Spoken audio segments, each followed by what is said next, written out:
Chapter 1425. After the tasks were assigned, everyone began to get busy. According to MOY's estimation, the modification of the water wheel and the manufacturing and installation of the hydraulic stamping machine could be completed in 3 to 5 days. By then they could begin to forge the plate armor.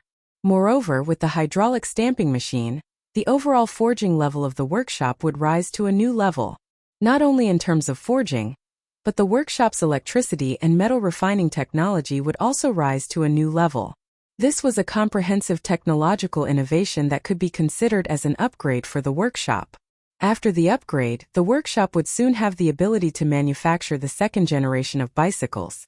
Because of the hydraulic stamping machine, they could manufacture bicycle chains. The previous front-wheel drive bicycles could be eliminated. As for the electric motor that Lingwei was building, this was also very important because electricity could not only be used to light up light bulbs, but it could also be used to power machines. Mr. Mo, what do you think of Xiaoning? After leaving the workshop, Li Zixuan and Mo Huai went to Yunshan together. On the way, Li Zixuan suddenly asked. Hearing this, Mo Huai was stunned. After a while, he frowned and said, "Why did Yamacho suddenly mention young Master Yan?" I'm just asking casually. If Mr. Mo doesn't mind, you can say whatever you want." Li Zixuan laughed dryly and hurriedly said.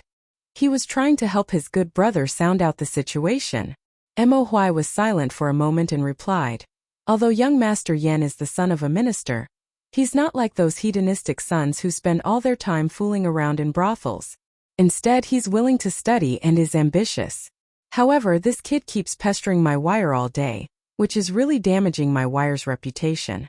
If it weren't for Yamacho's face, I would have broken his legs a long time ago." At the end of his sentence, Mo Huai's originally amiable face suddenly changed into an angry expression. Li Zixuan laughed in his heart. "What do you mean by for my face? You're probably doing it for your daughter's face, right? If you break Yan Xiaoning's legs, let's see if Mo Lingwei won't make a fuss with you." Li Zixuan wanted to say, "You don't have to give me face, go ahead and do it." But he was worried that this would embarrass Mo Huai, so he coughed lightly and laughed. Ink Girl and Xiaoning are doing academic research. Mr. Mo, you really shouldn't care about those secular views. You should support them. Support. When Mo Huai heard this, he was so angry that he almost stomped his feet. He grunted and said, "This old man can't possibly support them to mingle together like this without any status. Even though the Mahis clan doesn't have many complicated formalities like the Confucian clan, this old man has no choice but to attach importance to a woman's reputation. When Yamacho has a daughter, he'll understand my current state of mind.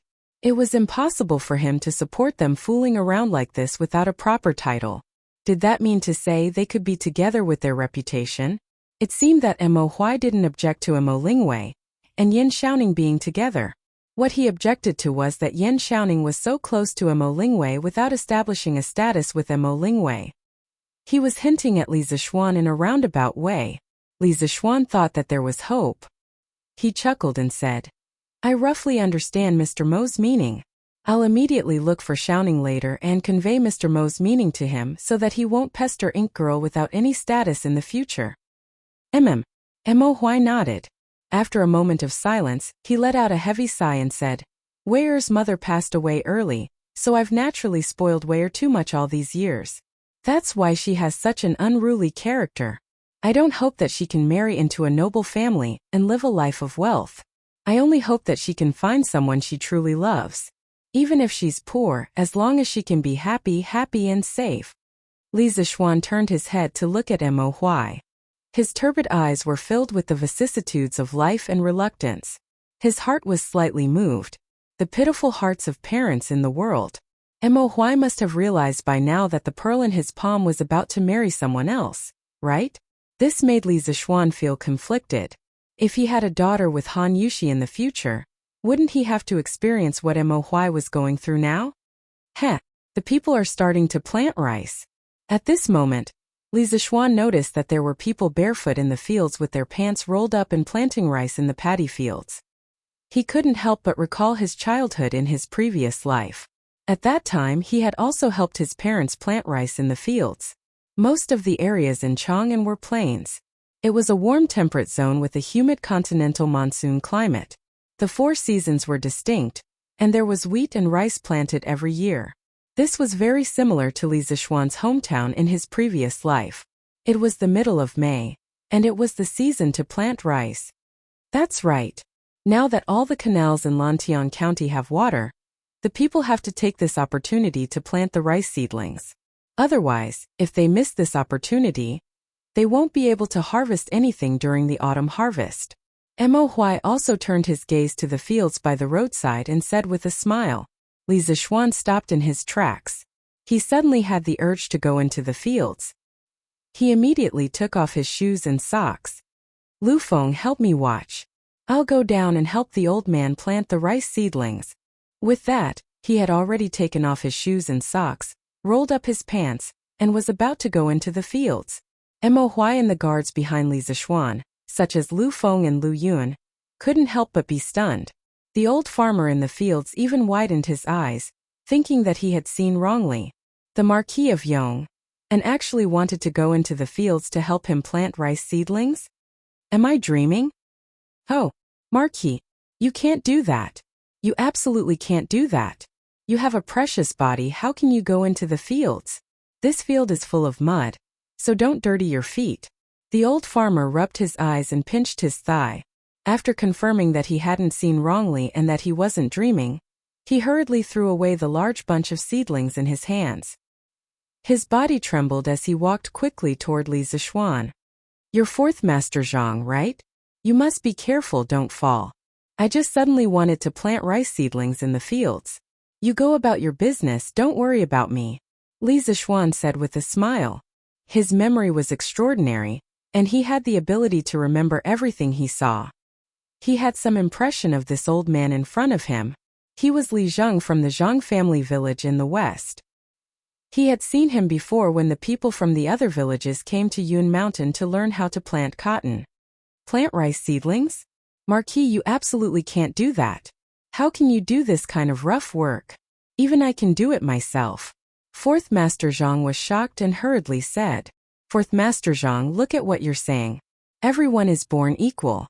If you can do the work of planting rice seedlings, why can't I do the same? Don't worry. I'm not the kind of hedonistic son who doesn't know anything about farming. I won't waste your seedlings. Li Zishuan smiled. As he spoke, he went forward to pick up a bunch of seedlings in the field. Then, he skillfully separated 3 to 4 seedlings from the bundle of seedlings, and used his index and middle fingers to clamp the roots of the seedlings. His palms faced the seedlings and his index and middle fingers followed the seedlings downwards, inserting them into the soil. This series of actions was simply too perfect. 4th Master Zhang and Mo Huai, Lu Feng, and the others on the ridge were all stunned, because at this moment, Li Zishuan didn't look like a marquis at all. He was simply like a genuine old farmer. It was truly inconceivable. 4th Master Zhang was stunned for a moment, then hurriedly joined the planting team. Li Zishuan's initial speed wasn't fast. After all, he hadn't planted rice in the field for many years. But once he got the hang of it, coupled with his super agile reaction speed, his planting speed couldn't be faster. 4th Master Zhang's jaw almost dropped because he couldn't see the movements of Li Zishuan's hands at all. He could only vaguely see a series of afterimages. What was even more terrifying was that Li Zishuan's planting speed had increased, but the quality didn't drop at all. The distance between the seedlings he planted was constant, about 2 fists wide. Moreover, every seedling stood upright, and none of them collapsed. In just a short while, Li Zishuan had already planted 2 rows of seedlings. From Mo Huai, Lu Feng, and the others' point of view, these 2 rows of seedlings were actually a perfectly straight line, as if they had been drawn with a ruler. Mo Huai raised his eyebrows in surprise. At first, he thought that Li Zishuan was only putting on an act. After all, in this era, even the emperor would bring the members of the royal family to work in the fields every year. This was to tell the people of the world that the royal family valued farming. Li Zishuan was putting on an act for the people of the fiefdom. But now, it seemed that Li Zishuan wasn't putting on an act for others to see. He was truly working seriously and immersing himself in it. A complicated look flashed across Mo Huai's eyes as he looked at Li Zishuan. Li Zixuan was knowledgeable in astronomy and geography. In the imperial court, he could govern the country and help the emperor. In the pugilistic world, he could plant rice for the people. Li Zixuan's many qualities had completely conquered Mo Huai. Saint. In Mo Huai's heart, perhaps only the word saint could represent Li Zixuan. I'll have to trouble the two little generals to help me look after my shoes. I'll go down and plant seedlings too.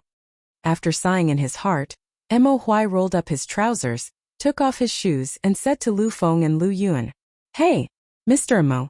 Lu Feng was stunned. Then he was shocked. Just as he was about to dissuade him, Mo Huai had already gotten off the ground. This. Seeing that another person had come down to help him plant seedlings, and judging from his clothes, he should be from Yanhuang College. Fourth Master Zhang was a little confused at this moment. He suspected that there was smoke rising from his ancestors' graves. Otherwise, why would the dignified Marquis of Great Tang and the respected teacher of Yanhuang College help him plant seedlings? "Yo, Mr. Mo, why did you come down too?" Li Zixuan noticed Mo Huai's arrival. As he spoke and laughed, his hands didn't stop moving at all. Mo Huai smiled and said, "Seeing the Yamacho happily planting seedlings in the field, I couldn't help but feel a little itchy, so I came down to have some fun too." With that, Mo Huai picked up a bunch of seedlings and began to plant them from the other end of the field. His movements were standard, and his speed wasn't slow at all. He was clearly an old hand. It was likely that when the Mo family lived in a remote place and didn't care about worldly affairs, Mo Huai also did a lot of farm work. The commoners who were busy working in the fields had long noticed the commotion here. At this moment they all put down their farm work and ran over to look. It didn't matter if they didn't see it, but when they saw it they couldn't help but click their tongues in wonder. Marquis actually personally helped Fourth Master Zhang plant seedlings? Fourth Master Zhang's ancestral graves are smoking, right? Isn't that so? If I were Fourth Master Zhang, I would definitely worship this land in the future. After all, these are seedlings planted by Marquis himself. Go away. Zhao Lauer, look at your useless appearance. What's wrong? If it were you, wouldn't you worship this land? You want me? If it were me, I would worship it too. Hey, quick look. Marquis' planting speed is so fast. Wow, it's really fast. This speed is equivalent to 3 of me. That teacher from Yanhuang College is also planting seedlings very fast. At this rate, Fourth Master Zhang's 1 mu of land will probably be finished planting in half an hour. Marquis is really benevolent. I've never seen a Marquis who would help us plant seedlings, and he's planting them so well and so fast. Yeah, to have such a good Marquis, we're going to be blessed in the future. Everyone quickly go back to work. The water in this field is not easy to come by. We have to hurry up. Don't let down Marquis' good intentions. The surrounding commoners watched the commotion and sighed for a while before returning to their own fields to work. Fourth Master Zhang, are you having any difficulties in your life recently? Just as the commoners had expected, in less than 30 minutes, all the seedlings in the field had been planted. Li Zixuan pulled Fourth Master Zhang to the edge of the field to rest and then casually asked, "What's the matter?" Fourth Master Zhang was not as agitated as before. He had probably gotten used to it. When he heard the question, he quickly waved his hand and said, "No difficulties. No difficulties. Marquis, I'm doing very well. Previously there was a shortage of water in the fields, but Marquis, you solved it. Now everyone in the village is busy working in the fields. After all, now that we can plant seedlings, we have something to look forward to. Everyone is working energetically. I heard that many people in other counties are still working in their fields. We can only start planting seedlings so early because of you, Marquis. Also, many of the dead wheat in the wheat field have come back to life. In another 20 days we can harvest the wheat. Although this year isn't a bumper harvest, we won't starve." Li Zixuan smiled with relief and said, "That's good. That's good. Fourth Master Zhang, if you have any difficulties in the future, you can go to the county to find county magistrate He. If he doesn't help you, you can come to me again. I will make the decision for you and punish him severely." Fourth Master Zhang trembled and quickly said to Li Zixuan, "Marquis, please don't say that. County magistrate He is also a good official." Before you came county magistrate, he was honest and upright. He was not like the officials in other counties, collecting exorbitant taxes from the commoners. He is a good official. Li Zishuan couldn't help but laugh and said, "Haha, if county magistrate he knew that fourth Master Zhang was praising him like this, he would probably wake up laughing in his dreams. All right, it's time for this marquis to return. Fourth Master Zhang, don't worry. The taxes on the citizens of Lantian County will definitely be reduced year by year. Your lives will also be better year by year. I believe in Marquis. Marquis, take care." Fourth Master Zhang quickly got up from the ground and bowed to Li Zishuan. Chapter 1426. The people who suffer the most in this world are the common people who dig for food in the soil. After washing the mud off their hands and feet in the canal, Li Zishuan and Mo Huai put on their shoes and walked toward Cloud Mountain. As for Lu Feng, Lu Yun, and the other guards, Li Zishuan sent them back first. On the way, Li Zishuan couldn't help but sigh. It's the great fortune of the people of Lantian County that Marquis can understand this. With Marquis in Lantian County, the people of Lantian County will definitely live better than the people of other counties. Mo Huai smiled with his hands behind his back. Li Zishuan paused and raised his eyebrows. He looked at Mo Huai and said, "Does Mr. Mo think so highly of me?" Mo Huai shook his head and said, "It's not that this Mo doesn't think highly of the Yamacho. It's that the Yamacho's heart drives the Yamacho to work for the well-being of the people. Today, the Yamacho personally planted rice for an old farmer. This kind of kindness can't be faked. This Mo hopes that the Yamacho can always remember and maintain this kind of kindness to benefit the people of the world. This is because engineering needs a saint. Engineering needs a saint." These short words caused Li Zishuan's heart to tremble, and he couldn't help but be stunned. Mo Huai's words seemed very simple, but they were actually very profound. Confucianism had been passed down for thousands of years without decline because of sage Confucius and his 3,000 disciples. The Taoists had Laozi, the Mahists had Mozi, and the legalists had Han Fizi. As for engineering, although there were more than 600 engineering disciples, they still lacked a saint who could represent engineering. A saint. Li Zishuan had never thought of becoming a saint, but after hearing Mo Huai's words today, he couldn't help but feel a rush of excitement. Speaking of which, if he could make engineering flourish and make the Tang dynasty's industry prosper, wouldn't he also be able to become a saint who was revered by tens of thousands of people, and whose name would go down in history? At that time, who would dare to say that engineering was a low-class miscellaneous study? At this thought, Li Zishuan couldn't help but become excited. But was the title of saint really what he wanted? Suddenly, Li Zishuan had such a thought. Under the temptation of the sage's name, this thought seemed so small, but it was so strong. It was like a weak spark in the dark night, stubbornly illuminating a space. A single spark could start a prairie fire. That wisp of starfire became more and more exuberant, burning crazily in the endless night, burning more and more fiercely. After Mo Huai waited for a long while, Li Zishuan finally spoke. He said softly, "The title of saint is not something I want. Everything we do in our lives should be based on our hearts, punishing evil and promoting good, upholding justice, benefiting the common people, and living a carefree life. As for how the future generations evaluate me, what does that have to do with me? Let them say whatever they want to say about my merits and demerits." After these words, Li Zishuan only felt that his previously chaotic mind suddenly exploded with a bang, but soon became clear again. At the same time, the genuine qi in his dantian, which had been quiet for a long time, became a little restless at this time. The threshold of the late stage of Grandmaster seemed to have become a little loose. Since the battle with the bearded man last year, Li Zishuan had luckily entered the middle stage of Grandmaster. Since then, he had given up the idea of making progress in martial arts, because he knew that on the road of martial arts, the further one went, the more difficult it would be. If he wanted to become a great grandmaster like his master, spiritual master Lingshu, he might not be able to achieve it even if he spent his whole life. Instead of practicing martial arts 24 hours a day without rest, it was better to take time out to accompany his family and have fun. With his current status, there was no need for him to suffer. Moreover, Li Zishuan was a modern intellectual with high academic qualifications. He valued science and technology much more than martial arts. Therefore, for the past half a year, he had only practiced his sword for an hour every morning.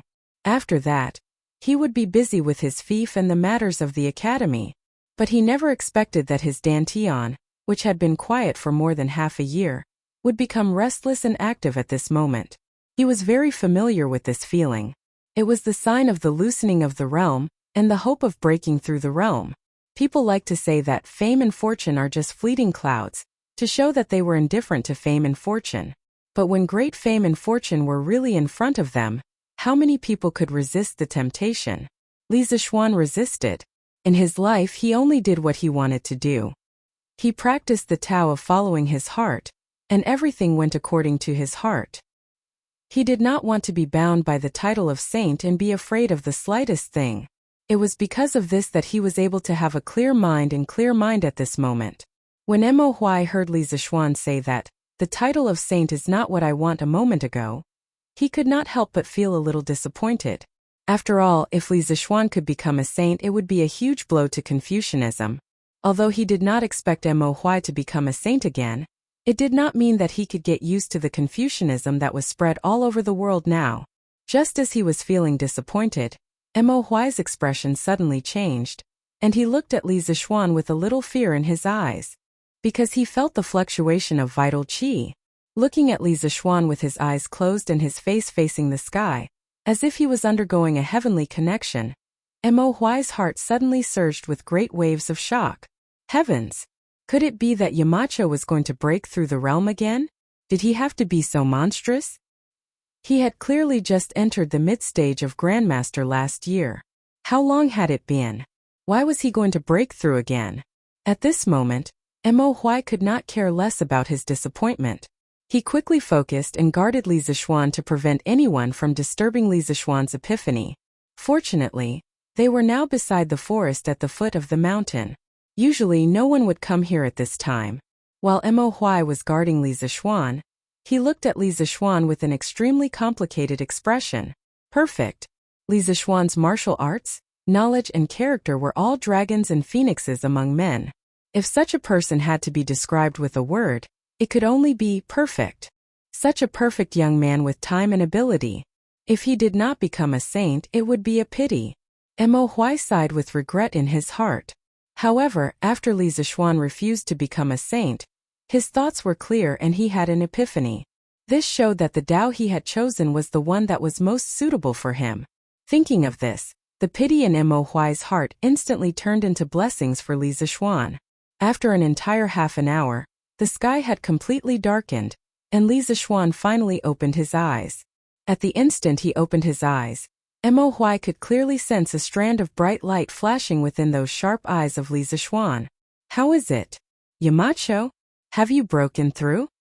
Mo Huai quickly asked. He asked because Li Zixuan's genuine qi was restrained. At this moment, he could not feel the fluctuation of genuine qi in Li Zixuan's body. Naturally, he could not see Li Zixuan's current realm. Li Zixuan shook his head and said with a wry smile, "Mr. Mo, you must be joking. How can it be so easy to break through the realm after the Grandmaster? I just walked around the threshold just now." Mo Huai said seriously, "Yamacho, this is already very good. Since you've already touched the threshold, it's only a matter of time before you break through. It's hard to imagine that, Yamacho, you're not even 20 years old yet, and you're already at the threshold of the Grandmaster late stage. With this kind of martial arts aptitude, it's hard to find a second person in the world, let alone the entire Tang Empire." Li Zixuan only felt that his mind was clear and his body was comfortable. Hearing this, he smiled and said, "Haha, this is just pure luck.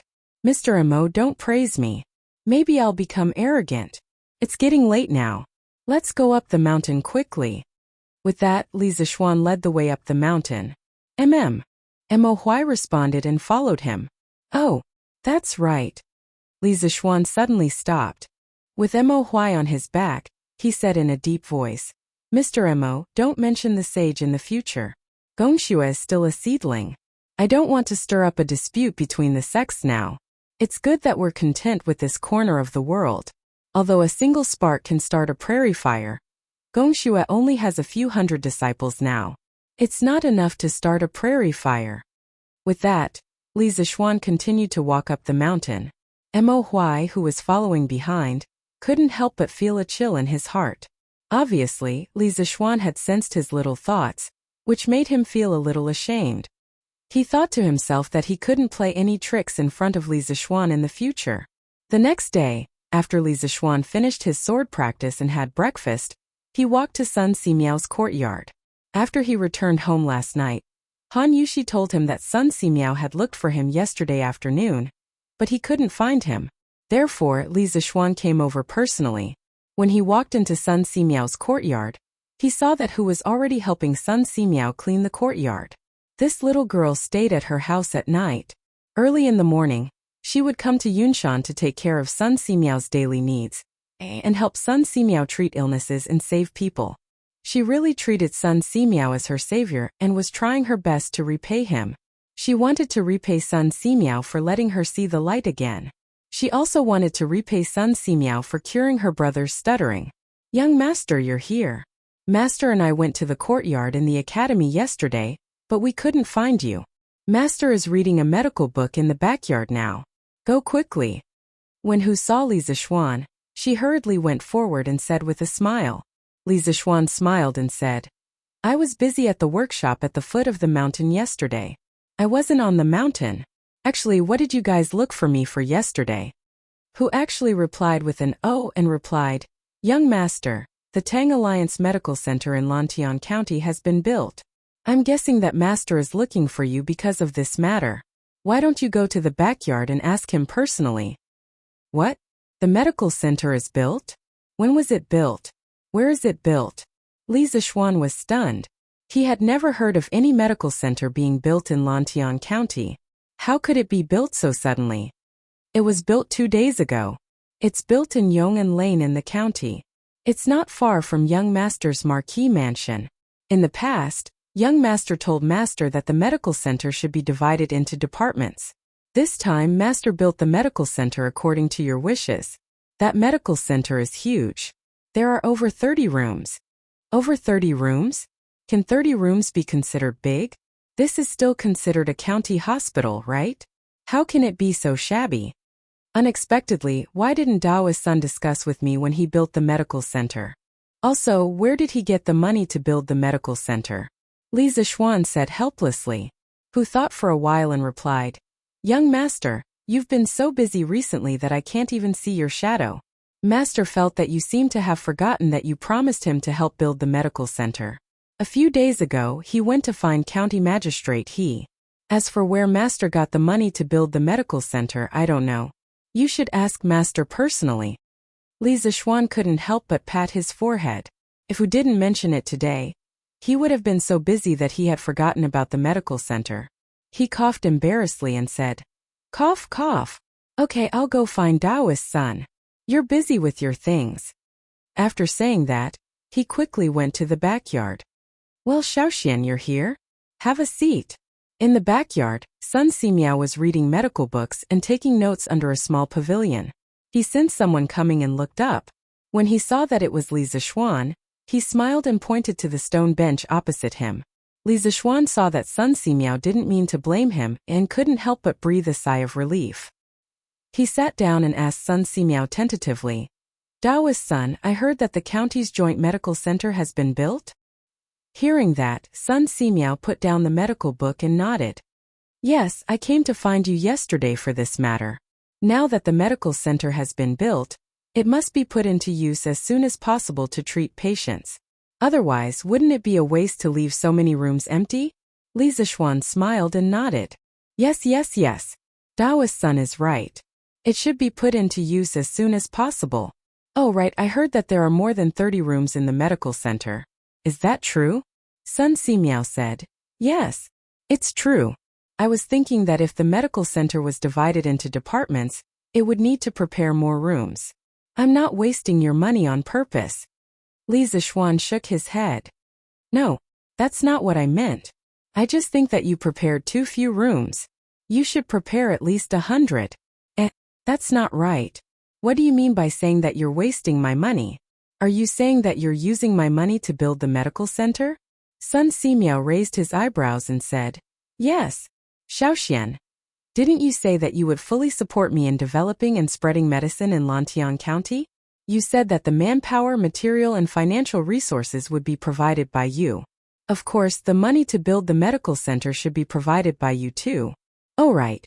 The county government still owes the people money for the construction. Xiaoxian, you should pay the money as soon as possible." Li Zishuan was stunned. He didn't know whether to laugh or cry.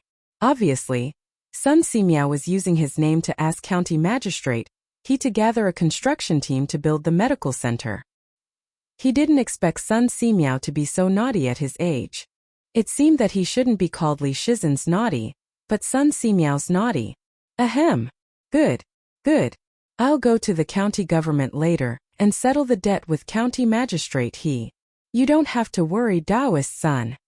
Although old Sun was a little naughty, he had promised to help Sun Simiao build the medical center. Therefore he had to pay for it. Sun Simiao nodded and sighed. Xiaoxian, the medical center has been built, but it still lacks a lot of doctors. You have to help me. Chapter 1427. Don't worry, Taoist Sunday. I'll go to the editorial department in a while and ask them to publish a notice on tomorrow's Datong Daily. I don't believe that we can't recruit people with money. At that time, the people we recruit will be personally tested by you, Taoist Sunday. Not only will they be tested on medical skills, but they will also be tested on medical ethics. Our Tang Empire's Joint Medical Center will definitely not recruit those doctors with corrupt medical ethics and evil intentions. Yunshan Villa. Li Zishuan heard Sun Simiao say that the medical center lacked doctors, so he said with a smile. Sun Simiao nodded and said, "You don't need to say that. I'll do it. Those with bad medical ethics will only damage the reputation of our medical center. But Xiaoxian, there's something I have to tell you first. The Tang United Medical Center can't monopolize the doctors in the world and drive up the medical fees. Otherwise, I won't work for you." The scale of the Tang United Medical Center was huge. At least in this era where private medical centers were popular, the scale of the Tang United Medical Center was definitely the top. The bigger the scale, the more doctors they could recruit, and the private medical centers among the people would inevitably be excluded. At that time, once the private medical centers could no longer survive, the Tang United Medical Center would form a monopoly. Li Zishuan hurriedly said, "Taoist priest, you are looking down on me by saying this. The Tang Empire Joint Medical Center was established with the purpose of saving the dying and healing the wounded, and benefiting the common people. Even if you didn't say it, I wouldn't do such a wicked thing as raising the medical fees. In the future, the Tang United Medical Center will be curated by Taoist Sunday. Everything will be decided by you, including the pricing power of the medical fees. You can order as many as you want, but don't let me lose too much. After all, a medical center is a medical center, not a charity organization like the Nuantang Foundation." Although Sun Simiao didn't care about the position of curator, he thought that the curator could control the pricing power. After weighing the pros and cons, he finally agreed. Okay, this humble Taoist will accept the position of curator for the time being. When there is a suitable candidate in the future, this humble Taoist will step down. As for the price of the consultation fee, let's follow the average price of the current folk medical centers. This way, Xiaoxian, you won't lose money, and it won't cause the other folk medical centers to have no patients. Li Zishuan had to admit that old Sun's consideration of the problem was very thorough. He even considered the survival of the civilian medical center. This made Li Zishuan admire him. This old Taoist really had the heart of a bodhisattva. Haha, that would be for the best. After leaving Sun Simiao's place, Li Zishuan first went to the workshop and told the editorial department to put a recruitment notice for the Tang Empire Joint Medical Center and the Yanhuang College Medical School in a prominent position in the Datong Daily tomorrow. He also went to check on the progress of the technical upgrading of the workshop. Then, he went to the county government in the county. County Magistrate He. How much did the Tang Alliance Medical Center cost? Li Zishuan asked County Magistrate He when he arrived at the back hall of the county government. He came here today to help Sun Simiao settle the project debt. When County Magistrate He heard this, he immediately cheered up and said, "Marquis, please wait for a moment. I will go and get the account book now." Li Zishuan frowned and said, Why do you want to get the account book? Just tell me how much it cost. Do you think I don't trust you? County magistrate, he had a good reputation as an official. He wasn't greedy for money and wasn't lustful. Other than being a little less daring at critical moments, he was generally a good official. Li Zixuan didn't believe that he would have the guts to embezzle money from him. Thank you for your trust, Marquis. The Tang Alliance Medical Center costs 4,276 strings of coins, including wages, materials, and tools. Marquis has been busy with official business recently. I can't disturb Marquis for such a small matter. Therefore, I will still pay on credit. For the rest, I will use the county government's savings to pay for Marquis. County magistrate, he was flattered by Li Zixuan's trust. He cupped his hands and said, "Okay, later, you can ask someone to get the money from the housekeeper of my residence. In the future, you can also go directly to the housekeeper. The money for the craftsmen and the workers can't always be in arrears." Li Zixuan nodded his head and said sincerely and earnestly, "Yes, Marquis." County magistrate, he hurriedly said yes. Li Zixuan was silent for a moment before he suddenly said, "The taxes and provisions collected by the county in the past were all handed over to the Chang'an governor's office. Now that Lantian County is this Marquis's fief, it is reasonable to say that all of the annual income should be handed over to me. However, this Marquis is unwilling to be a money grubber. Therefore, a portion of the taxes collected by Lantian County each year can be allocated by the county yamen." County magistrate, he was shocked. Didn't all the fiefs of the nobles in the world have all the taxes collected by the fief owner? Who would be like Li Zixuan, handing over the taxes to the county government? He subconsciously thought that Li Zixuan was testing him with money, so he hurriedly cupped his hands and said, "Marquis, you can't do that. You can't do that. This county government is just a place to solve cases for the people. How can it be qualified to allocate a county's taxes? This is overstepping its authority and is also against the rules. This lowly official doesn't dare to comply." Li Zixuan shook his head and said, "County magistrate, you're wrong. Lantian County's county government is not only used to solve cases for the people, it should also play a role in maintaining public order and the welfare of the people. In the future, the county government will have the right to allocate a portion of the annual taxes to build a city and do some public works that can improve the livelihood of the people.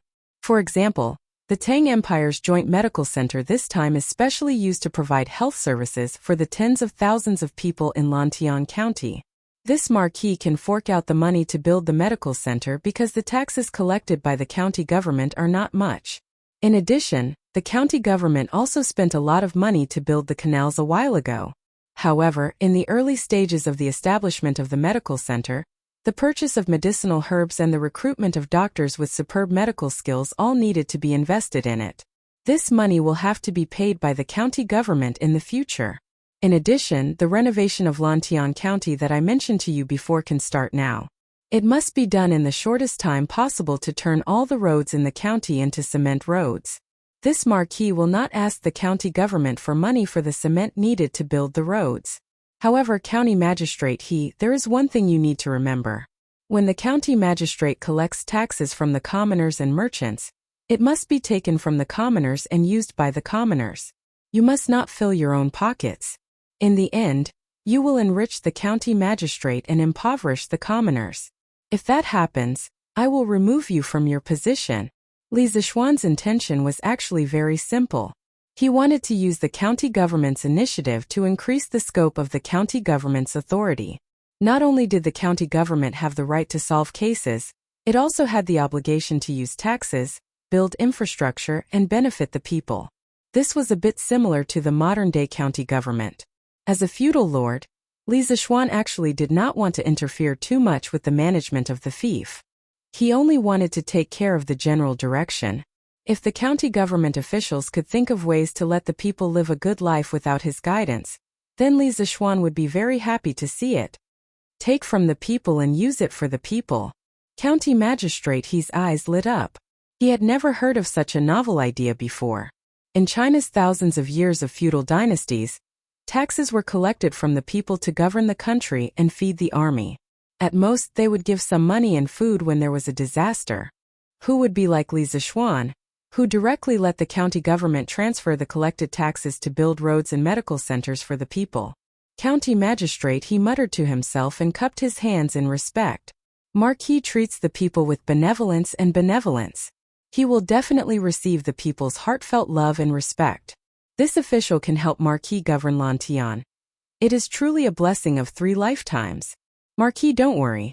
This official will definitely implement Marquis, take from the people and use it for the people governing philosophy, and let the people of Lantian live a good life. Li Zishuan nodded and said, "The population of Lantian County is still too small. Many of the lands are uncultivated. We can only implement benevolent policies to allow more citizens to migrate to Lantian County.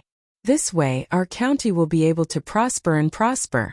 Moreover, in addition to the medical center, I also want to wait for an opportunity to introduce a cooperative medical system to reduce the burden of medical treatment for the people." Cooperative medical system? Marquis, what do you mean? County magistrate, he was suddenly puzzled. Li Zishuan thought for a while and replied, "As the name suggests, this cooperative medical system is a medical treatment model where if one person is sick, the whole people will share the medical treatment. Every household only needs to pay a small sum of money every year to join the cooperative medical system.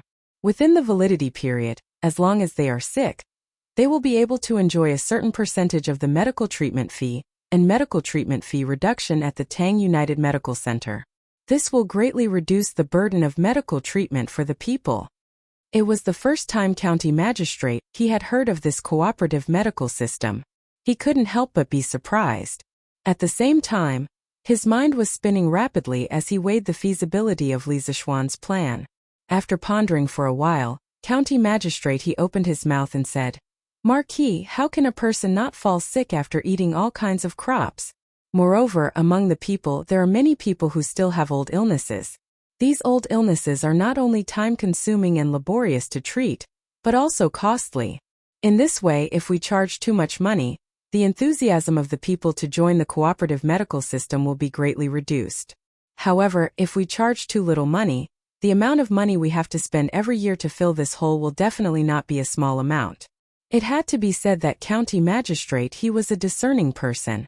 He could see the hidden problems in the cooperative medical system at a glance. Li Zishuan nodded and said, "You are right. This cooperative medical system is indeed not enough, so I didn't ask you to implement it immediately. However, one thing is certain. The county government will not charge too much for the cooperative medical system. Otherwise, it will go against my original intention. As for the annual deficit, it will be subsidized by the taxes collected by the county government every year. Therefore, if we want to implement the cooperative medical system, the county government must have money. This is also why I set up the Department of Commerce and reformed the business tax. The more money we have, the more things we can do." The cooperative medical system he was talking about was actually the modern cooperative medical system in rural areas. It was a little similar to medical insurance. Although it was a little ahead of its time in the Tang Empire, Li Zishuan felt that when his fief's finances were strong, it was very necessary to implement it throughout the county. County magistrate he was suddenly enlightened. He said with admiration, "Marquis has great foresight. Your plan is truly admirable. Now that the business of our Lantian County is thriving, the opposition of the merchants to the new business tax law is getting lesser and lesser. The time for us to implement the cooperative medical system to the people is just around the corner." Yes. However, although this marquis has given the county government the right to control the taxes, the county government must also prevent corruption. From now on, every sum of money that the county government pays must be recorded clearly. This marquis will send someone to check the accounts every 3 months. So, you have to take good care of the money for this marquis. Li Zishuan said sternly. County magistrate his heart trembled. He quickly replied, "Yes, sir." The next day, the 2 announcements on Datong Daily attracted the attention of many people. Lantian County's Tang Empire Joint Medical Center has been established. Sun Simiao is the head of the medical center. Many medical experts have been gathered to treat difficult and complicated diseases for the people. The fees are fair and honest. As the medical center has just been established, we are recruiting a large number of people with excellent medical skills and high medical ethics. Their monthly salary will be constant. Those who are both virtuous and skilled will have no upper limit on their salary and will be treated well. In terms of medical skills, they may even receive personal guidance from head Sun. Those who are interested, please go to Lantian County's Yong and Lane Tang Empire Joint Medical Center to sign up and accept the examination. Yanhuang College's School of Medicine has been established. The previous students of the academy will be integrated into Yanhuang College's School of Engineering. The head of the medical center will be Sun Simiao. Among them, there are 2 doctors from the Imperial Physician Bureau. Their medical skills are superb and their medical ethics are noble. We are now recruiting medical students who aspire to become doctors to study medicine in the future. Those who are interested in medical skills, please go to Datong Daily's offices to sign up. On July 15th, together with the students who are applying for Yanhuang College's School of Engineering, come to Yunshan to take the entrance examination. The examination content for medical students will be announced in 2 days. Of the 2 announcements, one was about the Joint Medical Center of Tang Dynasty, and the other was about the enrollment notice of Yanhuang Academy's medical school. It caused a great reaction among the people. After dinner, the people couldn't help but gather in groups to discuss it. Tang Empire Joint Medical Center? Dr. Sun is the head of the medical center? Then this medical center is too amazing. If I fall sick in the future, I must go there. That's a must. Dr. Sun's medical skills are known all over the world. With him around, is there any illness that can't be cured? I just don't know how the consultation fees are collected. Look, the salary that Tang Empire Joint Medical Center gives to the doctors is so high. Heh, in my opinion, the consultation fee definitely won't be too high. After all, the head of this joint clinic is Divine Dr. Sun, and the founder is the Marquis of Yong'an. Both of them are immortal-like figures, so how could they possibly earn this kind of money that goes against their conscience? Don't worry. Right. With Dr. Sun and Marquis Yong'an, this medical center definitely won't harm the people. It's just that this medical center is in Lantian County, and not in Chang'an City. It's a bit inconvenient to run around. TSK. The salary that this medical center gives to the doctors makes me want to go. Hey, you're such a short-sighted guy. The salary is secondary, do you understand? The most important thing is that if you go to the medical center, you will have the chance to ask Dr. Sun for advice. This is something that can't be exchanged for with any amount of money. Deshun is right. To be able to ask Dr. Sun for advice on medicine, how many people can only dream of it? It's a pity that no one in our family knows medicine. It doesn't matter if no one knows medicine. Didn't you see it on the newspaper? Yanhuang College's medical center is recruiting students. Let your eldest child take the exam. If he passes, not only will he be able to go to Yanhuang College, he will also be able to receive personal guidance from Dr. Sun. Hey, why didn't I think of that? I'll let my eldest child register. That kid has always wanted to be a doctor. Right. I'll also let my second child take the exam for Yanhuang College's medical center. Chapter 1428. The announcement of the Tang Dynasty Daily stirred up a heated discussion among the people again. The generous conditions offered by the Tang Dynasty United Medical Center to the doctors made many doctors around Chang and feel a rush of excitement. After all, the monthly salary of many doctors in the private medical centers was not even enough to reach the usual amount, not to mention the possibility of receiving guidance from Sun Simiao after going to the Tang Empire Joint Medical Center. All these benefits attracted many people who were proficient in medicine and wanted to go to the Tang Empire Joint Medical Center to participate in the examination. The doctors in charge of the private medical centers began to think about what excuse to take leave 3 days later, so that they could go to the Joint Medical Center in Lantian County to participate in the examination. If he were to be selected, then he would have an iron rice bowl in the future. After all, the Tang Alliance Medical Center was backed by the Lantian County Yamen and Li Zishuan. Basically, it would not collapse. As for a small medical center among the people, if there were a day when the number of people who came to see a doctor decreased and they could no longer earn money, then he would very likely be fired. In contrast, there was nothing wrong with saying that the Tang Empire Joint Medical Center was an iron rice bowl. Therefore, after the doctors in the private medical centers learned about the announcement on Datong Daily, Almost all of them wanted to apply for a job at the Tang Empire Joint Medical Center. However, this was a tough situation for the managers of the small private medical centers. They also knew that they had no advantage compared to the Tang Empire Joint Medical Center. In order to retain their doctors, they had to increase their doctors' salaries. After such a fuss, in the entire Chang'an City and the surrounding counties, there were basically no medical centers that gave their doctors a lower salary than usual. This also greatly reduced the loss of talent in the private medical centers and resolved the devastating blow brought by the announcement on Datong Daily to the private medical centers. This was also what Li Zixuan and Sun Simiao wanted to see. They never had the intention to wipe out the private medical centers. The Tang Empire Joint Medical Center was equivalent to a modern state-owned enterprise, and the small private medical centers were equivalent to private enterprises. The joint development of the two economies was a healthy development. Otherwise, it would be easy to form a monopoly. In addition, there were quite a lot of people who wanted to apply for Yanhuang College's medical school. After all, this medical school not only carried Sun Simiao's name, but also hung the signboard of Yanhuang College. Today's Yanhuang College was no longer a nameless college like last year. It was already famous. Those young people who thought they couldn't get into the Yanhuang College's School of Engineering and had the ambition to be a doctor all turned their attention to the medical college entrance exam. Many people ran to the nearest Datong Daily office to sign up before noon after reading the newspaper. As time went by, the news would spread wider and wider. There would be more and more people who knew about it and were willing to sign up for the entrance exam.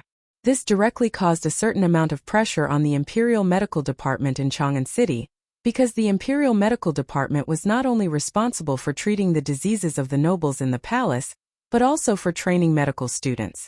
Now that Yanhuang College had established a medical school, the number of students who applied for the Imperial Medical Department this year was bound to decrease. Not only that, many of the current students in the Imperial Medical Department wanted to directly leave the department midway and take this year's entrance exam of Yanhuang College's medical school. This was because Sun Simiao and the previous two respected doctors from the Imperial Medical Department, Dr. Qin and Dr. Wang. However, although the medical college's enrollment announcement had a certain impact on the Imperial Medical Department, the impact was very limited. After all, the Imperial Medical Department had a unique and incomparable advantage. That was, the students who entered here had a chance to become an imperial doctor in the future and had a chance to become an official. A medical officer was also an official. Based on this point alone, the Yanhuang College's medical school couldn't compare with it. As for the Tang Joint Medical Center, although the examination and recruitment of doctors would start 3 days later, Sun Simiao didn't want the medical center to be so empty, so he opened the medical center in advance. As for the doctors in the medical center, they were temporarily the three of them, Sun Simiao, Dr. Qin, and Dr. Wang. Hu Jing and the two students from the Imperial Medical Department that Dr. Qin brought with him when he joined Yanhuang College were assistants. According to the original plan, the medical center's lobby on the first floor should have an inquiry desk and a registration desk. The medical center should also be divided into 7 departments: internal medicine, surgery, pediatrics, gynecology, acupuncture, ENT, and orthopedic. However, because of the lack of manpower, Sun Simiao and the others took the simplest way of waiting in line to treat the patients who came to the joint medical center. The 3 of them were all people with excellent medical skills, so naturally they could treat any disease in any department. In fact, strictly speaking, Chinese medicine didn't need to be divided into departments, because Chinese medicine was a holistic system, unlike Western medicine, which was divided into many small parts. However, the reason why it was divided into departments was that the doctors who came from the common people certainly didn't have excellent medical skills like Sun Simiao and Dr. Qin, who could easily solve all kinds of difficult and complicated diseases. Everyone actually had their own strengths, and the division of departments was undoubtedly to bring everyone's strengths to the extreme. Old lady, you have a deficiency of yin and internal heat, which can be seen from the internal disturbance. Your heart is in a mess, and your spirit can't be controlled. It seems to be bloated, but it's not bloated. You feel stuffy. Have you been having trouble eating and sleeping recently? At this time, Sun Simiao had just finished feeling the pulse of an old woman and said, Yes. Dr. Sun, you are really amazing. I not only have no appetite recently, but I'm also often upset. I can't sleep all night," the old woman hurriedly said. An old man next to the old woman looked at Sun Simiao eagerly and asked, "Dr. Sun, do you think my old lady's illness can be cured?" Sun Simiao smiled slightly. He picked up the writing brush and calmly replied as he wrote, "This old lady has a deficiency of yin and yang. It's just a minor illness, so you don't have to worry. I'll give you a prescription to calm your nerves and nourish your qi. After 3 days, the illness will be cured. This is the prescription. Keep it well. There aren't any medicinal herbs in the clinic for the next few days, so take the prescription and go to other pharmacies to get the herbs." While speaking, Sun Simiao had already finished writing the prescription and handed it to the old couple. The old man quickly thanked him profusely. "Thank you, Dr. Sun. Thank you, Dr. Sun. How much is the consultation fee?" Sun Simiao stretched out a finger and said, "The consultation fee is 100 copper coins." 100 copper coins? The old man was a little surprised when he heard this. When he brought his wife to the magnificent joint medical center, he saw how grand and luxurious the medical center was. He thought that the consultation fee and medicinal fees in this medical center would be much more expensive than other places. But who knew that this was not the case? The consultation fee of the joint medical center was basically the same as the consultation fee of the small medical centers outside. It was even cheaper than some. How could he not be surprised? Good. This is 100 copper coins. Thank you, Dr. Sun. Thank you, Dr. Sun. The old man quickly took out 100 copper coins, and then left with the old woman, thanking her profusely. In fact, the old man was not the only one who was surprised by the friendly consultation fee of the Tang Joint Medical Center. The people who came to see the illness today were definitely here for the 3 famous doctors, Sun Simiao, Dr. Qin, and Dr. Wang. But at the same time, they were also a little nervous because they didn't know how much the Joint Medical Center charged. Now that they knew that the consultation fee of the Tang Joint Medical Center was almost the same as outside, or even much less than the consultation fee of those black-hearted medical centers, the people were all overjoyed and ran to spread the news. This reputation soon spread out. Chapter 1429. In the future, Lantian County won't be the only joint medical center in the Tang Empire. We will strive to have a joint medical center in every one of the 300 provinces and counties in the Tang Empire. This is a difficult project, and it will require a lot of manpower, material resources, and financial resources. However, our top priority now is to set up the medical center in Lantian County and make a name for ourselves. Only then will we be able to open joint medical centers in other places more smoothly. The Tang Empire Joint Medical Center in Lantian County had been running well in the past 2 days. On this day, Li Zixuan gathered the main personnel in the medical center and held a small work deployment meeting.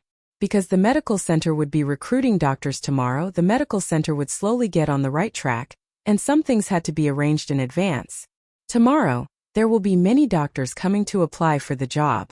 Dao's son and the 2 doctors must check carefully. Those who have bad medical ethics and bad intentions, no matter how good their medical skills are, cannot be hired by our joint medical center. On the contrary, although some people's medical skills are lacking, if they have noble medical ethics and are diligent and eager to learn, we can also relax the conditions to recruit them and train them well. There is no limit to the number of doctors who can pass your eyes. We will recruit as many doctors as we can. First, the scale of the medical center is too small, and I will recruit more craftsmen to expand it later. Second, when the Tang Empire Joint Medical Center is established in other provinces and counties, we will definitely need to transfer some elites over. Third, Yanhuang College's medical school also needs a group of teachers. When the time comes, we will need to transfer a group of experienced doctors to teach there. It can be considered as a part-time job for both sides.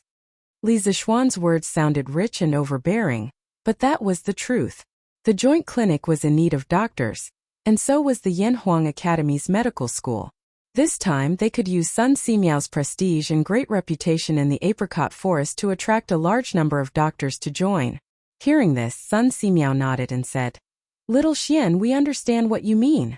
Tomorrow, we will recruit a group of excellent doctors for you." Dr. Qin and Dr. Wang also smiled and agreed. Li Zixuan nodded and said, Then I will have to trouble you all tomorrow.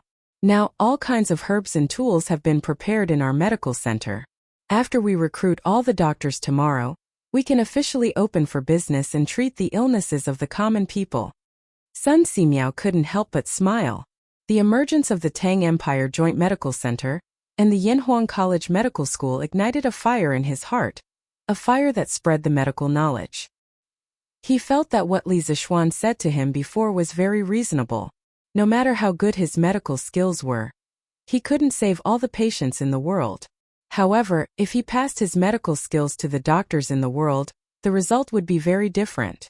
It was precisely because of this that Sun Simiao, who had always been indifferent to fame and fortune, agreed to serve as the director of the Joint Medical Center and the dean of Yanhuang College's School of Medicine.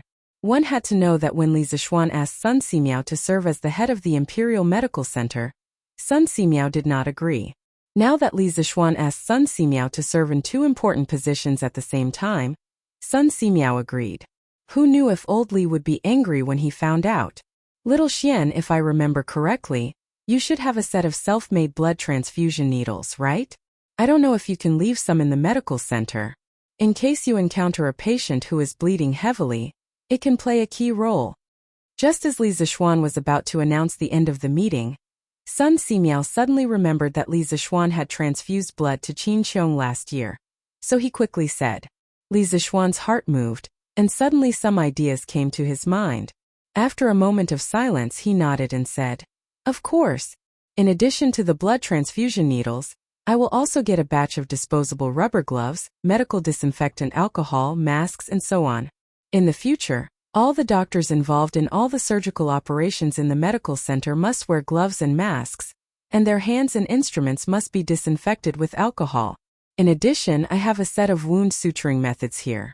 When I have time, I will teach it to the surgeons in the medical center."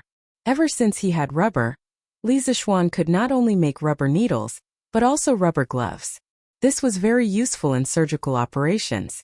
Thinking back to the time when he had transfused blood to Qin Qiong, he had made the needles from disinfected duck intestines. It was simply too low class. As for the wound suturing techniques, he did not intend to keep it a secret. Teaching it to the doctors in the hospital so that they could save more people would be a great merit. Wound suturing? There's such a treatment method? It's amazing. Yamacho, you have to keep your word. In the future, you must come and teach this method to the doctors in our medical center. Hearing this, Dr. Qin was pleasantly surprised. Of course, Li Zixuan nodded. Seeing that no one had anything else to say, he decisively announced the end of the meeting. It happened to be noon, and there were no patients lining up in front of the medical center. They had probably all gone home for lunch. Li Zixuan invited Sun Simiao, Dr. Qin, Dr. Wang, Hu Jing, and the two former students of the Imperial Medical Department to Zuaishan restaurant for lunch. Marquee. Not good. There are many women surrounding the Datong Daily office in Chang'an City. After lunch, Pang Feiji rushed to Li Zixuan and reported to him as soon as he came out of the Zuaishan restaurant. Chicken Bro had just gone through a big wedding, but he was still very dedicated. He reported back to Yunshan the day after the wedding. Now he had become Li Zixuan's personal bodyguard, running errands and delivering messages for Li Zixuan everywhere. Li Zixuan heard this and could not help but frown. He asked in confusion, "Datong Daily office is surrounded by women? Why is that?" Pang Feiji wiped his sweat and said awkwardly, "Marquis, the reason for this is that a few women wanted to sign up for the Yanhuang College Medical School's entrance exam. But since ancient times, there has been no precedent of women entering the school. The people in the office rejected them, but the women did not let it go. They said that in the Datong Daily's admission notice, there was no restriction that only men could sign up. Their ruckus attracted even more women to join them. They said, why can't women enter the school? Why can't women study medicine? There are even female medical officers in the palace." After hearing Pang Feiji's words, Li Zixuan felt like 10,000 alpacas were running through his heart. How could this be blamed on the admission notice he had written? Wasn't the admission notice in ancient times that only men were admitted? Did it need to be specifically stated? Sun Simiao, Dr. Qin, and Dr. Wang all frowned. This was not an easy matter to deal with. Then let the Datong Daily office in Chang'an City close early today. We can't afford to offend them, but can't we avoid them? Li Zixuan said helplessly. Li Zixuan could not force the women who wanted to go to the medical school to study, because he had never hit women. However, it was also impossible for him to let them go as they wished. Allowing women to enter the school was a crime against the world.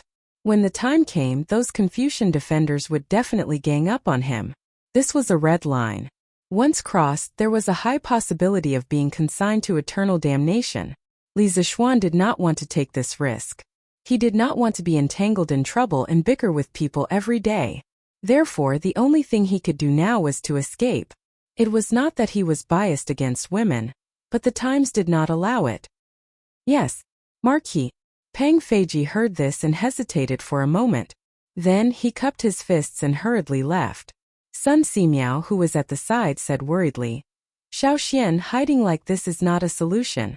The Datong Daily office is still open for business. You can hide for a while, but you can't hide forever. From what I see, why don't you tell the world about this in tomorrow's newspaper? Then those women will stop bothering you. Professor Qin nodded and said, Yes, Xiao Xian. Hiding like this is not a solution. Why don't we do as Priest Sun said? At this moment, Li Zixuan's mind was occupied with other matters. Hearing that, he only replied indifferently, I got it. Actually, he was thinking in his heart. Even if tomorrow's newspaper said that women were not allowed to enter the school, would these women really give up? Sir, you're finally back. When he returned to the home mansion, Xiao Yue hurriedly greeted him as soon as he stepped through the door. The workshop was undergoing technical upgrades. Recently, Li Zixuan and Han Yushi had returned to the county to live. He did not expect Li Yu to find him here, and it seemed like she had something urgent to tell him. Li Zixuan quickly stopped in his tracks and looked at Li Yu. He asked, What's wrong? Xiao Yue? You're looking for me today? Of course. Xiao Yue nodded and said, Sir, there are many commoner women who want to apply for Yanhuang College's medical school, but they were rejected by your subordinates. You have to make a decision for those women, right? Make a decision? Make a decision for what? Li Zixuan was puzzled. Then he rubbed his eyebrows helplessly and said, Xiao Yue, I can't make a decision for them.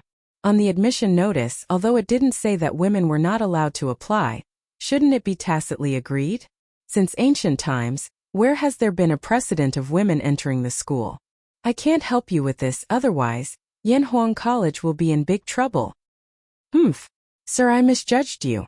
Xiao Yue pouted and suddenly said angrily, I always thought that you were a different person. I didn't expect you to look down on women like those Confucian scholars. What's wrong with women? There are some things that women are not worse than men. Sir, what right do you have to look down on women? Besides, although there has been no precedent of women entering the school since ancient times, there are many precedents of women studying medicine. The Imperial Medical Department recruits many female students every year to act as female medical officers in the palace. Why can't Yanhuang College's medical school recruit women? Sir, when have you become so pedantic? After knowing Li Yu for so long, Li Zixuan had never seen Li Yu so angry. It was as if she was angry and unwilling to accept the fact that her idol had some flaws. After Xiao Yue finished speaking, she snorted and turned her head to walk out of the door angrily. Hey, Xiao Yue, wait. Previously, Li Yu's voice was relatively loud, so the people in the room had already walked out. Seeing Xiao Yue leave angrily, Han Yushi hurriedly shouted. Xiao Yue stopped in her tracks. Her eyes were a little red. She turned her head to look at Han Yushi and said, Sister Yushi, in Sir's eyes, you are the only woman he looks up to. He looks down on all the women in the world. It's useless no matter what I say. He doesn't know that many of the women who apply are pure and kind.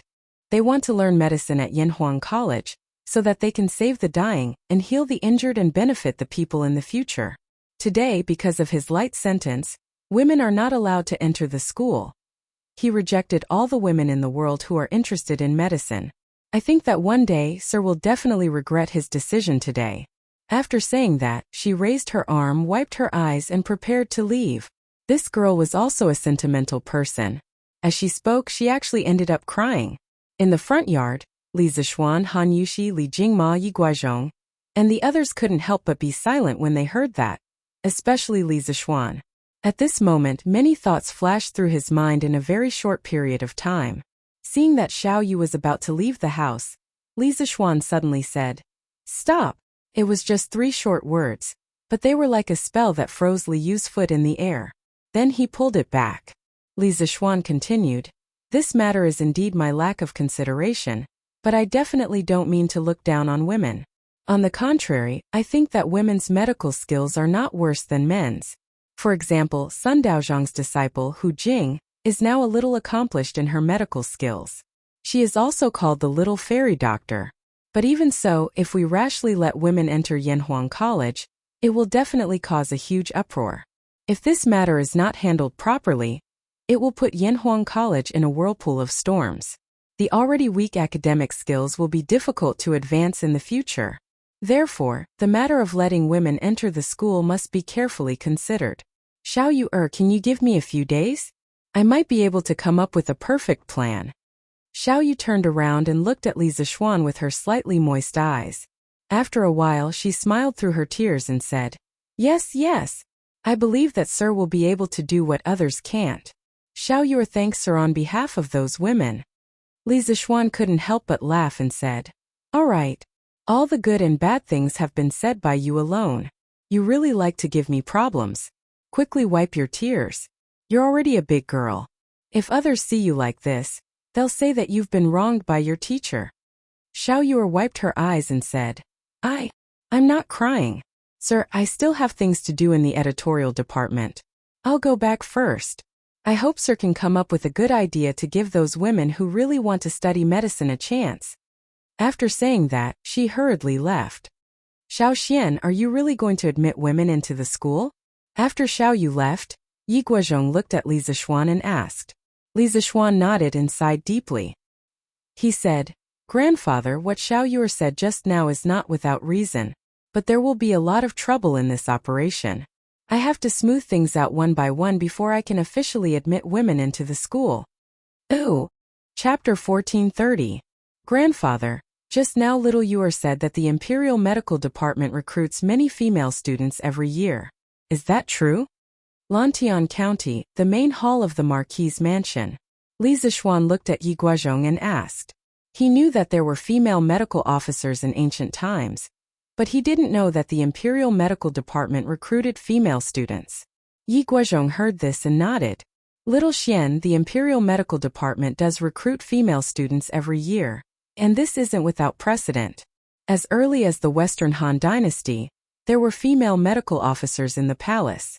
Because of her superb medical skills, she was conferred the title of the first female national healer in the history of the Western Han Dynasty. Since the emperor ascended the throne, the system of the Imperial Medical Department gradually improved and began to recruit female students to serve as female medical officers in the palace in the future. After all, there were many concubines and princesses in the harem. If they fell ill, it wouldn't be appropriate for an ordinary imperial physician to treat them. The female students of the Imperial Medical Department came from two sources. One was to select unmarried servants between the ages of 20 and 30, to let them enter the Imperial Medical Department to learn medical skills. The second was to recruit women with medical skills from the common people to take an examination. If they passed the examination, they would directly enter the Imperial Medical Department. In the future, they would have the qualifications to enter the palace after their medical skills had reached a small level. Most of the female doctors that were gathered from the common people came from medical families. Their ancestors had been practicing medicine for generations. After the accumulation of time, they also had a lot of experience. After going through the training of the Imperial Physician Bureau, their medical skills were often better than those of the illiterate servants of the officials. Those women who want to apply for Yanhuang College's medical school should belong to this kind of people. Li Zixuan heard this and frowned. He muttered in his heart for a moment and sighed. Hearing grandfather say this, if our Yanhuang College rejects these women who want to study, it would be a great loss. As far as he was concerned, he was actually happy to see a woman enter the medical school to study medicine. This was because the profession of a doctor couldn't lack women. Firstly, there were both men and women among the patients. Although doctors didn't differentiate between men and women, it would still be inconvenient for a male doctor to treat a private illness. Secondly, female doctors were usually more meticulous, which was a good supplement for male doctors. Didn't modern hospitals not only have female doctors, but also female nurses? Little Xian, you can say that, but you can't do that. In the eyes of many great scholars in the world, your engineering studies are deviant and rebellious. But because you are blessed by the emperor, they can't accuse you. But if you allow women to enter the school, you will give them a reason to attack you. Yanhuang College, which is already in a precarious situation, will become the target of public criticism. At that time, even His Majesty won't be able to protect you. When Yi Guochong saw Li Zixuan's expression, he couldn't help but ask anxiously. Li Zixuan smiled and nodded. Grandfather, don't worry. I know the severity of the matter. However, since the Imperial Physician Department can recruit female students, then this matter may not be without room for mediation. Tomorrow, I will go to see His Majesty and sound out His Majesty. Husband, did that matter make things difficult for you? At night, after dinner, the husband and wife returned to the bedroom. Han Yushi hesitated for a moment, then looked at Li Zixuan, who was sitting in front of the desk and reading documents, and asked softly. Hearing this, Li Zixuan turned around and asked, Wife, are you talking about the matter of letting women enter the medical school? Yes. Han Yushi nodded, then got up and walked to Li Zixuan. She said with an ashamed face, Husband, I'm sorry. When little Yuer came to the residence during the day, I heard what she said and felt that those women were very pitiful. In the end, I asked her to wait for you to come back and ask for your help. I didn't expect that it would cause so much trouble for you. Li Zixuan patted Han Yushi's hand and said with a smile, It's okay, wife. Although this matter is a bit troublesome, it's not completely impossible. In fact, in your heart, you should have the same thoughts as little Yuer, right? Han Yushi's expression was slightly sluggish. Seeing Li Zixuan staring at her with a burning gaze, she said helplessly, Nothing can be hidden from your eyes. I just feel that those women among the common people came to study with the heart of benefiting the common people, but they were rejected. It's really a bit pitiful. Besides, I don't think that women can't learn good medicine and can't be good doctors. Isn't our village's Huzhen an example? Li Zixuan waved his hand and said with a smile, All right. Wife, I already said during the day that I don't have any intention of looking down on women. It's just that letting those women enter Yanhuang College will inevitably cause criticism. Tomorrow, your husband will go to the palace to ask His Majesty and see what his opinion is. All right, it's getting late. Let's rest. The development of the matter was beyond everyone's expectations. Ever since Li Zixuan released the Tang Dynasty Dictionary and introduced Pinyin last year, more and more people became literate, including women. Once a person became literate, they would become sensible and their thoughts would be liberated to a certain extent. In addition, the Tang Dynasty was an era of openness. At this time, the social status of women in the entire history of China was rarely matched. Therefore, early the next morning, the offices of Datong Daily in Chang'an City, Lantian County, Xinfeng County, Xianying County, Yunyang County, and more than 20 other counties were besieged by women who wanted to apply for Yanhuang College's medical school. Many people were shouting, Why can the Imperial Medical Department accept female students but Yanhuang College can't? There were even women who shouted, We want to see the Marquis of Yong, and ask him to give us an explanation. After receiving the news from various places, Li Zixuan had no choice but to order the besieged offices of Datong Daily to close down immediately. As for today's Datong Daily, it was all handed over to the newsboys to sell. Lantian County Yong'an Square, Tang Dynasty Joint Medical Center. Today, doctors from all over the country had gathered here to accept Sun Simiao, Dr. Qin, and Dr. Wang's assessment and interview. Now in the bamboo sieve in front of you, there are a total of 9 types of medicinal herbs. Please write down the names of the herbs on the paper. In a room on the 2nd floor of the medical center, Sun Simiao, Dr. Qin, and Dr. Wang were the main examiners. In front of them sat 7 or 8 doctors who came to apply for the position. The youngest of these people were only 25 or 26 years old, and the older ones even had white beards. From this, it seemed that the position of a doctor in the Tang Dynasty Joint Medical Center was very attractive to civilian doctors. When they heard Sun Simiao's first question, a few of them quickly identified the herbs and wrote at a fast speed. All right. Time's up. They actually collected the answers they wrote. After about 15 minutes, Sun Simiao said to who was beside him, "Yes, Master." Hu responded and then went down to collect the answers written by those people. Sun Simiao, Dr. Qin, and Dr. Wang took it and then reviewed it in the hall. After a while, the three of them exchanged opinions. After confirming that the review results were correct, Sun Simiao announced, "Wu Cheng, the bamboo sieve in front of you contains alpine ginseng, June frost, rock peppergrass, coiling dragon 7, Eucamia ulmoides, angelica, roasted astragalus, Erycema, and Willingzi. And the answers you just submitted, only 8 of them were correct and 1 was wrong. Except for Wu Qingyi, the rest of you have all answered correctly." After his voice fell, everyone below was overjoyed, except for the youngest doctor. This person stood up with an ashamed face and cupped his hands, saying, "I'm really ashamed. I actually mistook alpine ginseng for Tai-bai ginseng. I really shouldn't have. I've embarrassed myself in front of Dr. Sunday. I'll take my leave now and won't disturb Dr. Sun." After saying that, this guy actually prepared to leave the examination hall. Sun Simiao hurriedly said, "Hey, little brother Wu, today's assessment is not only about identifying medicinal herbs. You're still young, so it's normal that you can't distinguish between alpine ginseng and Tai-bai ginseng. But as long as you can answer the following questions well, you still have a good chance of passing the assessment." In this room, Wu Qingyi was the only person under the age of 30. Seeing young people, Sun Simiao's heart was filled with admiration. Wu Qingyi was stunned. He originally thought that he had no chance, but after hearing Sun Simiao's words, his heart suddenly became lively again. He quickly cupped his hands and thanked Sun Simiao with a happy face. "Thank you, Dr. Sun." Sun Simiao nodded and said, "And then the assessment will continue. Duan Shurqiu, you will answer first." A patient often shows symptoms of sweating profusely. The sweat is like beads and slightly sticky. He is afraid of the cold. His hands and feet are cold. His breathing is weak. His face is pale, and even his lips are blue and purple. His pulse is weak or empty. What kind of illness is this? How should I treat it? Duan Shurqiu was a middle-aged man in his 40s. Hearing this, he frowned and pondered for a moment. Then he cupped his hands and said, "If I'm not wrong, this person should be suffering from the yang deficiency disease.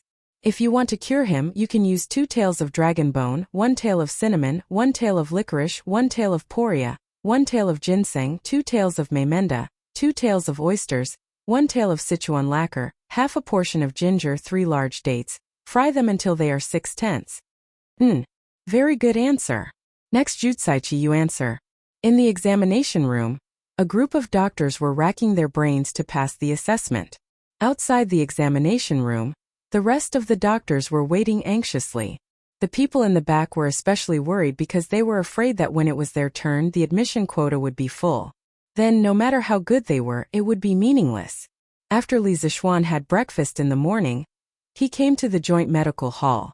Although he planned to meet Li Er today, the palace was in the morning court.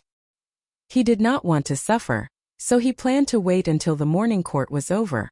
As soon as he arrived at the medical hall, he saw this lively scene. "Please invite the 8 doctors in the back in." After asking for the location of the examination room, Li Zishuan went directly to the examination room on the 2nd floor. As soon as he reached the door, he heard Sun Simiao's voice full of energy. But after seeing the doctors who came in to apply, Li Zishuan's eyes instantly widened because he saw a woman in the team of doctors. So, he quickly quickened his pace and walked into the examination room. He heard Sun Simiao's surprised voice inside. "Miss, we are hiring doctors here. Those who have nothing to do with it, please leave." After his voice fell, a woman's voice sounded in the room. "Why do you say that, Master Sun? I came here to participate in the doctor examination of the joint medical hall. How did I become an unrelated person?" Li Zishuan had already walked in at this time, but Sun Simiao did not notice him at all. Instead, he frowned and said, "The Tang Joint Medical Hall only recruits male doctors. Miss, please leave. Humph.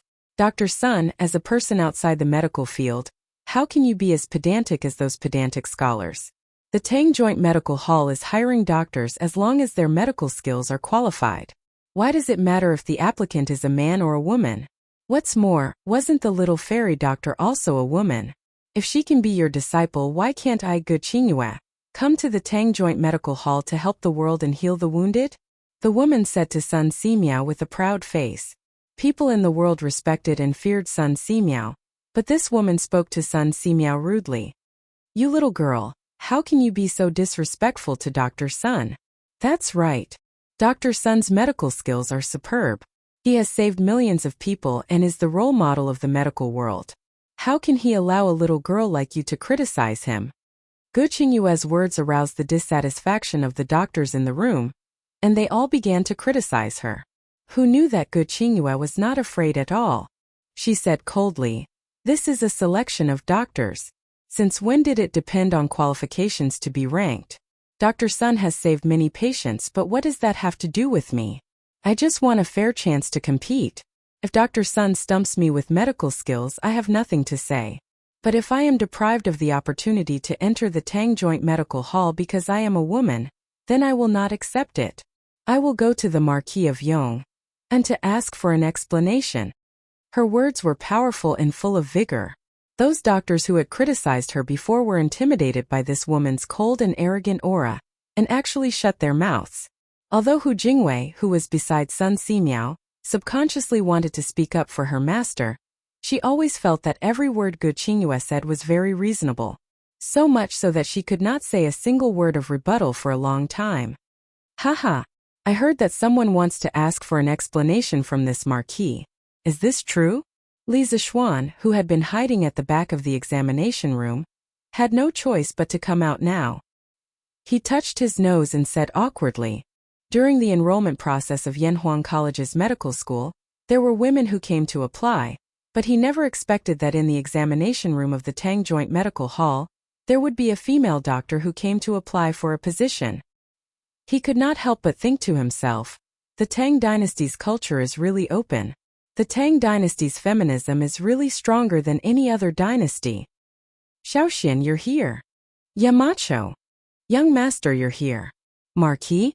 Nice to meet you, Marquis. Hearing that, Sun Simiao, Dr. Qin, Dr. Wang, Hu Jingwei, and the other doctors in the room all stood up and greeted him. The woman named Gu Qingyue did not move. She used her beautiful eyes to seriously size up Li Zixuan.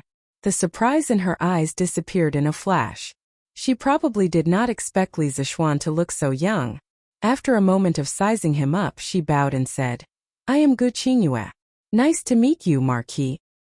Chapter 1431. In ancient times, women had obtained a high status through their labor in harvesting. At that time, they had even become the kings of their own tribes.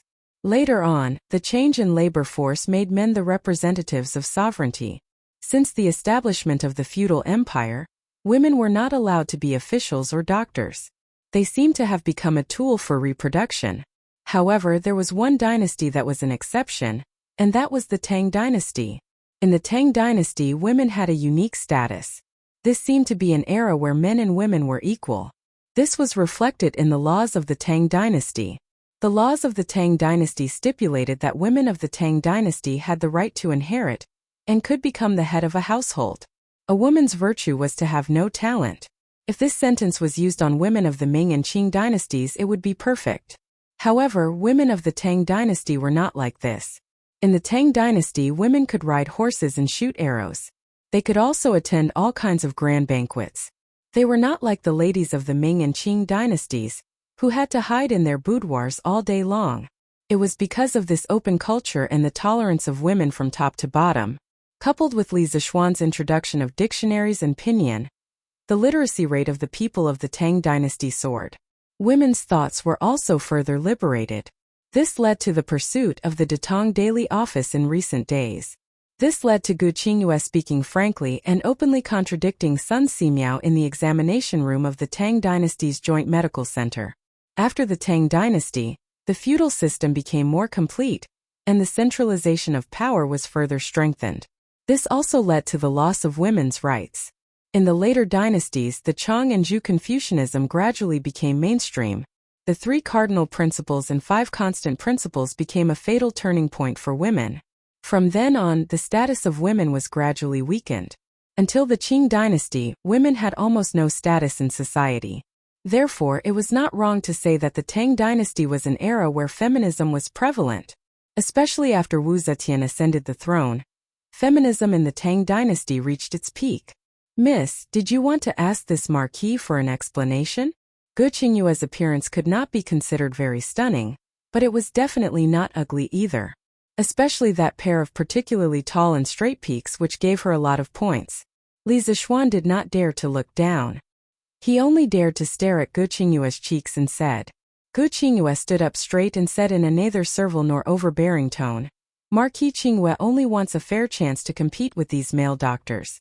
The Tang Empire Joint Medical Center is recruiting doctors, not son-in-law. Why do you care so much about gender? Li Zixuan nodded and asked with a smile. Miss Gu, you seem to be very confident in your medical skills? A trace of pride appeared on Gu Qingyue's face.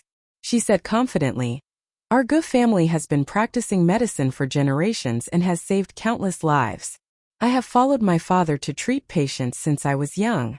I read the Canon of Internal Medicine at the age of 6, the Yellow Emperor's 81 Difficult Classics at the age of 7, the Shennong's Materia Medica at the age of 9, the Treatise on Typhoid and Miscellaneous Diseases at the age of 10, the Pulse Classics and Acupuncture and Moxibustion Classics at the age of 12. At the age of 13, I was able to treat patients alone. How can I not be confident in my medical skills? Li Zixuan's eyebrows twitched, secretly thinking that this girl seemed to be an expert. Sun Simiao was a little surprised. He asked, Gu family? Which Gu clan is the Gu clan that Miss mentioned? Gu Qingyue raised her head and said, The Gu family is the Gu family. My ancestor was the Marquis of the Western Jin dynasty. People call him Little Deity.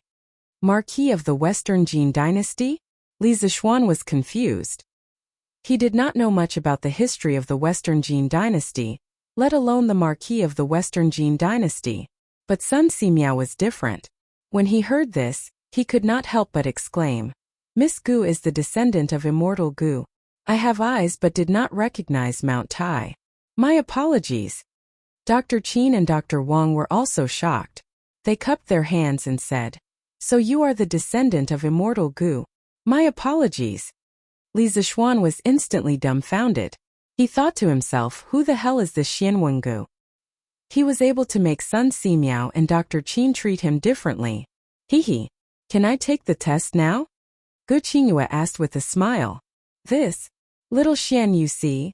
Sun Simiao's voice faltered as he looked at Li Zixuan with a troubled expression. Ahem.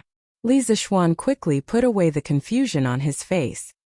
He coughed and said, Since Miss Gu is from a famous family and is so confident in your medical skills, you can take the test. At the same time, the Tang Empire's Joint Medical Center will no longer restrict the recruitment of male and female doctors. As long as your medical skills and medical ethics are good, you can be selected. Although he did not know who Gu Qingyue's ancestor, Immortal Gu, was, he could not show his ignorance on his face. He still wanted to save face. As for the gender restriction of the Joint Medical Center's doctors, it was a decision he made after careful consideration. Because the academy recruiting female students might be opposed by the public, but the medical center recruiting female doctors, there was no reason for people to object. After all, there was no rule that said that women could not practice medicine in this era. Marquis is wise and powerful. Qingyue is impressed. Hearing that Li Zixuan had completely removed the gender restriction of the recruitment of doctors, Gu Qingyue smiled sweetly and bowed to Li Zixuan. Sun Simiao saw that Li Zixuan's attitude was firm, so he could not persuade him anymore. Moreover, he also felt that recruiting female doctors would not affect the overall situation. So he nodded and said, That's good. Gu Gunyang, please take a seat. Next, please follow them to take the test. Actually, come out for a moment. After settling the matter of Gu Qingyue's qualification, Li Zixuan walked to Hu actually sighed and whispered something. Then he walked out of the room from the side. Hu actually looked at Sun Simiao. Seeing Sun Simiao nodding at her, she then walked out of the door. Young master, do you need me for something? Outside the room, who actually asked in a low voice. Li Zishuan nodded. He hesitated for a moment, but still bent down slightly and looked at who actually. He whispered. Actually, who is Gu Qingyue's ancestor? Who actually was stunned and said doubtfully. Young master, didn't Sister Gu say? Her family's ancestor is Gu Xianwang, the Marquis of the Western Jin dynasty. Oh, young master wants to ask who Gu Xianwang is, right? This Gu Xianwang is Gu Hong. His courtesy name is Jichuan, and he calls himself Bio Puzi. He is a famous doctor in the Western Jin dynasty. His wife, Aunt Bao, is also very skilled in medicine. She is very famous among the people. There is even a temple for Aunt Bao in the coastal area of Guangdong. Gu Hong? She is actually a descendant of Gu Hong. Li Zishuan's face changed, and his heart was extremely shocked. Yesterday, Yi Guozhong told him that the women who knew medicine among the people were mostly from medical families. He did not expect that today, in the Tang United Medical Center, he would meet Gu Qingyue, a woman who came from a super medical family. He was really lucky. At the same time, this also confirmed Li Zishuan's idea of recruiting women into Yanhuang College's medical school. Today, he must find Li Er and ask for an explanation. Chapter 1432. Gu Hong, also known as Jichuan, was the grandnephew of Gu Xian of the Three Kingdoms, and was known as the Little Immortal. He was once conferred the title of Marquis of Guanyi and later lived in seclusion in Mount Luofu to refine pills. At the same time, he was also a famous doctor in China during the Eastern Jin dynasty. He was the pioneer of preventive medicine and wrote Behind the Elbow, which recorded the diagnosis and treatment of infectious diseases such as smallpox and chigger. Gu Hong's wife, Bao Gu, was the daughter of the governor of Nanhai, Bao Jing. She was also a famous doctor. She had followed her husband for a long time to refine pills and practice medicine in Mount Luofu, treating the people and benefiting the people. Therefore, the people of Lingnan respectfully called her Bao Gu. Bao Gu practiced medicine and gathered herbs, and her footprints were all over Guangzhou, Nanhai, Huyang, Baoyuo, and other places. Her medical skills were excellent and meticulous. She was good at acupuncture and was famous for treating tumors and warts. After Bao Gu's death, the people of Lingnan commemorated her contribution to the medical industry and built a shrine to Bao Gu in the Sanyuan Palace at the foot of Yueshio Mountain in Guangzhou. Therefore, the Gu family that Gu Qingyue belonged to could be called a super medical family. However, Li Zishuan found it a little strange. With the Gu family's background, even after several hundred years, they shouldn't have let Gu Qingyue, a young miss who had never done any household chores, apply for a job at the joint medical center, right? Could there be a story in between? Shaking his head, Li Zishuan left the medical center and went home. He still had to go to the palace to see Li Er, so he had to go home and change his clothes. Greetings, Marquis. Just as he stepped into the gate, a person came from the front yard and bowed to Li Zishuan. Yo, Brother Zhang, why are you here? Li Zishuan was slightly surprised. The person who came was none other than the blacksmith of the workshop, Zhang Hongsheng. Marquis, this Zhang is here today to return the sword. Thank you, Marquis, for trusting this Zhang and being willing to lend the wind-chasing sword to my father. Now that 3 days have passed, this Zhang will return the wind-chasing sword intact. Zhang Hongsheng raised the sword above his head and bowed to Li Zishuan. Li Zishuan nodded and took the wind-chasing sword. After a cursory inspection, he said, "It's just a small matter. You don't have to be so polite. I wonder if your father is satisfied with my wind-chasing sword?" Satisfied. Zhang Hongsheng nodded his head and said, "After my father saw the wind-chasing sword, he was shocked by it and even wanted to reforge the 9 raven swords. However, my father knew that he was too old and could not afford to reforge the sword, so he could only give up. My father admires Marquis' honorable master, spiritual master Taoist Lingxiu. I only regret not being able to meet him personally back then." Li Zishuan laughed and said, "Haha, your father's swordsmithing technique is something that few people in the world can match. This Marquis admires your father very much and will definitely pay a visit to him in the future." It was inevitable that the workshop would run into some technical problems in the future. It was not a bad thing to establish a good relationship with a famous blacksmith like Zhang Jujio. Zhang Hongsheng quickly cupped his hands and said, This Zhang looks forward to Marquis's arrival. Now that the sword has been returned, this Zhang will return to the workshop to forge weapons and armor for Marquis. Oh, by the way, on the way here, this Zhang heard from Steward Fu that the hydraulic stamping machine in the workshop has been completed. It should be ready for use now. Marquis, the plate armor you designed should be ready soon. Hearing this, Li Zishuan's eyes lit up. He said with a face full of joy, "Oh? The hydraulic press machine has been completed?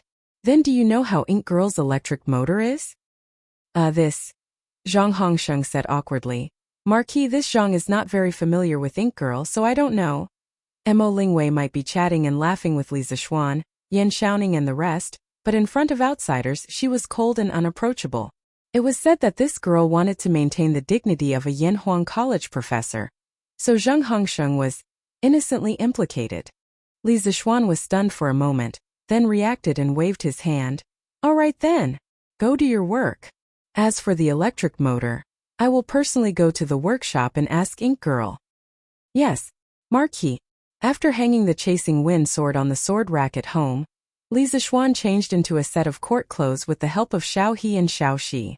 Then he rode on Big White and left with Peng Feiji and a few other guards. Currently, the roads in Lantian County were being upgraded. The original bluestone roads were being changed into cement roads. In order to avoid traffic jams due to the road construction, County Magistrate He chose to construct the roads in sections. This way, the construction speed could be guaranteed, and it would not affect the people's travel as much as possible. After leaving the county, he rode his horse all the way to Chang'an City. It was only 9 o'clock in the morning, so the weather was not too hot. Therefore, the journey was very refreshing. Little Xian, you're done with the morning court. What are you doing here?" Coincidentally, when he arrived at the entrance of the imperial city, he bumped into the civil and military officials who had just finished their morning court.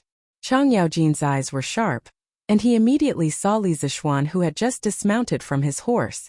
He quickly walked in front of Li Zishuan and laughed. "Uncle Chang, Uncle Qin, did you guys just finish your morning court?" Li Zishuan smiled and greeted them. "Yes. Little Xian, you came to the palace today because you have something to ask His Majesty, right?" Qin Xiong nodded and asked with a smile. "Yes. It's about Yanhuang College's medical school. There are some things that I need His Majesty's opinion on." Li Zishuan replied. "Then hurry up and go. Don't delay the important matters." Qin Xiong was much more serious than Chang Yaojin. When he heard that Li Zishuan had important matters to discuss with Li Er, he quickly moved aside and said, "Yes. Uncle Yan?"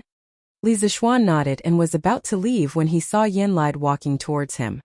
He suddenly remembered that he had tested Mo Huai a few days ago, so he quickly took the initiative to greet him. "Yes. Little Xian. Are you going to the palace to see His Majesty?" Li Zishuan was the leader of the younger generation in the Tang Empire, and Yan Lide had a very good impression of him. Hearing this, he revealed a kind smile and said. Li Zishuan nodded and said, "There are some things that I need to see His Majesty about, but I also want to congratulate Uncle Yan today." "Congratulate? This is for no reason. What's there to congratulate me for?" Yan Lide was a little confused when he heard this and asked doubtfully. Li Zishuan smiled and said, "Uncle Yan, you're too involved to see clearly. What I mean is that I should be able to attend Xiaoning's wedding soon." "Wedding? Heh, old Yan, is that kid of yours getting married? Not kind. You're too unkind, old man. You didn't even inform me of such a happy event. Are you afraid that I'll drink your family dry?" Not far away, Chang Yaojin heard this and immediately stopped moving forward. Then he turned around and walked over quickly, pointing at Yan Lide and teasing him. Yan Lide was still in a daze at this moment.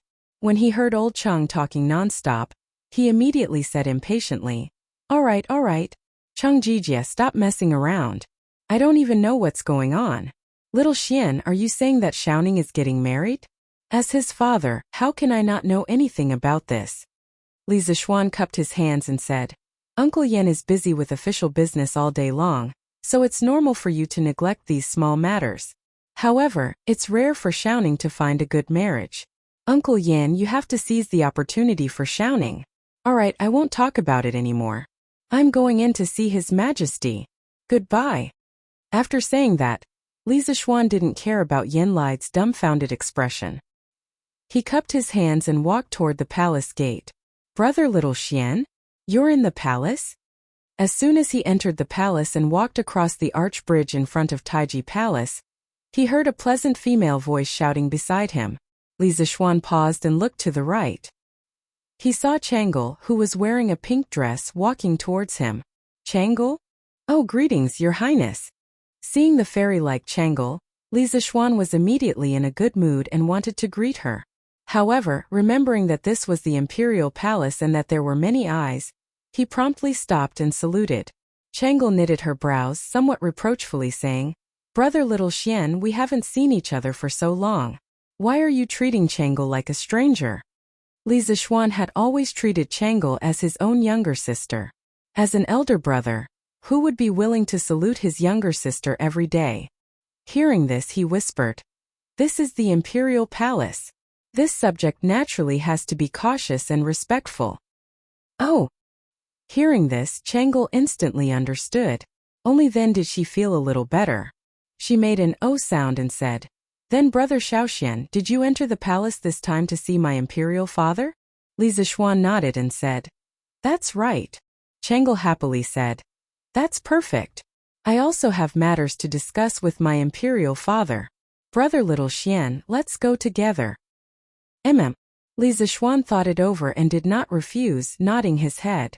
Your Imperial Majesty, Princess Chang'e requests an audience.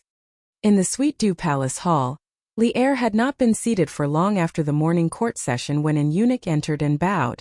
Oh, Chang'e? Quickly let her in. Li Er had just finished the morning court session and was originally somewhat tired. Hearing that his most beloved daughter had arrived, he immediately became spirited and hurriedly replied. Who knew that the eunuch would say, Your Imperial Majesty, the Marquis of Yong, and is also outside the hall, requesting an audience. Why did that fellow think of meeting us today? Let him in. Hearing this, Li Er's eyebrows trembled slightly as he spoke. Speaking of which, ever since Li Zixuan had entered the palace to ask for brass after the construction of the hydroelectric dam in Lantian County, Li Er had not seen Li Zixuan for quite some time. Without Li Zixuan causing trouble in Chang, and Li Er felt that it was lacking a lot of fun.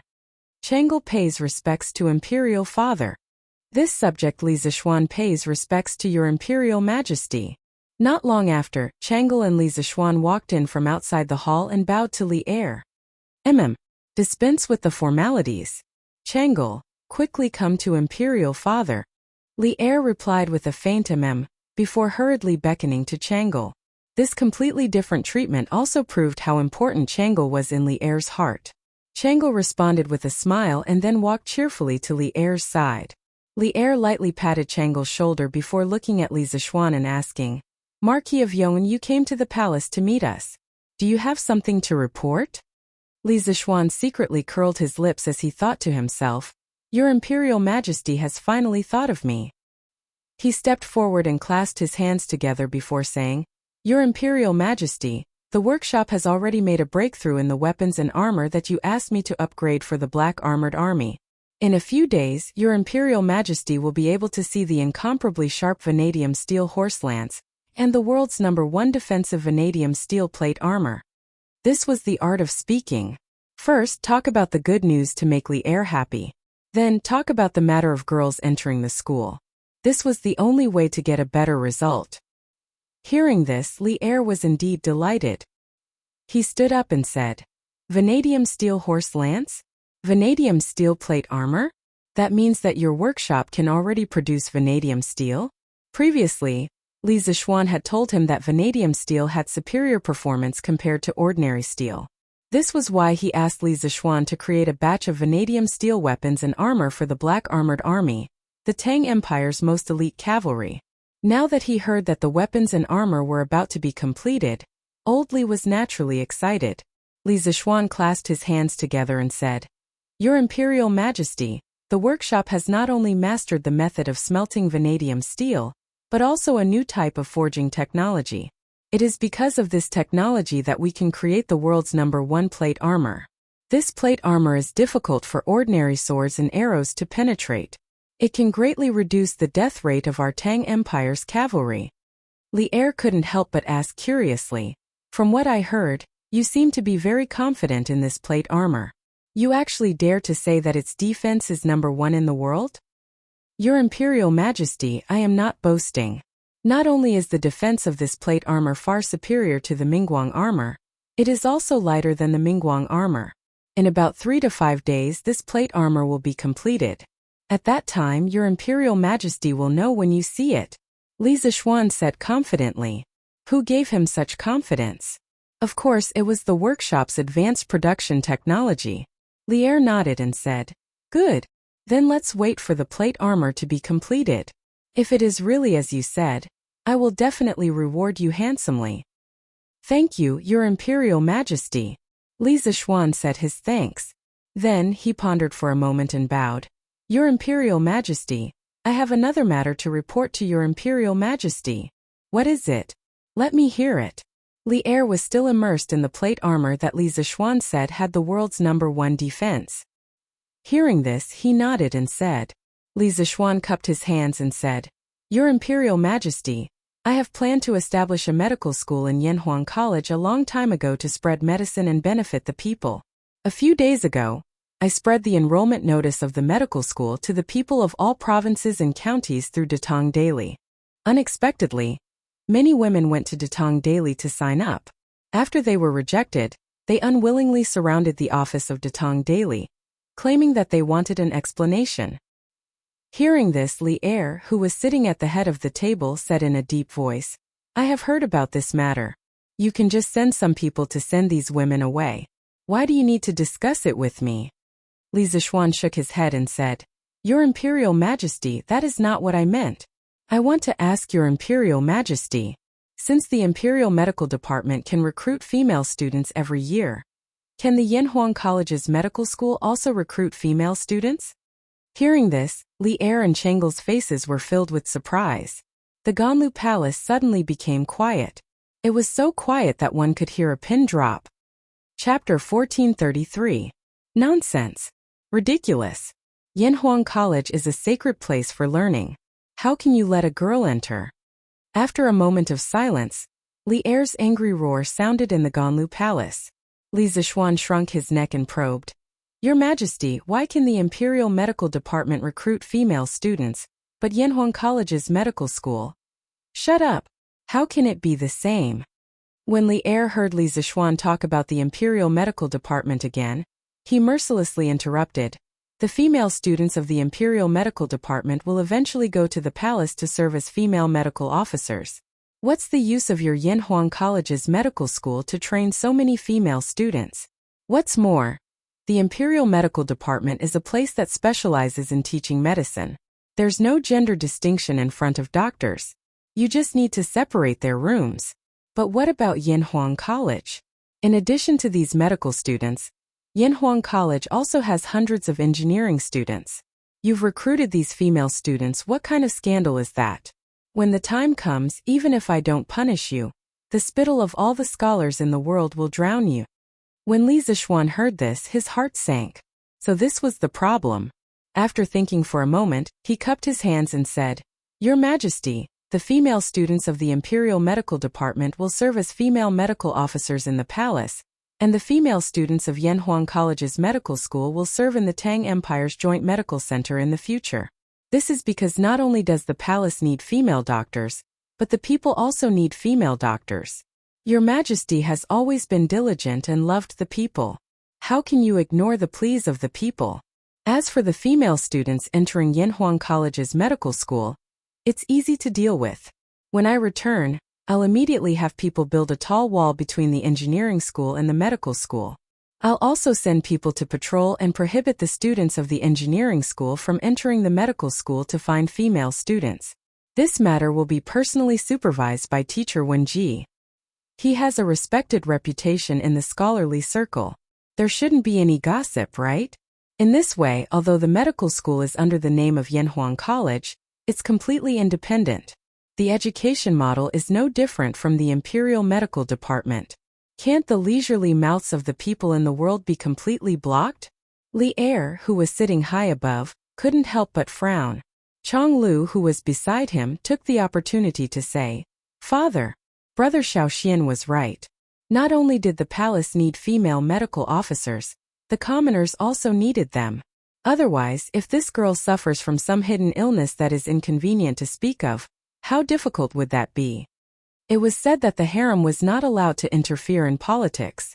If it were any other concubines or princesses in the harem who said this, they would probably be reprimanded by Li Er. However, it was Changel who said this.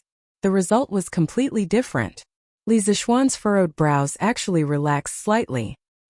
He patted Changel's little head very dotingly, then looked at Li Zishuan and said, "Your method is barely passable, but why do you have to go through so much trouble to recruit women into Yanhuang College's medical school?" This was also what Li Er didn't understand. As the saying goes, one doesn't get up early without benefits. In his opinion, although Li Zishuan wasn't the kind of person who only cared about benefits, he was definitely not the kind of person who did things without asking for anything in return. Li Zishuan said with an innocent face, "Your Majesty, I'm not letting women into the medical school for my own personal benefit. I'm only letting the Tang Empire's medical school have a better development." Li Er asked curiously, "What does letting the Tang Empire's medical school have to do with recruiting women into the school?" Li Zishuan cupped his hands and said, "Your Majesty, if the Tang Empire's medical school wants to have a long-term development, it absolutely can't do without female doctors. Most of the women who want to apply for Yanhuang College's medical school are from medical families. Their ancestors have been practicing medicine for generations. Under the influence of what they see and hear, their cultivation in medicine is better than that of ordinary people. What they lack is a systematic medical education. Once they are able to receive formal training, their medical skills will definitely be better than the current doctors in the various medical halls. If they are willing to apply for Yanhuang College's medical school, it means that they have a benevolent heart to save the world and help the people. Your Majesty, do you want me to reject these women with medical talent just because they are women? Moreover, women are generally more careful than men. The most important thing for a qualified doctor is to be careful. Female doctors are a good supplement for male doctors. That's why I said that if the Tang Empire's medical school wants to have a long-term development, it absolutely can't do without female doctors." Li Zishuan's words made Li Er fall into deep thought. Changel, who was at the side, became more and more interested as she listened. Her beautiful face gradually glowed with a brilliant smile. She thought to herself, Brother Xiaoxian is indeed different from other men. He values women so much and doesn't discriminate against them. He really has the spirit that only immortals have. Speaking of which, although she was a princess of the Tang Empire, she was still a woman. Since she was a woman, she couldn't avoid marrying and becoming a man's wife and vassal. Today, Li Zishuan spoke up for female doctors, which made her eyes light up. "Your Majesty, I also think that Marquis Yong An's words are reasonable." Li Er was about to speak when Empress Zhongsun happened to walk in from outside the hall with a bowl of iced sour plum soup. She smiled and said, "There are many women from medical families among the people who have medical skills. If they are rejected outside the door of Yanhuang College's medical school just because they are women, wouldn't it be too much of a pity to cut off the possibility of their medical skills to improve further? Besides, the number of female students recruited by the Imperial Medical Department every year is limited. The palace doesn't need so many female medical officers, so it's better to let Yanhuang College's medical school cultivate a group of female doctors to benefit the people." Standing in the middle of the hall, Li Zishuan couldn't help but look gratefully at Empress Zhongsun. This gentle, virtuous, and wise woman would come out at every critical moment to advise Li Er to make the most correct decision. She was the biggest contributor to Li Er's creation of the Jingguan Golden Age. The silent Li Er finally looked at Li Zishuan and said, "That's good. We will grant your request for the time being. But this move is bound to cause criticism among the court officials. In our opinion, this matter should wait until your new plate armor is made before we announce it in front of all the court officials. At that time you will have made a great contribution, and the voices of opposition will be much smaller. In addition, if there are people among the people who oppose this matter, you will have to deal with it yourself. If the voices of opposition are too loud, then don't blame us for refuting your proposal." When Li Zishuan heard this, he couldn't help but curse Li Er in his heart for being so cunning. However, it was already not easy for Li Er to be willing to stand by his side. It was basically impossible for him to get Li Er to help him eliminate all opposition. This official obeys. Thank you for your grace, your majesty. Li Zixuan knew when to stop and immediately stepped forward to thank the emperor. The next day, Tang Dynasty's Joint Medical Center officially announced the recruitment of female doctors. This news only caused a small ripple among the people because today was a special day. Celestial Bane, which had been serialized in Datong Daily for 2 months, officially ended today. Strangely enough, this Xianxia novel's biggest audience was not men, but women. The delicate emotional entanglements in the novel caused many women to cry. Especially at the end, when Bai Yao sacrificed herself to block the Celestial Bane sword for Zhang Xiaofan. Not only did the female readers cry, but many male readers couldn't help but secretly wipe their eyes. Sob sob sob. In the end, Bai Yao still couldn't be resurrected. Bai Yao is so pitiful. Leather Knight is so hateful. Why did he give everyone hope, and then let everyone feel despair? Bai Yao could have been resurrected. Why didn't he give us a perfect ending? No. Quick, take a look at the last paragraph Paixia wrote. Today, Celestial Bane has officially come to an end. During the serialization of Celestial Bane, we received a lot of support from readers. Chivalrous Hero is very grateful. Of course, we also received criticism and abuse from readers. Chivalrous Hero understands all of you because Chivalrous Hero also likes Bai Yao. But Swordsman really can't give you a perfect ending. Bai Yao's tragedy from the day she appeared was already destined. She was a demonic witch, and Zhang Xiaofan was from a righteous sect. Under normal circumstances, the two of them would never be together. During the Great Battle of Emerald Cloud Mountain, Zhang Xiaofan was interrogated by his sect. Priest Song Song colluded with the demonic sect and betrayed Emerald Cloud sect. The defeated demonic sect turned back and wanted to kill Emerald Cloud sect. Daoxian Zhenren activated the Celestial Bane sword formation for the second time. In the end, because he was worried that Zhang Xiaofan would be used by the demonic sect and bring disaster to the world, he slashed the Celestial Bane sword at Zhang Xiaofan. In such a desperate situation, if Bai Yao didn't activate the spell of infatuation and block the sword with her body, Zhang Xiaofan would only die. There was no other ending. The wounded Zhang Xiaofan joined Ghost King sect under the name of Ghostly. For 10 years he searched for a way to resurrect Bai Yao. But the dead cannot be resurrected. Can Bai Yao really be resurrected? Maybe. After all, when Fox Divergent Mountain collapsed, Bai Yao's body disappeared, leaving only a piece of green clothing and the Hahuan bell. It was very imaginative. But if Bai Yao didn't use her body to block the sword and sleep forever, how can you remember her forever? I want you to always remember the Bai Yao who for true love was willing to fall into the underworld for 3 lifetimes and 7 lifetimes. Swordsmen were devastated by the end of Celestial Bane. After serious consideration, Swordsman decided to stop writing and thank the readers who accompanied the swordsman along the way. If fate wills it, we'll meet again. Leather Knight's words at the end of the chapter were an explanation for Bai Yao's ending. It was also a declaration that he would stop writing from now on. After reading it, the male and female readers were stunned at first. Then they cried out in disbelief. What? Stop writing? What does this mean? Leather Knight won't write novels anymore? Sob. Why? Although we're sad that Bai Yao didn't resurrect, Leather Knight, please don't abandon us readers. Sob. We won't scold you anymore. Leather Knight, don't stop writing. That's right. We won't block Datong Daily's editorial department anymore. We won't scold you anymore. Please don't stop writing. Sob. Bai Yao didn't resurrect. Leather Knight also stopped writing. Leather Knight, why are you so cruel to us? In Chang'an City and the counties around Chang'an City, the readers who saw the latest issue of Bragging World couldn't help but cry. A sorrowful atmosphere began to spread wildly in every city. Cries could be heard everywhere. Damn it. Leather Knight is going to stop writing? Is it because we made a scene in the workshop last time and angered him? Sigh. Don't you think I'm despicable? In Chang'an City Sun Mansion. It was Saturday today.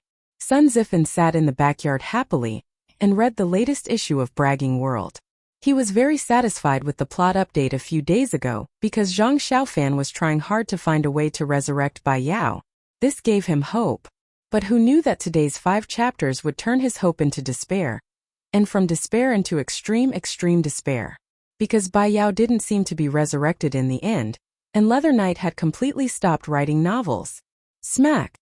Sun Zifan couldn't help but give himself a hard slap. He scolded himself. Sun Zifan, oh Sun Zifan, why did you make a scene in the workshop's editorial department and make Leather Knight unhappy? Great, now there won't be any books to read in the future, right? It's over. It's over. My Zhang Xiaofan. My Bai Yao. My Leather Knight. Come back all of you. At the end of his speech, he couldn't help but cry. The servants guarding outside the door couldn't help but look at each other. They didn't know what kind of blow their young master had suffered. No. I want a reward. This is what I owe Leather Knight. I want to reward him with all my pocket money. Men. Quick. Quick. Reward Celestial Bane 100 Tang Yuan. In the room, Sun Zifan suddenly said as if he had gone crazy. There were quite a number of people who had the same thoughts as him. Back when they caused a ruckus in the editorial office, there were thousands of them. Those who participated in the ruckus were actually very fond of Celestial Bane. As the saying goes, the deeper the love, the more the blame. Now, when they saw the last sentence of Celestial Bane's grand finale, they subconsciously felt that it was because they caused a ruckus in the workshop back then that caused Pai Ziyech to retire from writing. Therefore, they all wanted to reward him as compensation. As for those who didn't participate in the chaos, they wanted to reward him as much as they could, hoping to retain Leather Knight. Therefore, a very spectacular scene appeared.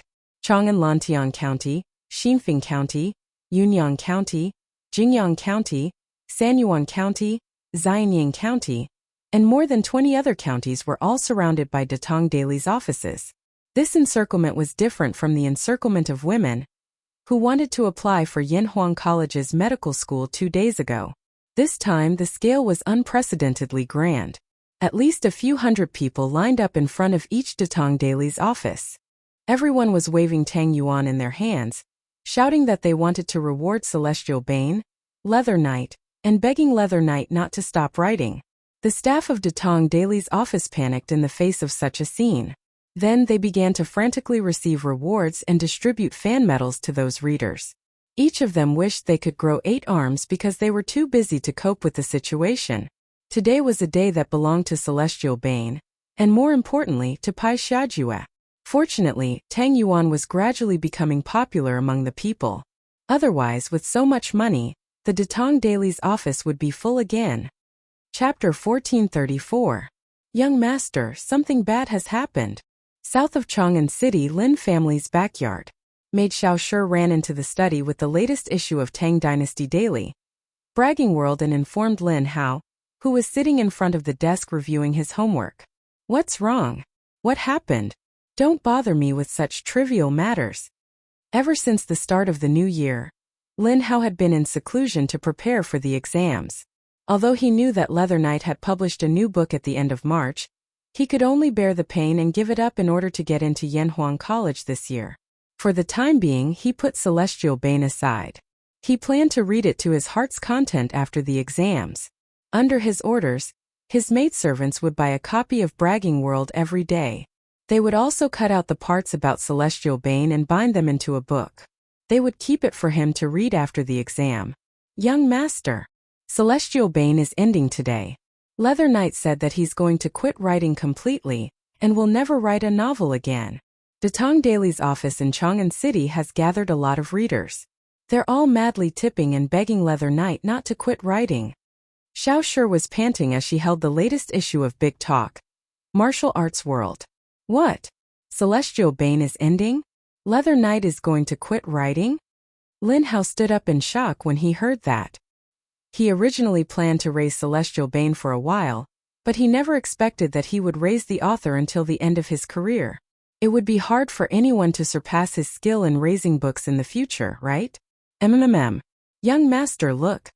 Xiao Shi nodded in response and handed the copy of Bragging World to Lin Hao. Lin Hao took it and read the last paragraph carefully. He couldn't help but sigh. What a pity. What a pity. I won't be able to read his novels anymore. Xiao Shi, go get 1,000 Tang Yuan and tip the leather knight. Currently, the Yanhuang Chamber of Commerce's bicycles were selling well all over the country. Lin Wenyuan relied on his status as a member of the Chamber of Commerce to earn a lot of money. In addition, Lin Hao had recently been in closed-door training to prepare for the exams, so he rarely used the money. Therefore, this brat had also saved up a lot of money. 1,000 Tang Yuan was still something he could afford. Yes, young master. Brother Qingke, is Brother Xiaoxian really not planning to write novels in the future? In the Imperial Palace, the little fatty had just paid his respects to Empress Zhongsun when he was robbed by Chang'e. Chang'e pulled Li Tai to the garden and asked anxiously. Li Tai heaved a sigh and said helplessly, I just found out about this too. Although I felt bad, I understood Yamacho's feelings. He had so many things to do every day. How could he have the time to write a novel? We should have been mentally prepared for this outcome. When Chang'e heard this, a trace of sadness appeared on her face. After a long while she nodded and said, Yes, Brother Qingke, you're right. Brother Xiaoxian can't always write novels for us. Now, not only is he in charge of Yanhuang College, he's also in charge of the huge fief of Lantian County. It's time for him to stop writing. But from now on, it'll be hard to see a novel as exciting as Celestial Bane. Yamacho, are you really planning to stop writing? In the new workshop of the Strange Taste Pavilion, Li Zixuan came here today to check on the progress of the technical upgrade and coincidentally met Ma Zhou. Ma Zhou brought Li Zixuan to a corner and asked worriedly, Sai, I'm not writing anymore. I'm not writing anymore. I'm getting busier and busier. Where would I find the time to write novels? Li Zixuan waved his hand and smiled bitterly. Ma Zhou said unwillingly, But Marquis, are you really willing to part with your readers? Do you know that this morning countless readers of Celestial Bane in and around Chang'an City went to the Datong Daily office to tip you? They want to apologize for making a scene in the workshop and ask you to stay. Are you really willing to part with them? Although he had long decided to stop writing after finishing Celestial Bane, Li Zixuan couldn't help but feel a little sad when he heard Ma Zhou mention it. It was a kind of reluctance. All good things must come to an end. I have more and more work to do and I can't keep writing. It's better to get the pain over with than to prolong the pain. While they're still not too deep, it's better for me to withdraw as soon as possible. Besides, each new generation excels the previous one. Now Hua Hongyi's dream of Qin is gaining momentum and has a chance to take Celestial Bane's first place. I'm leaving when things are done, hiding my achievements and fame. I'm leaving now to make way for the younger generation and to avoid embarrassment if I'm surpassed by others in the future. After a moment of silence, Li Zixuan shook his head and said. Ma Zhou looked deeply at Li Zixuan and said, Leaving when things are done, hiding your achievements and fame. Marquis, you have great literary talent. Although what you said makes sense, Marquis, I don't believe a word of it. Celestial Bane's position, whether it's in the past or in the future, is unshakable. Dream of Qin is getting more and more exciting after it's updated, but it's still lacking compared to Celestial Bane. After Li Zixuan told Hua Hongyi about the TV series in his previous life, Hua Hongyi stopped updating for a week and reworked the outline. The updated Dream of Qin was undoubtedly more exciting in terms of plot. Hua Ziyu, a student of engineering, Princess Yushu of Tuan Kingdom, Xiang Yu, the overlord of Western Chu Lu Bang, the great Qin general Meng Yi, the great eunuch Zhao Gao, the eldest young master Fu Su, the second young master Hu Hai, and the supreme emperor Qin Shi Huang. These characters collided and created dazzling sparks under Hua Hongyi's pen, especially the part where the main character, Hua Ziyu, used engineering to stir up trouble in the Qin dynasty. The readers couldn't help but exclaim in satisfaction and couldn't stop. Because of this, Dream of Qin's results were getting better and better, and even showed signs of surpassing Celestial Bane. Nowadays, there were more and more novels imitating Dream of the Great Qin. For example, Dream of the Three Kingdoms and Dream of the Han Dynasty could be found everywhere. Basically, they imitated the main character of Dream of the Great Qin and Dream of the Han Dynasty. It could be said that Dream of the Great Qin had created the genre of time travel. Seeing that Dream of Qin was getting more and more popular, Li Zixuan was finally relieved and decided to stop writing altogether. After hearing Ma Zhou's words, Li Zishuan said helplessly. Haha. Brother Ma really thinks highly of me, but since things have come to this, I won't write any more novels no matter what. In the future, Brother Ma, you have to find more new talents with potential. Seeing that Li Zishuan had made up his mind, Ma Zhou could only sigh helplessly, shake his head, and leave with his hands behind his back. Li Zishuan stood quietly in place and watched Ma Zhou's back as he left. After a while, he turned around and walked towards Mo Lingwei's laboratory. Little Ningzi, come over and help me coil the coil on the magnet. Oh, coming. Hey, can your hand stop shaking? Be serious. I'm not shaking. It's shaking on its own, I can't control it. If you can't control your hands, who can? It's not. Just as he walked to the door of the laboratory, he heard the quarrel between the two enemies. Li Zishuan smiled helplessly and pushed the door open to enter. Cough cough. Ink Girl shouting, are you guys assembling the electric motor? At this time, because they were assembling the electric motor together, Yin Xiaoning and Mo Lingwei's heads were less than a centimeter apart from each other. It looked very ambiguous. Li Zishuan couldn't help but cough softly and pretend that he didn't see anything as he said. Hearing this, Mo Lingwei quickly bounced away from Yin Xiaoning as if she had been electrocuted. Her cheeks quickly flushed red. She clasped her hands together and said hurriedly, Sean, Yamacho, you're here. Oh, that electric motor, I'm almost done. I can give it to you tomorrow at the latest. So fast. Li Zishuan looked at the electric motor's casing and various parts scattered all over the floor. He nodded with satisfaction and said, Ink Girl's attainments in electric machinery are really getting better and better. Although the electric motor's principle is simple, it's not simple at all to actually build it. Ink Girl can build it in just 5 days, it's really admirable. Hearing Li Zishuan's praise, Mo Lingwei couldn't help but be overjoyed. However, she remembered that she was a professor at Yanhuang College and should be reserved, so she quickly restrained the smile on her face and said, Yamacho, you've already drawn the electric motor's blueprint. I just need to follow the blueprint. Most of the credit goes to you, I don't dare to take the credit. Hey, our Professor Mo is actually so modest. Li Zishuan couldn't help but laugh. Yin Xiaoning, who was at the side, was dissatisfied. Yamacho, I also contributed to this electric motor. Why did you all ignore me? Li Zishuan waved his hand and said, Okay.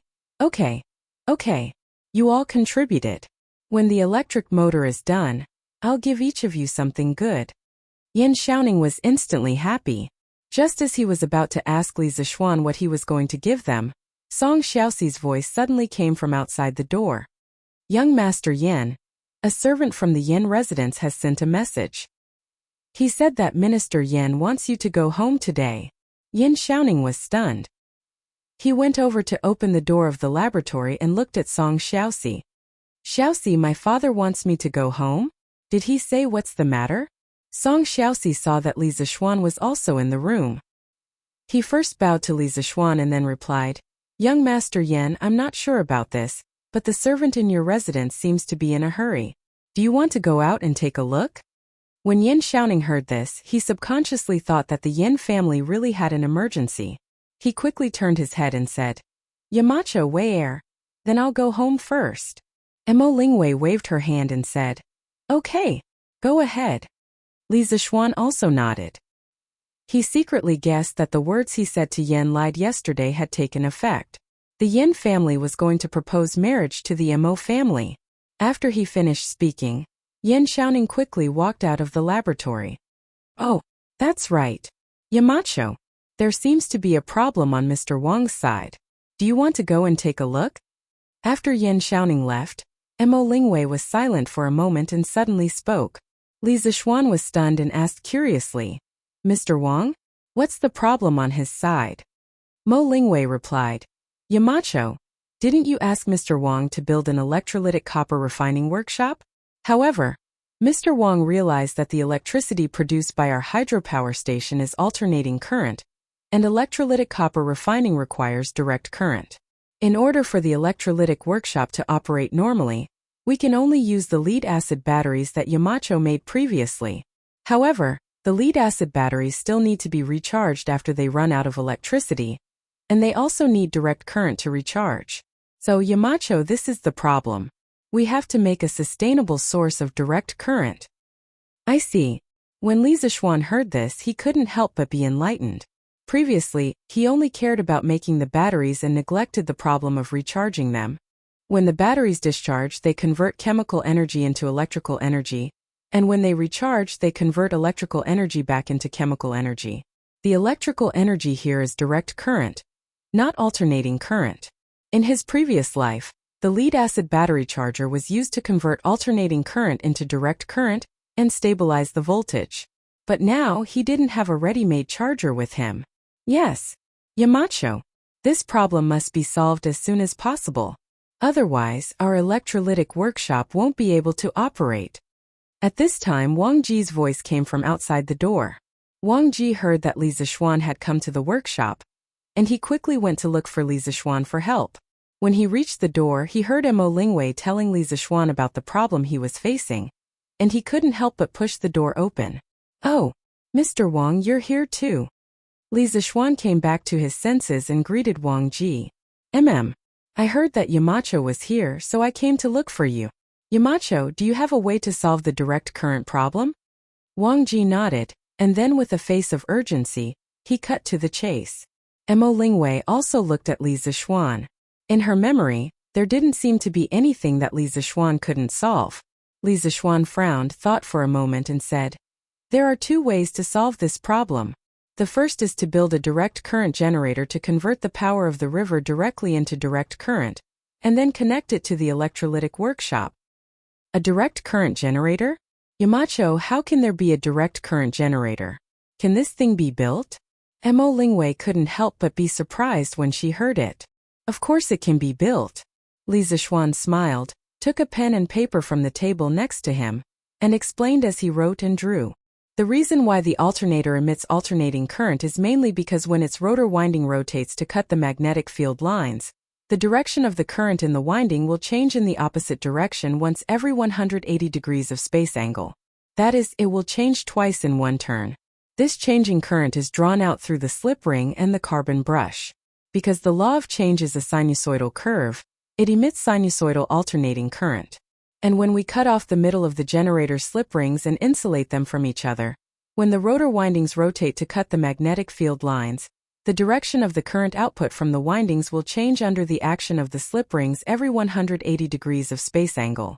This way, the output will always be a positive pole, and the other end will always be a negative pole. This way, the output will be direct current. After he finished speaking, the internal core structure diagram of the direct current generator was revealed on the white paper. Mo Lingwei looked at it for a while, then nodded and said, "I understand. Yamacho, your design is really brilliant. Hey, by the way, Yamacho, you just said that there are two ways. What's the other way?"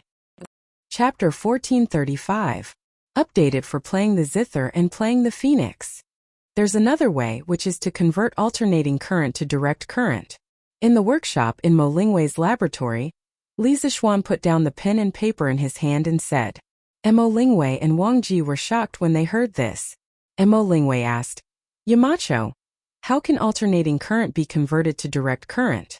Li Zixuan smiled and said, "Whether it's alternating current or direct current, they're both electricity, so of course they can be converted to each other. Using a rectifier circuit, alternating current can be converted to direct current. Using an inverter circuit, direct current can be converted to alternating current. However, the rectifier circuit requires a new electronic component, the rectifier diode. This diode has a unidirectional conductivity, so it can only pass current in one direction. With it, we can build a rectifier circuit." Mo Lingwei was immediately interested when she heard this. She quickly asked, "Yamacho, how do we make a rectifier diode? Can you teach me?" The knowledgeable female professor of Yanhuang College in the eyes of others was now like an ignorant student, crazily absorbing knowledge from Li Zixuan. Li Zixuan pondered for a moment and said, "The rectifier diode can be divided into electronic diodes and crystal diodes according to the materials used to make it. With our current conditions, we can try to make some electronic diodes. Ink girl, Mr. Wang. I'll teach you the method of making electronic diodes today. You have to promise me that you won't leak it out. Otherwise, not only will the workshop suffer losses, Tang dynasty will also suffer losses. At the end, Li Zixuan solemnly reminded Mo Lingwei and Wang Ji. Electronic diodes, also known as vacuum diodes, were widely used in voltage regulation and rectifier circuits because of their unidirectional conductivity. Throughout the history of integrated circuit development, the invention of the electronic diode could be said to be the starting point of the human electronics industry. Therefore, Li Zixuan had to take this matter seriously. In his previous life, after the invention of the electronic diode, the American inventor De Forest cleverly added a grid between the diode filament and the plate, creating the world's first electronic transistor. Since then, these electronic components sealed in small glass bottles have been widely used in various electronic products. For example, televisions, radios, loudspeakers, and other electronic products were all inseparable from diodes and triodes. However, the defects of electronic diodes and electronic transistors were also obvious. They consumed a lot of power, generated a lot of heat, were large in size, and had a short lifespan. Therefore, people had been looking for new electronic devices to replace them. It wasn't until the birth of the transistor and the advent of solid-state electronics technology that the electron tube was completely replaced. In the 21st century, the diodes and transistors used in various countries around the world were actually transistors. Of course, there was another name for them, which was called semiconductor tubes, because they were all made of semiconductor materials such as silicon or germanium. With the current industrial foundation of the Tang dynasty, first of all, purifying silicon or germanium was a problem. Secondly, the key structure of the semiconductor diode, the p-n junction, was also a considerable problem. The p-n junction was made by using different doping processes. Through diffusion, p-type and n-type semiconductors were fabricated on the same semiconductor substrate. The space charge area formed at the junction of the two semiconductors was called the p-n junction. The p-n junction had unidirectional conductivity. N-type semiconductors were silicon crystals or germanium crystals, doped with a small amount of phosphorus as an impurity, while p-type semiconductors were silicon crystals or germanium crystals, doped with a small amount of boron as an impurity. Li Zixuan didn't have any boron on hand, so he temporarily gave up on the idea of making a crystal diode. Yamacho, rest assured. What Yamacho said here today, I will not say a word to outsiders, even if I'm drunk. Wang Ji was the first to cup his hands and say this, but the latter half of the sentence made people not know whether to laugh or cry. Speaking of which, although this old fellow was a drunkard, he wouldn't speak carelessly when he was drunk. This was quite reassuring. Yamacho, I won't say a word about what you said either. I guarantee it with my life. Hearing Li Zixuan and Wang Ji's solemn words, Mo Lingwei also became serious and said to Li Zixuan. Li Zixuan nodded and said, "That's good. Next, I'll tell you how to make the electronic diode." As he spoke, Li Zixuan picked up a pen and paper again, sketching as he explained. First, we'll seal two metal plates in the vacuum glass tube. Of course, we can also use the method we used to make the electric lamp. We just need to exhaust the oxygen in the glass tube. There's no need for a complete vacuum. After that, we'll add an alternating current to the anode plate, and a constant current will appear on the other plate. Mo Lingwei was somewhat puzzled and said, "Yamacho, what's the principle behind this?" Li Zixuan thought for a moment and explained. You see, when the potential of the anode is higher than the cathode, the electrons emitted by the cathode will move toward the anode under the influence of the electric field, forming a current of electrons. When the voltage of the cathode is higher than the anode, the electric field force on the electrons will pull them back to the cathode, and no current will be generated. That's why the electronic diode has a unidirectional conductivity and can be used for circuit rectification. In fact, this effect was called the Edison effect in his previous life. In 1883, Edison, in order to find the best filament material for electric light bulbs, placed a section of copper wire near the carbon filament in the vacuum bulb, hoping to prevent the carbon filament from evaporating. Although it failed, he inadvertently found that the copper wire, which was not connected to the circuit, produced a weak current due to receiving the hot electrons emitted by the carbon filament. Although Edison didn't study this phenomenon carefully, he applied for a patent for the Edison effect. In 1896, when Fleming was researching how to improve the detector in a radiotelegraph receiver, he conceived of using the Edison effect for wave detection. He sealed two metal plates in a vacuum glass tube, and applied a high-frequency alternating voltage to the anode plate. The Edison effect appeared, and when the alternating current passed through the device, it was converted into direct current. Fleming called this tube with 2 electrodes a vacuum diode. It had both rectifying and detecting functions. This was the first electronic device in human history. Li Zixuan wanted to make this kind of vacuum diode right now. Although he knew the principle behind it, he wasn't completely sure if he could make it in the end. Yamacho, I roughly understand. Overall, the structure of the electronic diode isn't complicated. Although it will take a lot of effort to make it, it's not impossible. Please let me try a few times. Mo Lingwei listened to Li Zixuan's explanation and thought for a long time before finally nodding. Wang Ji also cupped his hands and said, I roughly understand as well. I will definitely do my best to assist Ink Girl in making the electronic diode. Mo Lingwei's progress was directly related to whether his electrolysis workshop could continue operating normally. Of course, he was more concerned than anyone else. Li Zixuan nodded and said, Then I'll have to trouble the 2 of you. But in my opinion, the DC generator and the electronic diode can be made at the same time. The one that is made first will be put into use first, and the electrolysis workshop can start work earlier.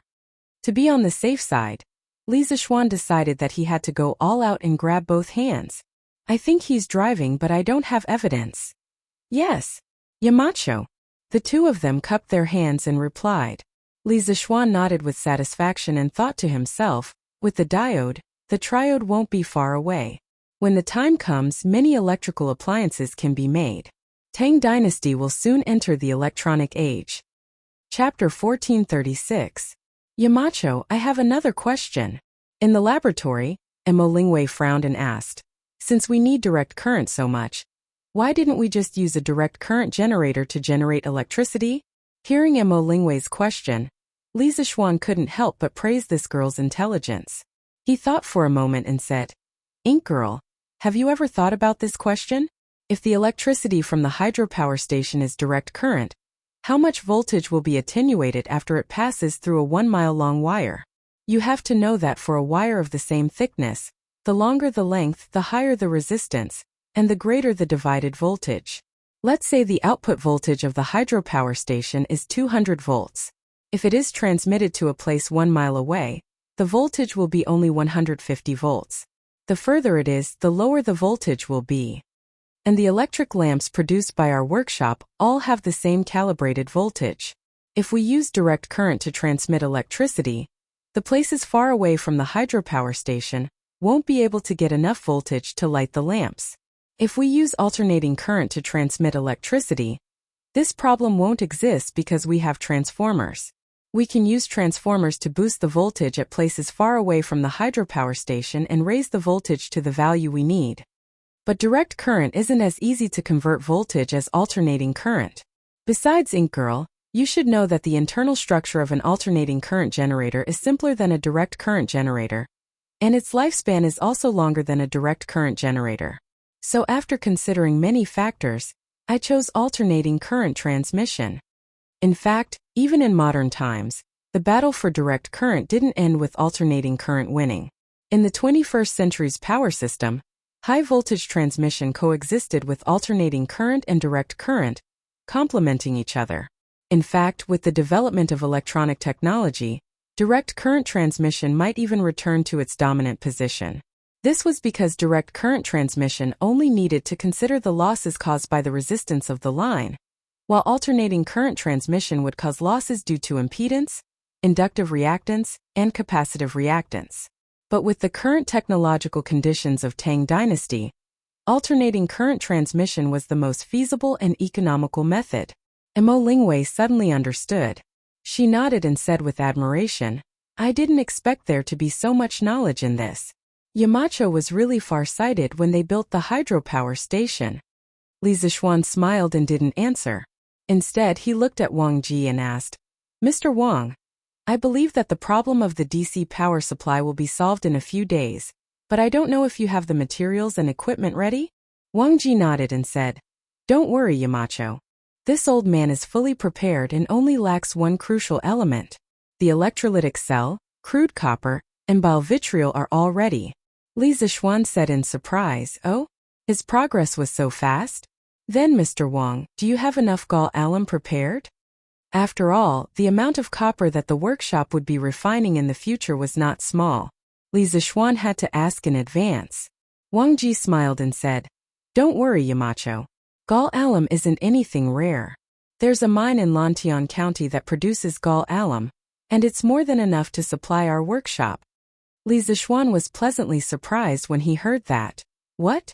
There's a gall alum mine in Lantian County? Why didn't I know about it? Wang Ji asked curiously.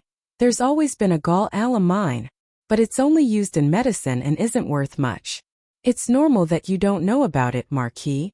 Gall alum was a crystal of copper sulfate. It could also be used in medicine. It could stimulate the gastric mucosa and stimulate the vomiting center to induce vomiting. It was used in phlegm congestion, throat paralysis, epilepsy, eating poison, mouth ulcers, tooth ulcers, pterygium, and so on. Li Zishuan quickly interrupted. Who said that it's not worth much? Not only can it be used to refine crude copper, it can also be used as an electrolyte to electrolyze copper. With this gall alum mine, we can solve our copper shortage problem to a large extent. Refining copper with gall alum? How can copper be extracted from gall alum? Oh right, this can indeed be done. Gu Xianweng mentioned in Biopuzzi inner chapter, yellow and white, that using gall alum solution to soak iron pieces to obtain copper. In chemistry, this is called a substitution reaction. Why didn't I think of this? Wang Ji was puzzled at first, then he patted his head and said in annoyance. There were two ways to refine copper: the fire method and the wet method. The fire method was to make contact with burning charcoal and decompose the peacock stone into copper oxide, then reduce it back to metallic copper. The equation was CuCO3, CuOH, 2 plus C equals 2Cu plus 2CO2 plus H2O. This was also the main way to produce copper before the Song dynasty in China. The wet method was also known as the gall copper method. The production process mainly consisted of two aspects. The first was to immerse the iron in gall alum, CuSO4, 5H2O solution, commonly known as bile water, so that the copper ions in the gall alum would be replaced by metal and deposited into elemental copper. The second was to collect the copper powder that was about to be replaced and then smelt and cast. China's people first used natural copper compounds to refine copper by wet method. During the Western Han Dynasty, sulfuric acid was used to react with copper oxide, and then iron was used to replace the copper. Lu En's Huainan Wanbi technique said that when green iron was obtained, it would turn into copper. Green referred to soluble copper salts. That is, when copper salts meet iron, copper will be formed. Jin Gehong's Biopuzzi inner chapter, yellow and white, also recorded that green was used to paint iron, and the iron was red like copper. During the Northern and Southern dynasties, it was further recognized that not only copper sulfate, but other soluble copper salts could also undergo substitution reactions with iron. However, these methods were only discovered by the alchemists during the process of refining pills, and were not actually used in production. It wasn't until the late Tang dynasty and the 5 dynasties that the wet method of refining copper began to be used in production. In the Song dynasty, it developed into one of the important methods of producing copper.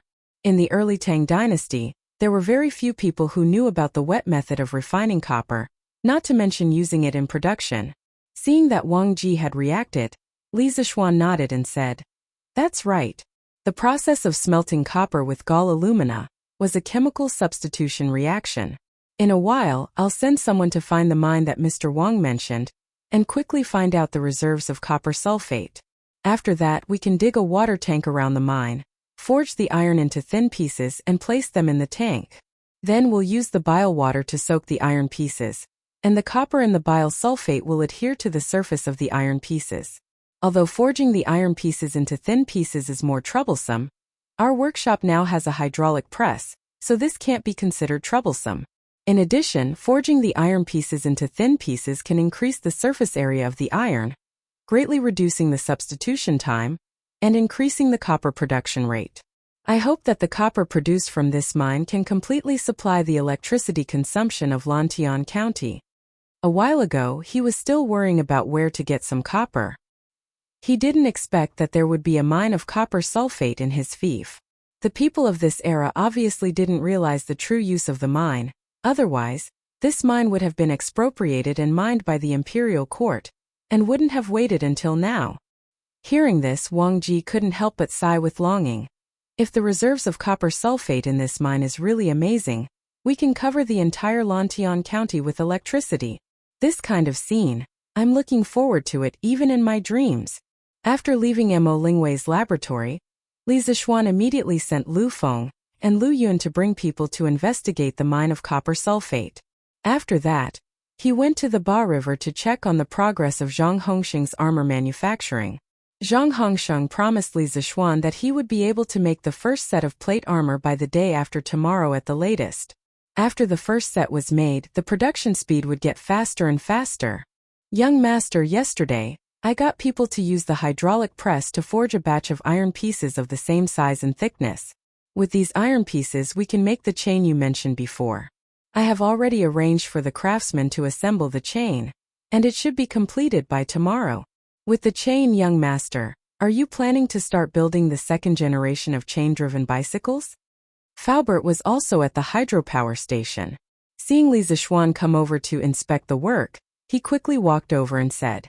Li Zixuan heard this and was delighted. He secretly thought that those outdated and clumsy front-wheel-driven bicycles could finally be eliminated. He smiled and said, "Build. Quickly build. The faster the better." "Oh right, Faubert, this chain-driven bicycle, even if I don't give you the blueprint you should be able to imagine its structure, right?" Faubert nodded and said, "Young master, don't worry. I know what I'm doing. This second generation of bicycles is only different from the first generation. Everything else is basically the same. This won't be a problem for me." Li Zixuan said excitedly. That's good. I'll wait for Faubert's good news. The previous bicycles have brought us a lot of profits. Now that we have the technology to produce chains, we can create a more agile and light second-generation bicycle. I believe that more people will like it and be willing to spend money on it. In the near future, the bicycles produced by our Chi-Chu Pavilion workshop will be spread all over the Tang dynasty. Last year, because he didn't have a dam or a hydraulic press, he couldn't make chains. He could only make those ancient bicycles with pedals installed on the front wheel. These bicycles were very taxing to ride and could easily trip over. Li Zixuan only felt that it was a novelty at first. After riding it for a few days he stopped riding it. He was a modern person. Any bicycle that he had ridden before was 1,000,000 times better than those ancient bicycles. But Cheng Yaojin, the native of the Tang dynasty, didn't know that there were better bicycles in this world. They only knew that the bicycles produced by the Chi-Chu Pavilion workshop were faster, more agile, and more convenient than horse carriages. That was why they rode them every day. Now that he had chains, everything was different. Not only could Li Zixuan produce bicycles with chains to drive the rear wheels, he also wanted to make mountain bicycles with disc brakes to change the speed. He even wanted to make electricity. These improved bicycles could not only replace horse carriages but also horses. The next day, the first thing Li Zixuan did after breakfast was to go to the medical center. When Dr. Wang saw Li Zixuan, he quickly reported, "Yamacho, this time, our Tang Dynasty Joint Medical Center has recruited a total of 58 highly skilled and ethical doctors. Among them, there are 8 female doctors and 50 male doctors. Among them, there are some who are good at bone setting and treating injuries. There are also some who are good at treating children's diseases. There are also some who are good at acupuncture and massage. In any case, there are already qualified doctors in the previous departments." Li Zixuan nodded and said, "That's good. The medical center must operate normally as soon as possible and fully open to the people of Lantian County. All the prices of the herbs and the consultation fees must be open and transparent. We can't cheat the people. In addition, the number of female doctors is still too small compared to the number of male doctors. I told you before that doctors don't differentiate between men and women. In the eyes of a doctor, there should be no concept of gender. Don't look down on other people's medical skills just because they are women. Gu Qingwei yesterday is a good example. We have to recruit more female doctors in the future." Li Zixuan heard that in yesterday's interview and examination, Gu Qingwei had smiled proudly, with 2 full marks. Who knew how many people's eyes had popped out of their sockets? Li Zixuan felt that Gu Qingyue could be used as an example to all the women in the world who were interested in medicine. He wanted to tell the world that women could also learn and practice medicine, and that their medical skills were not inferior to men. Dr. Wang cupped his hands and said, Yamacho, after yesterday's interview and examination, no one dares to look down on female doctors. The reason why there are only 8 female doctors is because there are too few female doctors who came to apply. However, today's Datong Daily published a notice that our joint medical center can recruit female doctors. I believe that soon, there will be female doctors with excellent medical skills coming to our medical center. Li Zixuan heard this and nodded. That's good. If the medical center has any difficulties in the future, Dr. Wang, you can tell county magistrate he or me. If we can help, the county government and I will definitely do our best to help. Yes, Yamacho. In the afternoon, Li Zixuan rode to the workshop again. He had received news that Mo Lingwei's electric motor and the second-generation chain bicycle that Faubert was in charge of had been completed. Yamacho, this is the electric motor. As long as it is connected to the battery, the rotor inside will be able to spin rapidly. Mo Lingwei pointed at the lump of metal on the floor and said in the workshop of Chitsu Pavilion. Li Zixuan frowned. He had to admit that the electric motor's appearance was a little ugly. The outer shell was cast directly. The surface was not polished, quenched, or painted. It was as ugly as it could be. He just did not know if this ugly thing could be used properly.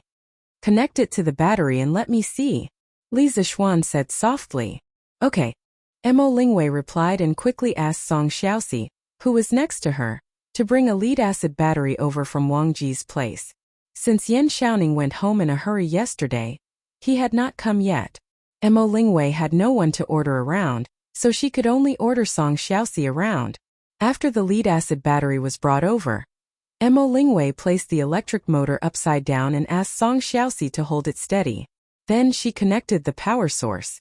When the power source was connected to the battery's positive and negative electrodes, the electric motor started to spin rapidly. Success! Success! We have changed the way power is used in this era, Li Zixuan said as he looked at the electric motor that was spinning wildly. Oh! Chapter 1437. In his previous life there were 3 revolutions in the history of mankind. The first revolution was when the steam engine replaced the inefficient human and animal power. The second revolution was when the internal combustion engine replaced the internal combustion engine. The third revolution was electricity. Li Zixuan had originally wanted to follow this rhythm and start a power revolution in the Tang dynasty. But last year, when he created the telegraph, he created electricity along with it. Since then, he couldn't help but want to create more things related to electricity. Thus, electric lamps, lead-acid batteries, electric motors, and other modern electrical equipment were all invented by him. As for the steam engine and the internal combustion engine, Li Zixuan believed that he did not need to create them. In the future, the students of Yanhuang College would be able to create them. As a Yamacho, he could not possibly create everything and leave the students with nothing to create, right? Yo! Ink Girl's electric motor was built so quickly? Just as everyone was staring at the rapidly spinning electric motor, Uncle Fu walked in from outside and couldn't help but exclaim in surprise. It was just finished. Manager Fu, you're here. Please have a seat. Mo Lingwei raised her head and greeted him. Faubert, you're here. Li Zixuan also greeted him with a smile. Faubert waved at Mo Lingwei and said, I'm not sitting. I'm not sitting. This old man is here to look for young master. Hearing this, Li Zixuan raised his head. Faubert also looked over and said, Young master, the second-generation bicycle with chains has been built. Do you want to take a look? Li Zixuan exclaimed, Even the bicycle has been built? Sure. Let's go take a look together. Xiaoxi, bring someone to carry the electric motor and lead batteries over. Yes, young master. Song Xiaoxi nodded, then called for a servant to move the electric motor and battery. Yamacho, why do you want to bring the batteries and electric motor to the bicycle? Mo Lingwei asked in confusion. Li Zixuan smiled and said mysteriously, Ink Girl, you'll know when the time comes. Following Faubert, Li Zixuan and the others, they arrived at the yard where the bicycles were assembled and produced. They saw a two-wheeled bicycle that was about half the height of a person standing in the open space. Looking at the bicycle, Li Zixuan felt a sense of familiarity, because the style of the bicycle was almost exactly the same as a modern bicycle. At that moment, he felt as if he had returned to the modern era. "Young master, is this structure correct?" Faubert asked uncertainly. Li Zixuan hadn't given him any blueprints for the rear-wheel drive bicycle. Faubert had designed it based on the original bicycle, so he wasn't sure if the design was right. Li Zixuan came back to his senses and nodded. Correct. This is exactly the same as the bicycle in my mind." Faubert's heart finally settled down. He smiled and said, "That's good. Young master, do you want to try it out yourself?" "Of course I'll try it out." Li Zixuan nodded and walked towards the bicycle. He gripped the handlebars and felt the sensitivity of the handlebars. Li Zixuan stepped on the other side of the bicycle with one leg and sat down on the seat of the bicycle. Then, with a light push of his right foot, the bicycle stood up steadily and started moving forward. Easy. Li Zixuan, who was riding the new bicycle, only felt relaxed. This chain-driven bicycle was undoubtedly 100 times easier to ride than the previous front-wheel drive bicycle. Wow! Looking at Yamacho, it seems like this bicycle is easier to ride. Mo Lingwei couldn't help but exclaim after watching for a while. Faubert nodded and smiled. "That's for sure. The bicycle that young master is riding now relies on a chain, gears, and bearings to drive together. Furthermore, the number of gears connected to the pedals is much more than the number of gears connected to the rear wheel. When you step on the pedals, the rear wheel will have to turn a few times. It's not like the bicycle that you used to ride in a single round. Therefore, it's much easier to ride." Uncle Fu could be considered an old expert in the field of machinery. He was able to clearly explain the advantages of the new bicycle in just a few words. It was clear and concise. Mo Lingwei wasn't stupid. After listening, she quickly understood. She looked at Faubert and said with admiration, "These improvements are really ingenious. Manager Fu, you're really amazing." Faubert smiled and waved his hand. I wouldn't dare to take the credit for this. The idea was all from young master. I just followed young master's suggestions and designed the blueprint." Mo Lingwei smiled. Manager Fu, you don't have to be humble. The mountain leader has already told me that you designed all the blueprints by yourself. Looking at Yamacho riding this new bicycle, I want to ride it too. Manager Fu, do you have any more new bicycles?" Faubert shook his head and said, "Only one of them has been made so far. If Miss Mo wants, the workshop can make another batch in 2 days." Faubert watched Yin Xiaoning grow up, and Mo Lingwei was Yin Xiaoning's crush. Faubert took good care of Mo Lingwei in the workshop. Mo Lingwei smiled playfully and said, "I don't have to wait until then. I want to ride it now." Then she put her hands around her mouth and shouted at Li Zixuan, who was racing in the open space. "Yamacho, come down quickly. Let me ride this bicycle too." Li Zixuan heard the shout and could only ride the bicycle back. He handed it to Mo Lingwei and said, "Ink girl, if you want to ride it, then ride it quickly. But you have to be quick because we're going to modify this bicycle in a while."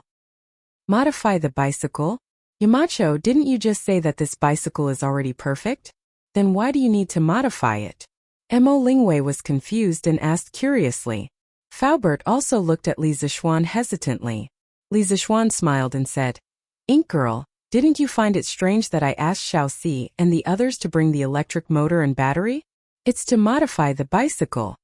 Mo Lingwei thought quickly and her eyes suddenly lit up.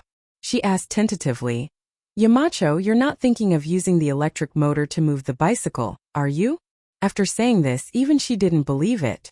But all the signs in front of her showed that Li Zixuan wanted to use the electric motor to modify the bicycle. Faubert's eyes widened in disbelief. He thought that the new bicycle with chains was already very advanced. But Li Zixuan wanted to take it a step further and use the electric motor to modify the bicycle. Then, wouldn't it mean that the bicycle in the future wouldn't need people to step on it and could be moved by the electric motor? Faubert didn't even dare to think about this in the past. Li Zixuan nodded and said, "Ink girl is indeed smart. You guessed right. I did plan to use the electric motor and lead batteries to modify the bicycle. After the modification, the bicycle can't be called a bicycle anymore. It should be called an electric bicycle because it doesn't need people and can move quickly with electricity. Electric bicycle? That's good. Yamacho, let's start the modification now. As soon as Mo Lingwei heard it, she immediately became interested and shouted loudly. Li Zixuan smiled and asked, "Ink Girl, aren't you going to test riding the bicycle?" Mo Lingwei shook her head without thinking and said, "I don't want to try. I'm not going to try anymore.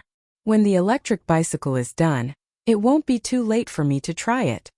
Who would want to ride a bicycle if there was an electric bicycle? Li Zixuan found it funny and said, "Okay, let's focus on modifying the bicycle today." Around 1859, the Frenchman Plant invented the lead-acid battery. In 1881, the Frenchman Gustave Truffaut had already used the DC motor and lead-acid battery in the transportation industry.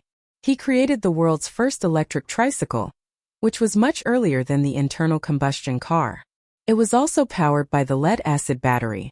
It was similar to the electric tricycles used by modern China. Today, Li Zixuan had brought the history of the electric bicycle forward by more than 1,000 years. Once the electric bicycle was released, it would change many people's understanding of electricity. After all, in the past, people only knew that electricity was the same as thunder on a rainy day.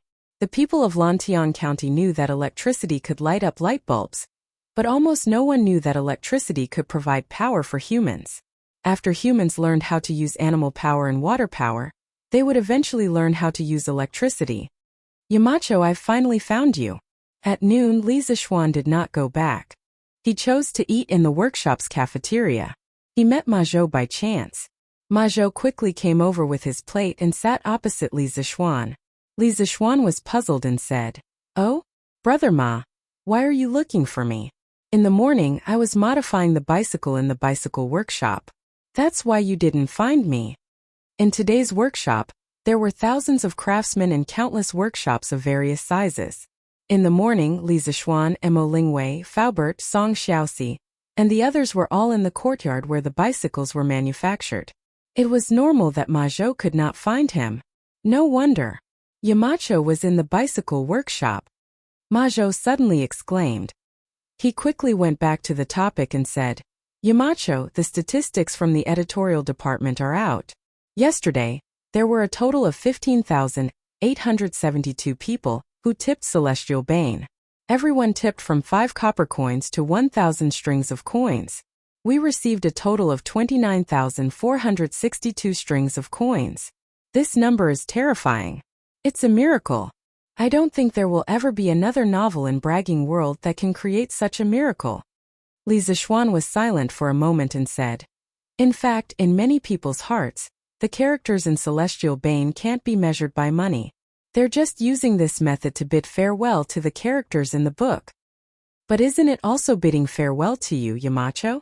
Ma Zhou sighed and said, "Yamacho, those readers can't forget you. Are you really willing to stop writing from now on?" Li Zixuan shook his head and said, "Brother Ma, it's useless to say more now that things have come to this. Come. Let's eat." Seeing that, Ma Zhou decisively stopped talking about it. He rolled his eyes and suddenly said, "Yamacho, speaking of which, your Celestial Bane saved many of our offices this time." Li Zixuan asked curiously, "Where did that come from?" Ma Zhou quickly explained, 2 days ago, there were women who applied for medical school surrounding Datong Daily's office. But when the news of the end of Celestial Bane came out yesterday, those readers replaced those women and came to surround the office. However, they came to reward Celestial Bane, not to cause trouble. After what they did, our Datong Daily's office wasn't surrounded by those women today. Yamacho, don't you think this counts as saving our office? Li Zixuan suddenly understood and nodded. I see. But even if they continue to surround Datong Daily's office, I have a solution. Brother Ma, you don't have to worry. Ma Zhou was puzzled. Marquis has a solution? What is it? Li Zixuan smiled and said, I plan to announce to the world that I'm recruiting women into the medical school. Tomorrow morning, I'll officially announce this in front of all the civil and military officials. Ma Zhou was shocked. He stared and said, Yamacho, this can't be. You'll be impeached by many officials if you do this. It might even affect the Academy's reputation. Li Zixuan shook his head and said, "It's okay. I've already thought of a foolproof plan. Brother Ma, don't worry." Ma Zhou was helpless, but he knew that once Li Zixuan decided on something, even 9 bulls couldn't pull him back. He didn't try to persuade him anymore. In the afternoon, Cheng Chumo, Sun Zifan, and Yuchi Baolin came to the workshop. "Yamacho, I heard that our academy is recruiting female students. Is it true?" When Li Zixuan heard that the idiot had come to the workshop, he walked from the bicycle workshop to the front yard of the workshop.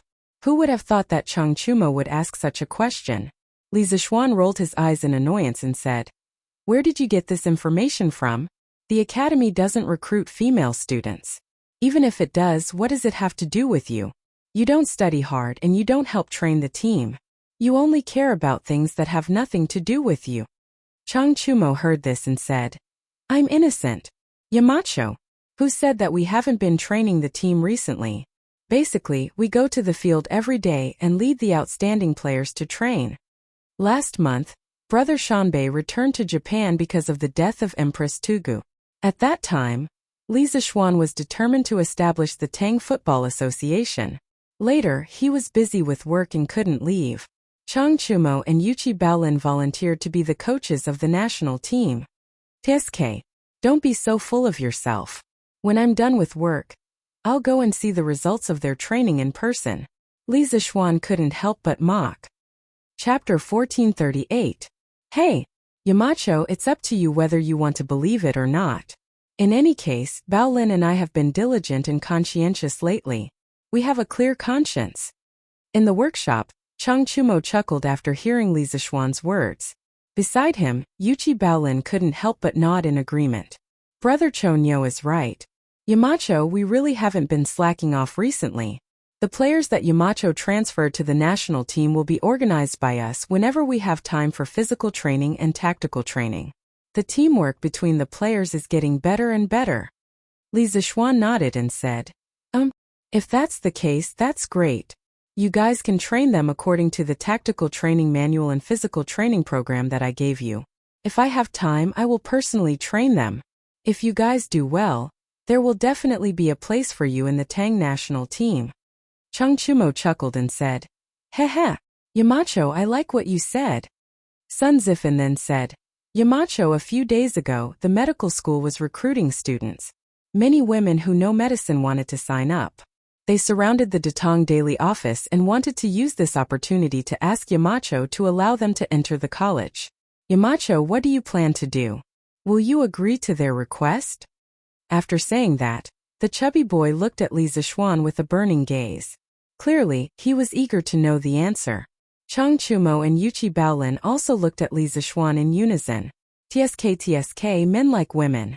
This was an unchanging law of nature.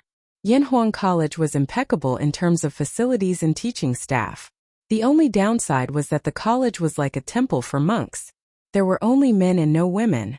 Therefore, as soon as they heard that a woman wanted to apply for the Yanhuang Academy, Cheng Chumo, Sun Zifan, and the other old foxes who were in the age of puberty and hormone secretion, immediately came to Li Zixuan to ask for his opinion.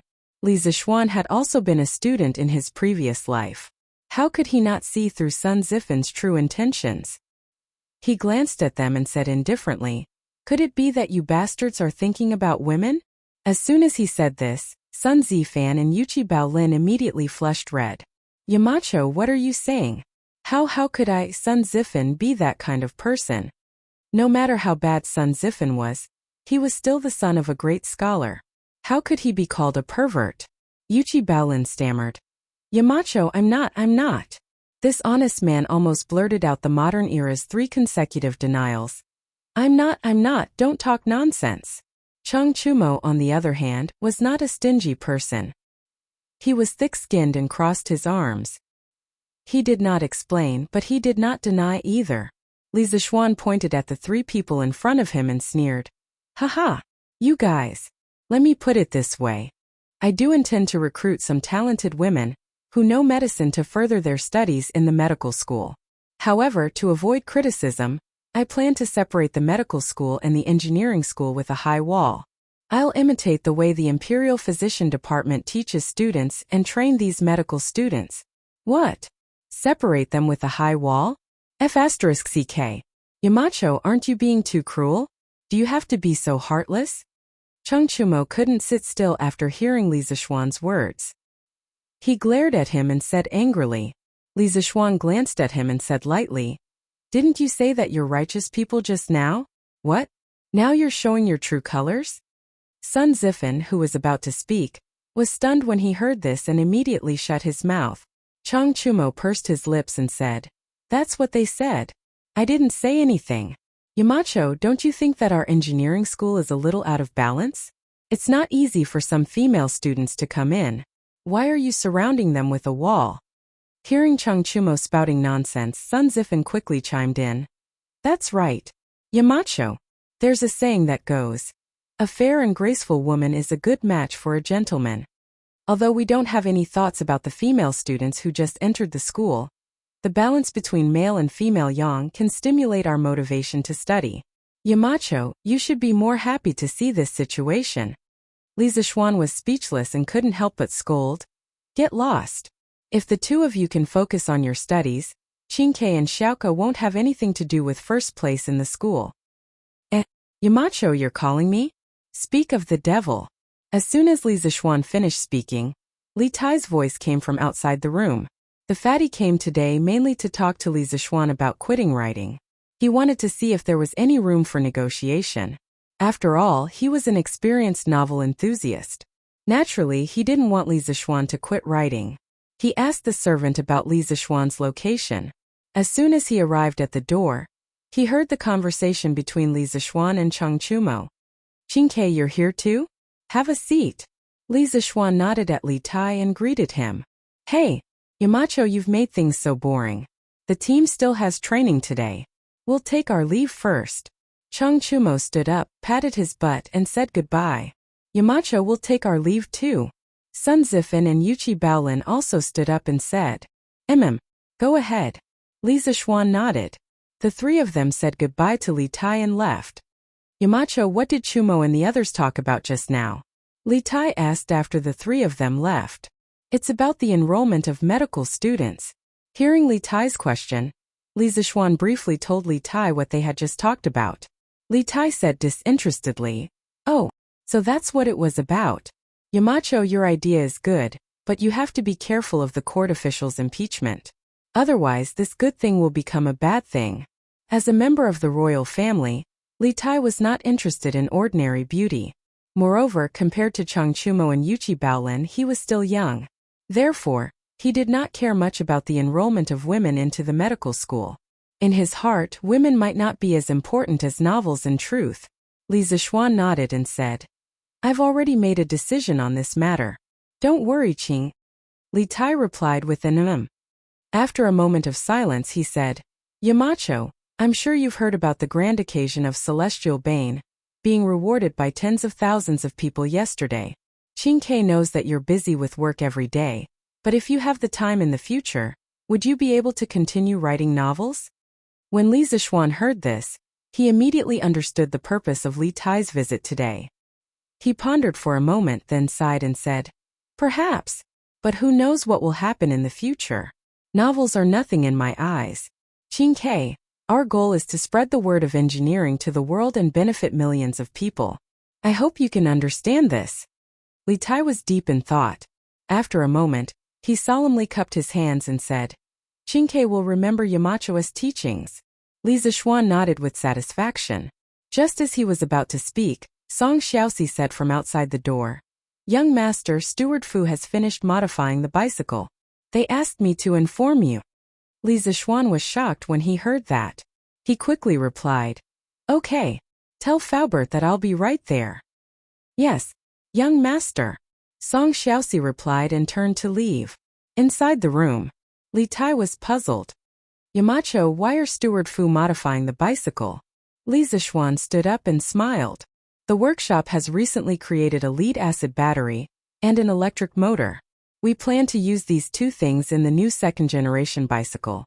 We will use the battery's electricity to power the bicycle. This way, the bicycle will be able to run faster than a horse without any effort." "Qingke, you came at the right time. Why don't we go and have a look together?" "You can do that?" Let's go. I'll go with Yamacho. Li Tai's eyes shone brightly as he hurriedly replied with great interest. So, the master and disciple left the room and walked towards the bicycle workshop's courtyard. Yamacho, you're finally here. The bicycle has been modified. Do you want to give it a try? Half an hour later, Li Zishuan brought Li Tai to the bicycle workshop's courtyard. Mo Lingwei saw Li Zishuan and quickly greeted him excitedly. Li Zishuan looked at the girl suspiciously and asked, "Ain't girl didn't try it first?" Mo Lingwei's eyes flashed and she shook her head. This electric bicycle is Yamacho's idea. Yamacho should try it first. In fact, she was thinking, who knows if there will be any problems with the first electric bicycle? What if I fall from it and get disfigured? Yamacho, you're good at martial arts. It's best for you to be the first one to try it out. Li Zishuan looked at Mo Lingwei with a faint smile. Although he could roughly guess what Mo Lingwei was thinking, he didn't expose her. Instead, he nodded and said, "Okay, I'll give it a try." After that, he walked towards the world's first electric bicycle. This electric bicycle's modification plan was personally designed by him. Naturally, he knew which part was the switch, which part was the accelerator, and which part was the brake. Li Zishuan sat on the bicycle's seat and pressed the switch. He turned the right handlebar and began to accelerate. With a whoosh, the bicycle's speed suddenly increased. Li Zishuan and the bicycle rushed forward. Everyone's eyes widened. Mo Lingwei exclaimed excitedly, "It's running! It's really running! Manager Fu, our modified electric bicycle is running. This means that our method is correct." Yes. It's running. To be able to see this kind of car that doesn't need manpower or animal power to run in my lifetime, I truly have no regrets. Uncle Fu was so excited that his whole body was trembling. Something like an electric bicycle was beyond the scope of the ancients' knowledge. Now that it was in their hands, Uncle Fu felt like he was dreaming. Li Tai, who was standing to the side, was also dumbfounded. At this moment, his heart was in turmoil as he shouted, "Amazing! It's too amazing! I can't believe there's a car that can run so fast without the help of humans or animals." Just a moment ago, Mountain Elder told me that our goal is to spread engineering to the world and bring benefits to millions of people. Now it seems that Mountain Elder is moving towards this goal step by step. With this electric bicycle, it will be very convenient for the people to travel. Look! Quick look! The Marquis was riding a divine chariot. A divine bicycle that can run like the wind without pedaling. Li Zishuan rode his electric bicycle and wandered around the courtyard. The whining sound of the electric motor attracted the attention of the craftsmen who were working. When everyone came out to take a look, they were all shocked. "Oh my God! It's really a divine bicycle. Marquis isn't pedaling and this bicycle can run so fast. Isn't this a divine bicycle? It's too amazing. How did Marquis make this bicycle? Why does it look different from the bicycles made by our workshop?" It's indeed different. In the past, when we made bicycles, the pedals were installed on the front wheels. But on this bike, the pedals are in the middle of the two wheels. It's incredible. Just as everyone was discussing and exclaiming, there was one person who couldn't wait any longer. That was Mo Lingwei, because she had already watched Li Zishuan go around the courtyard a few times. "Yamacho, can you come down and let me have a try?" Mo Lingwei quickly shouted when Li Zishuan was in front of her. When Li Zishuan heard this, he had already jumped out of Mo Lingwei's position. He said loudly, "Okay, I'll give it to you later." When the bicycle was about to reach Mo Lingwei, Li Zishuan quickly slowed down. The bicycle stopped steadily in front of Mo Lingwei. Li Zishuan was a little worried. "Ink girl, although this bicycle is fine, you haven't ridden it before. It might be a little difficult for you to control it. You have to ride it slowly later." Mo Lingwei didn't care. "Yamacho, don't worry. I also contributed to the design of this bicycle. How can I not know its performance? It'll be fine." After that, she took the bicycle from Li Zishuan and prepared to ride it. Li Zishuan was speechless. He secretly prayed that this female driver wouldn't crash. Mo Lingwei's start was quite smooth. She drove the bicycle shakily. It could be seen that she couldn't control the power of the electric motor very well. Sometimes when she accelerated too fast, she quickly slowed down. Sometimes when it was too slow, she suddenly accelerated. Therefore, the speed was sometimes fast and sometimes slow. If it was someone with a weak heart, they would probably be scared to death. Whoa! Wei, what kind of bicycle are you riding?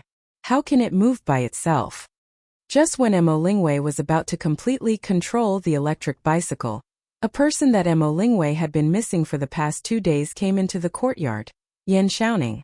This guy saw Mo Lingwei riding a cool bicycle. He couldn't help but exclaim. Seeing Yan Xiaoning, Mo Lingwei smiled sweetly. Ah, little Ning, you're finally back. Ah, get out of the way. Get out of the way. I can't control this bicycle anymore. It turned out that this girl only cared about talking and made a small mistake when she was turning the corner. Just as she wanted to brake, she pinched the wrong spot. The electric bicycle screamed wildly and rushed toward Yan Xiaoning at an even faster speed. Oh! Chapter 1439. Wei, be careful. Yan Xiaoning forgot to dodge when he saw that Mo Lingwei was getting closer and closer to him. Perhaps he consciously forgot to dodge because the gate of the courtyard was right behind him. There was a threshold at the gate and it wasn't low. If Mo Lingwei were to crash into it, she would definitely fall. Little Ning, get out of the way. Get out of the way. Mo Lingwei shouted when she saw that Yan Xiaoning was frozen on the spot. She thought that he was scared out of his wits. However, Yan Xiaoning was still standing on the spot. He didn't move at all, as if he was really scared out of his wits. Let me be your meat cushion. The fear in Yan Xiaoning's eyes was instantly replaced by determination. He wasn't as skilled in martial arts as Li Zishuan. In the face of such a dangerous situation, he couldn't resolve it in a split second. He could only use his body as a shield to block the damage for Mo Lingwei. Yan Xiaoning was even more determined to be a meat shield. When he thought about what his father said to him after he returned home, he was getting closer and closer. When Mo Lingwei was less than a foot away from Yan Xiaoning, she clearly saw the determination in Yan Xiaoning's eyes instead of fear. At that moment she finally understood. Little Ning, are you stupid? Get out of the way. Mo Lingwei could feel a drop of tear rolling down from the corner of her eye. She shouted at Yan Xiaoning in a heart-wrenching manner. Yan Xiaoning could only shake his head in a split second. Before he could say anything, the bike was already close to his clothes. Bang! A loud noise sounded in the courtyard. It wasn't the sound of a bike crashing into someone, but the sound of someone stepping on the ground. Yan Xiaoning wasn't hit by the bike, but he was pressed to the ground by Mo Lingwei, who lost control of the bike due to the strong inertia. However, at the critical moment, Li Zishuan flew forward and pulled the scooter that was speeding forward. He stomped on the floor with one foot and immediately stopped the scooter's forward momentum. It was also because of this that Mo Lingwei flew out of the scooter uncontrollably and crashed into Yan Xiaoning. Bang! There was another loud bang. This time it was the sound of two people hitting the ground. Ah! Accompanied by a shriek, Mo Lingwei's entire body fell onto Yan Xiaoning's body. Due to the inertia of the fall, her head also involuntarily fell down, quickly approaching Yan Xiaoning's face that was twisted in pain. Time and space seemed to have stopped at this moment. At this distance, Mo Lingwei could clearly see the fine hairs on Yan Xiaoning's face and the beads of sweat on his forehead. They could even feel each other's breathing. Mo Lingwei looked at the man who was pressed under her body. She felt her heart beating even faster. Oh no, that was the feeling of being moved. Roar! Wei, get up quickly. Ouch, my old waist.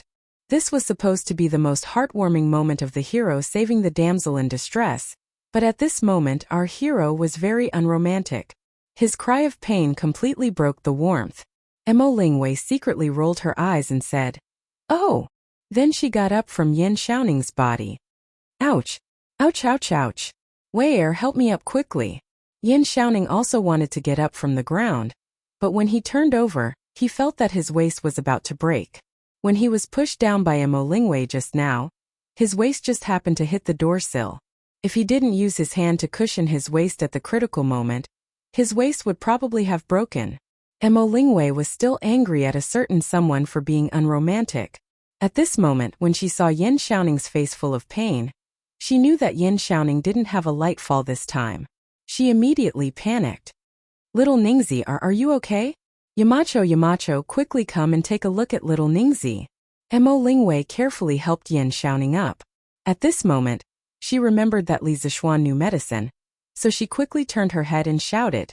Actually, she didn't need to shout. Li Zixuan was already walking over at this moment. Xiaoxi, quickly go and get Dr. Sun. Li Zixuan skillfully helped Yan Xiaoning up from the ground without letting Yan Xiaoning exert any strength on his waist. Then he ordered Song Xiaoxi. Yes, young master. Song Xiaoxi also knew that the situation was urgent. He responded and directly rushed out of the courtyard with his fastest speed. Yamacho, even you can't cure little Ningzi? Mo Lingwei's eyes were red and she asked with a sobbing tone. This girl thought that Yin Xiaoning's life was in danger from the fall and couldn't be saved. Her heart was filled with grief and she couldn't help but cry out loud. Li Zixuan was speechless at Mo Lingwei's somewhat excessive reaction. After a moment of silence he said, Ink girl, it's true that I know some medicine, but massage and bone setting isn't my strong point. Xiaoning fell on his waist. It's better to get Dr. Sun here. Oh, I see. Mo Lingwei suddenly understood. Her face relaxed, but then she nervously asked, Yamacho, is little Ningzi's injury serious? Don't worry, I'm fine. Yan Xiaoning forced himself to support his body and turned his head to smile at Mo Lingwei. Aya, little Ningzi, don't talk anymore. Yamacho, quickly think of a way to save him. Mo Lingwei said with a nervous face. Li Zixuan saw that this girl was scared out of her wits, so he comforted her. Just now, I used my true qi to check Xiaoning's lumbar vertebrae. Some of the vertebrae were displaced. After Dr. Sun's massage treatment, there shouldn't be any major problems. Miss Mo, you don't have to worry. Oh, thank you, Yamacho. Mo Lingwei immediately breathed a sigh of relief and said, Let's quickly help Xiaoning to the bed. Li Zixuan quickly said when he saw Yan Xiaoning's painful appearance. The few of them helped Yan Xiaoning to the nearest room and let him lie on the bed. In order to relieve Yan Xiaoning's pain, Li Zixuan used his inner force to carefully nourish Yan Xiaoning's injured parts and quietly waited for Sun Simiao's arrival. At the same time on the Cloud Mountain, two old men who were over 50 years old sat opposite each other at a stone table in front of a Cloud Mountain courtyard. For thousands of years, millions of Maha's disciples have been dedicated to benefiting the world and the people. However, because of the changes in the dynasty, they have experienced many twists and turns. It's not easy to pass it down to this day. It's really admirable that Mr. Mo was able to abandon the prejudice of family background and join the engineering school to develop Moism in this way. An old man in a white Confucian robe with white hair took a sip of the immortal tea and sighed. Minister Yan, you're too serious. I'm ashamed to say that I'm not able to develop the knowledge left by the divine ancestor. I'm really ashamed to face all the ancestors of the Maha's family. An old man in a black robe sat on the other side and said with a wry smile. That's right, the two people sitting opposite each other were Yen Lide and Mo Huai. One was the Minister of Works of the Imperial Court, while the other was the current Maha's family's great son. The two of them were completely unrelated. Logically speaking, they would never cross paths in their entire lives. However, because of a trace of fate, they were able to sit at the same table and talk cheerfully today. Mr. Mo, you're wrong. Now that Moism is declining and Confucianism dominates the world's knowledge, it's basically impossible for the Maha's family to establish a sect and recruit disciples like before. Only by relying on the engineering school can we have a chance to prosper. Mr. Mo, you're adapting to the situation and making the most correct decision. Even if the divine ancestor of the Maha's family were still alive, he wouldn't blame you for this. Because everything Mr. Mo is doing now is for the good of the world. Yen Lide cupped his hands and said. Mo Huai was stunned. He paused and said, The reason why I agreed to join the Yamacho and joined Yanhuang College was because I took a fancy to the philosophy of the engineering school. It's similar to my Maha's family's. Now I can't even tell what the engineering school is. What is the Maha's family? I'm really a little obsessed. Yen Lide couldn't help but laugh. We're both helping the world and the people. Why is there a need to distinguish between schools? I think the original intention of the Maha's family's divine ancestor was to benefit the world and the people, and not to make the Maha's family the #1 school in the world, right? Mo Huai fell silent when he heard that. A moment later he raised his teacup and said, It's said that the onlooker sees more clearly than the person involved. Minister Yen, as an outsider, you've solved the confusion in my heart for a long time. I'll replace wine with tea and propose a toast to Minister Yen. Haha. Mr. Mo, you're too polite. Yen lied, smiled, raised his teacup, and drank it from a distance. Haha. I heard that Mr. Mo has a daughter who is talented and intelligent. She's proficient in the way of machinery and things. Moreover, she became the first female professor in Yanhuang College. Her profound knowledge is evident from this. I think it's also because Mr. Mo taught his daughter well that he was able to raise such an outstanding daughter. After drinking a cup of tea, Yen Lai took the opportunity to add more water and change the topic with a smile. Mo Huai's heart skipped a beat when he heard that. He was finally talking about the main topic. He wasn't stupid. He knew that Yen Lai, as the minister of the 6 ministries, wouldn't come all the way here just to chat with him. He must have other things to discuss. As expected, after 3 rounds of conversation, Yen Lai finally revealed his foxtail. Minister Yen, you flatter me. My daughter has been spoiled since she was young. Not only does she not learn needlework, but she also likes to study strange things. It's really against a girl's gentle and virtuous character. I've embarrassed myself in front of Minister Yen. Mo Huai cupped his hands. Yen Lai waved his hand and said, Brother Mo, you're wrong to say that. Ink Girl has talent in engineering. That's her own good fortune. Others can't even be envious of her. Such an extraordinary woman is as rare as phoenix feathers and Qilin horns even in the entire world. It's unfair to deny everything about her just because she doesn't know needlework. From Mr. Mo to Brother Mo, Yen Lai changed the way he addressed Mo Huai to shorten the distance between the two of them. At the same time, he secretly told Mo Huai, I don't mind that your daughter doesn't know needlework. What I value is your daughter's talent. Mo Huai's eyes flashed and said, Minister Yen, as the Minister of Works, your standards for judging people are indeed different from ordinary people. Speaking of my daughter, this old man would like to talk to Minister Yen about your son. Yen Lai was shocked and thought to himself, Here it comes, here it comes. He quickly straightened his face and said, Oh? Brother Mo, are you talking about my son? That kid is always idling outside and doesn't make this old man feel at ease. There's nothing to say. Mo Huai laughed and said, It's still the same saying. The onlooker sees the game clearly. As a person in the game, how can Minister Yen see your son's outstanding qualities clearly? Your son is protected by Minister Yen and is born in an official family. He has never had to worry about food and clothing since he was young. He should be like the rich playboys in the capital, playing with dogs and chickens all day long and loitering in brothels. However, he didn't. Instead, he became Yacho's right-hand man. Yanhuang College and the workshop have all been invested with young Master Yan's energy and blood. With such a talent in the Yen family, why worry about not being able to bring glory to the family?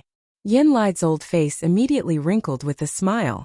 After all, as a father, it was impossible for him to not be happy when someone praised his son, not to mention that Mo Huai might be his future-in-law.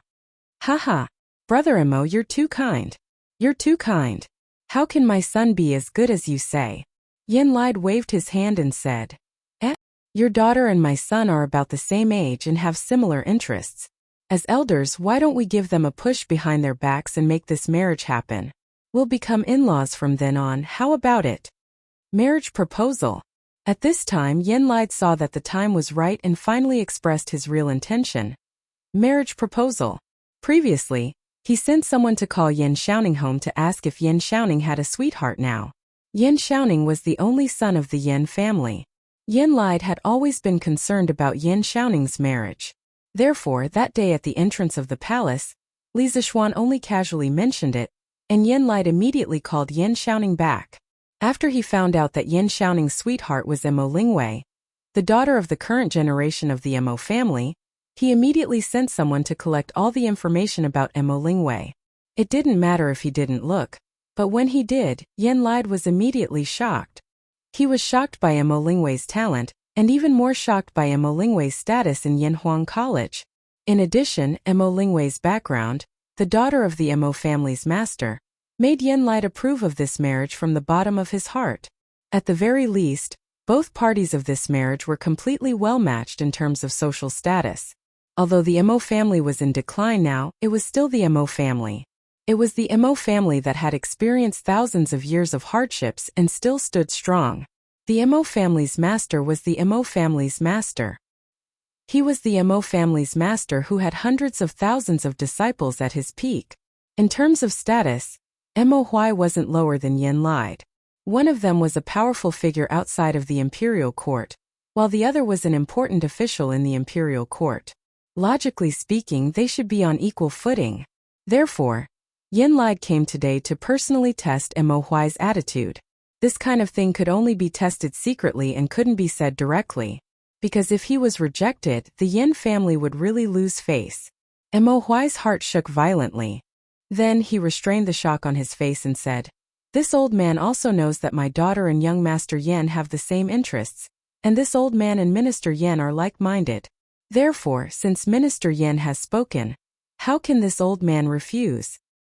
Chapter 1440. Dr. Sun, is Xiaoning all right? In the workshop of Strange Interest Pavilion, Mo Lingwei immediately asked worriedly after Sun Simiao treated Yen Xiaoning. Sun Simiao washed his hands and said, "Ink girl, you don't have to worry. Young Master Yan's waist is injured. After my massage and medicinal wine, he will recover in 3 days. However, it takes 100 days for bones and tendons to recover. He mustn't get injured again in the next few months." Sun Simiao's medical skills were really all round. He was good at treating all kinds of diseases. No wonder he was called the king of medicine. However, Yin Xiaoning's injuries were mostly thanks to Li Zixuan. If it wasn't for Li Zixuan's invention of soaking medicinal wine in medicinal wine, Yin Xiaoning probably wouldn't have recovered so quickly. When the imperial court went to Nanyang last year, they realized that the grain in Nanyang was really cheap. For a time, the imperial court and merchants sent their fleets to the south to trade for grain. This directly caused the granaries in Tang Empire to be full. If it wasn't for the imperial court protecting the grain prices among the people would have fallen again and again. Those farmers would suffer losses. Li Zixuan also took the opportunity to purchase a large batch of grain. A portion of it was sealed in Yunshan while the other portion was given to the winery to brew wine. As a result, the number of drunken immortal and gentle village on the market gradually increased. At the same time, the amount of medicinal wine supplied to the Tang Empire's military, imperial physician department, and joint medical center also increased. Good. Dr. Sun, don't worry. I'll take good care of Xiaoning and won't let him get injured again. Mo Lingwei heaved a sigh of relief and nodded. Sun Simiao explained a few more dietary taboos before he took his leave. Have a good rest, Xiaoning. I'll help you inform Uncle Yen. Li Zixuan glanced at Mo Lingwei, who was sitting beside the bed with a worried face. He then looked at Yen Xiaoning, who was lying on the bed. These two should be considered a success now, right? After pausing for a moment, he felt that he shouldn't be a third wheel here. Hey, Xiaoxian. Don't tell my father that I'm injured. Even if you want to tell him, you can only say that I accidentally fell down. Yen Xiaoning, who was lying on the bed, hurriedly replied. Li Zixuan was stunned when he heard this. He immediately understood that Yen Xiaoning didn't want Yen Lai to blame Mo Lingwei. Thus he couldn't help but take a deep look at Yen Xiaoning. He thought to himself, who would have thought that the steely straight man who didn't understand romance would actually become so considerate of others? The changes in the world were truly unimaginable. Good. I'll cover for you. After a moment of silence, Li Zixuan responded and then turned to leave. Only Mo Lingwei and Yen Xiaoning were left in the room. Mo Lingwei affectionately looked at the man lying on the bed. She couldn't help but reminisce about the past. She realized that although this person would usually bicker with her and make her angry, he would always be considerate of her at critical moments. This kind of sincerity made her have the urge to cry. Little Ningzi, why are you so nice to me? After a long silence, Mo Lingwei finally couldn't help but ask. Although Yen Xiaoning, who was lying on the bed, had his back facing Mo Lingwei, he felt that Mo Lingwei was definitely looking at him from behind. However, Mo Lingwei didn't say anything and he didn't know what to say. Or rather, he was afraid that he would say the wrong thing and cause a conflict between the two of them. At this moment he finally heard Mo Lingwei's voice from behind. He couldn't help but heave a sigh of relief and replied without hesitation. Nothing. I just felt that it would be embarrassing to say that I was injured by a woman, so I asked Yumacho to cover for me. You. Mo Lingwei's brows furrowed and she was about to fly into a rage.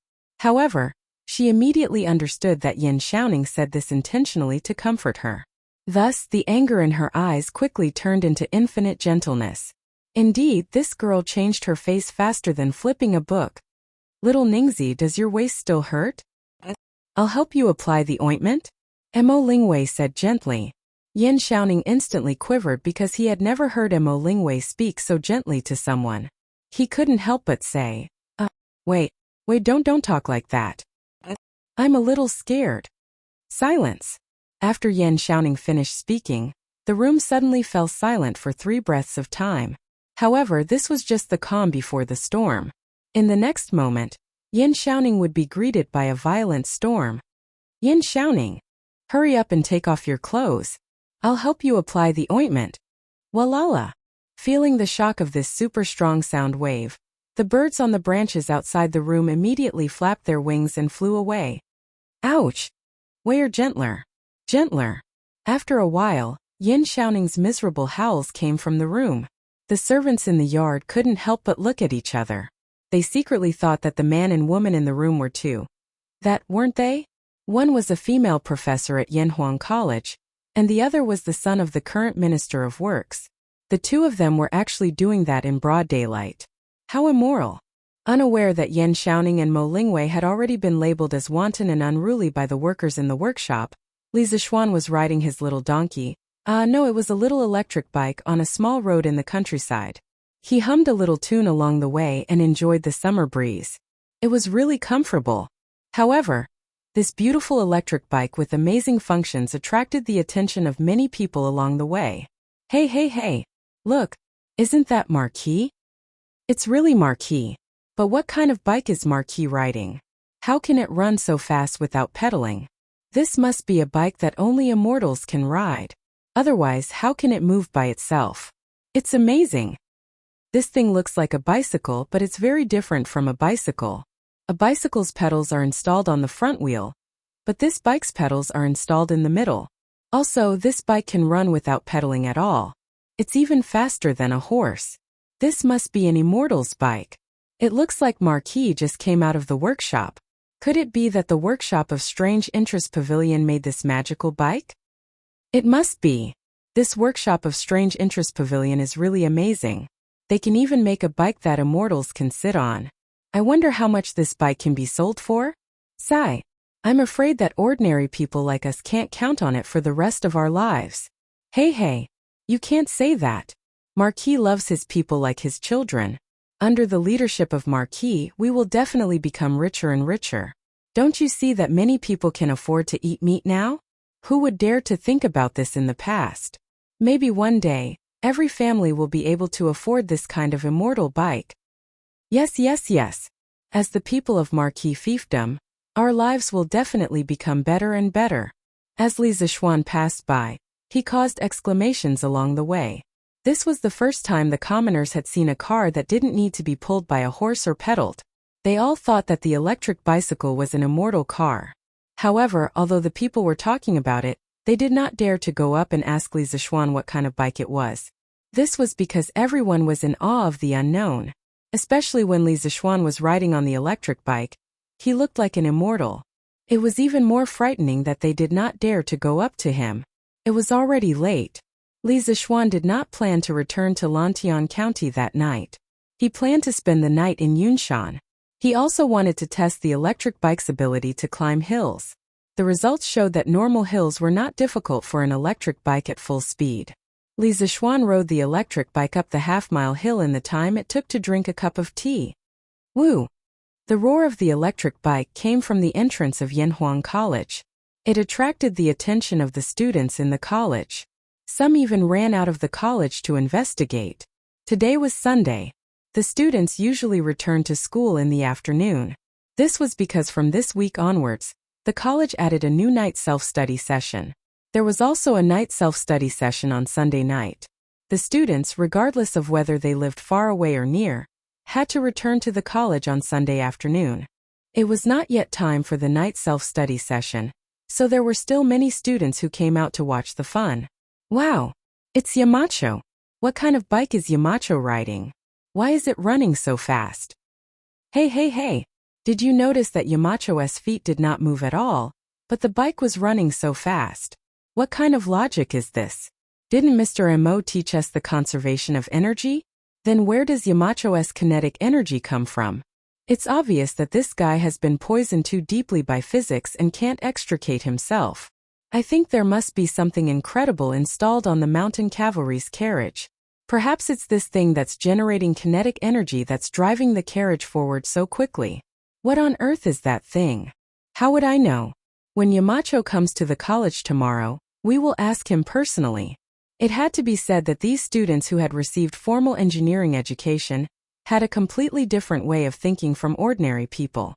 When ordinary people saw the electric bicycle, they immediately categorized it as a vehicle for immortals. However, when the students of Yanhuang Academy saw the electric bicycle, they did not categorize it as a groundless supernatural power. Instead, they were seriously thinking about what provided the kinetic energy for the bicycle. Damn! When I left in the afternoon, Yamacho was still normal. But why is Yamacho riding such an awesome bike? Chingay, tell me, what is with Yamacho's bike? Where did it come from? Chang Chumo heard the noise and immediately ran out of the gate of the academy. When he saw Li Zishuan riding a novel car and whizzing past, his eyes almost popped out of their sockets and his face was full of, "What the F***ck?" Li Tai curled his lips and replied, "This is an electric bike. It is Yamacho's latest modified bike. It uses a battery to power the motor. It converts chemical energy into electrical energy, and then the electrical energy into kinetic energy to drive the bike forward." Damn! Jing'e, can you not make it so complicated? Just tell me, where did Yamacho get this bike from? Where can I get an identical bike? Chang Chumo was full of question marks. He waved his hand impatiently and said, he felt that Li Zishuan's electric bicycle was too cool. This was the kind of bicycle a man should ride. Sitting on it, one could feel the speed of the wind. It was much more comfortable than sitting on a galloping horse. Li Tai could not help but say, "Where did Yamacho get this bike? Do you still need to ask? It must be the workshop. In my opinion, you should stop thinking about it. There is only one electric bike in the whole Tang dynasty. It will be your turn at least 2 months later." 2 months? Isn't that too cruel? No, I will borrow it from Yamacho tomorrow. It will be fun to ride it first. Chang Chumo immediately refused and said that he wanted to look for Li Zishuan. Ha! Go ahead then. Li Tai shook his head disapprovingly. If it was in the past, Chang Chumo might have been able to borrow the bike from Li Zishuan. However, Mo Lingwei had a car accident in the afternoon. Li Zishuan would definitely not lend the electric bike to others so easily. This was for the safety of the bike and more importantly for the safety of the person. Sigh. Li Tai sighed and turned to leave. He also wanted to have an electric bike like this. A bike that did not require manpower and could run on its own was a must for lazy people. Yo! Mark-Eun is here. What bike is this? Yunshan Villas. Mo Huai was sending Yen Light off. Just now, they had discussed the wedding date of the two families' children. Yen Light planned to ask the matchmaker to formally propose marriage when he returned. As soon as he walked out of Yunshan Villas, Yen Light saw Li Zishuan riding an electric bike toward them. With his sharp eyes, he quickly noticed the uniqueness of the bike. He could not help but exclaim in surprise. Yen Light shook his head. It was also his first time seeing the electric bike. Screech. Li Zishuan had excellent eyesight. Naturally, he also saw Yen Light and Mo Huai at the intersection. The bike began to slow down when it was about to reach them. After a while, the electric bike stopped steadily in front of Yen Light. Li Zishuan quickly got off the bike and cupped his hands. "Uncle Yen, you came to Yunshan Villas today? Why didn't you tell me in advance? I could have prepared a banquet for you." Yen Light waved his hand and said, "You don't have to be so polite, Xiao Xian. I came to Yunshan Villas today because I have something to discuss with Mr. Mo." At this point, Yen Light pointed at the electric bike beside Li Zishuan and said, "This bike of yours is very novel. I saw that you didn't pedal just now, but this bike can still move like it's flying. What's the principle behind it?" Yen Light had been engaged in engineering machinery all his life, But this was the first time that he had seen such a machine that could move by itself without human or animal power. He was really curious about it. At this moment, Old Yen had completely forgotten that the city gate of Chang'an would be closed in a few minutes. Li Zixuan smiled and said, "Uncle Yen, this is the workshop's latest electric bike. First of all, this bike uses chain transmission and rear-wheel drive to make the bike structure more reasonable. Second, this bike is installed with a lead-acid battery and an electric motor. The battery provides power to the electric motor, causing the motor's rotor to rotate rapidly. Then, the electric motor drives the wheels to rotate together, so that it can move like it's flying without pedaling." Chapter 1441. Electric motor? Battery? These are all good stuff. Xiaoxian, who made these things? Yunshan Villa. After Li Zixuan briefly explained to Yen Lide how the electric bicycle, the electric motor, and the battery worked, Yen Lide could not help but ask in surprise. Li Zixuan glanced at Mo Huai before replying. Mr. Wang, Ink Girl, and Xiaoning were able to make the battery and electric motor so quickly.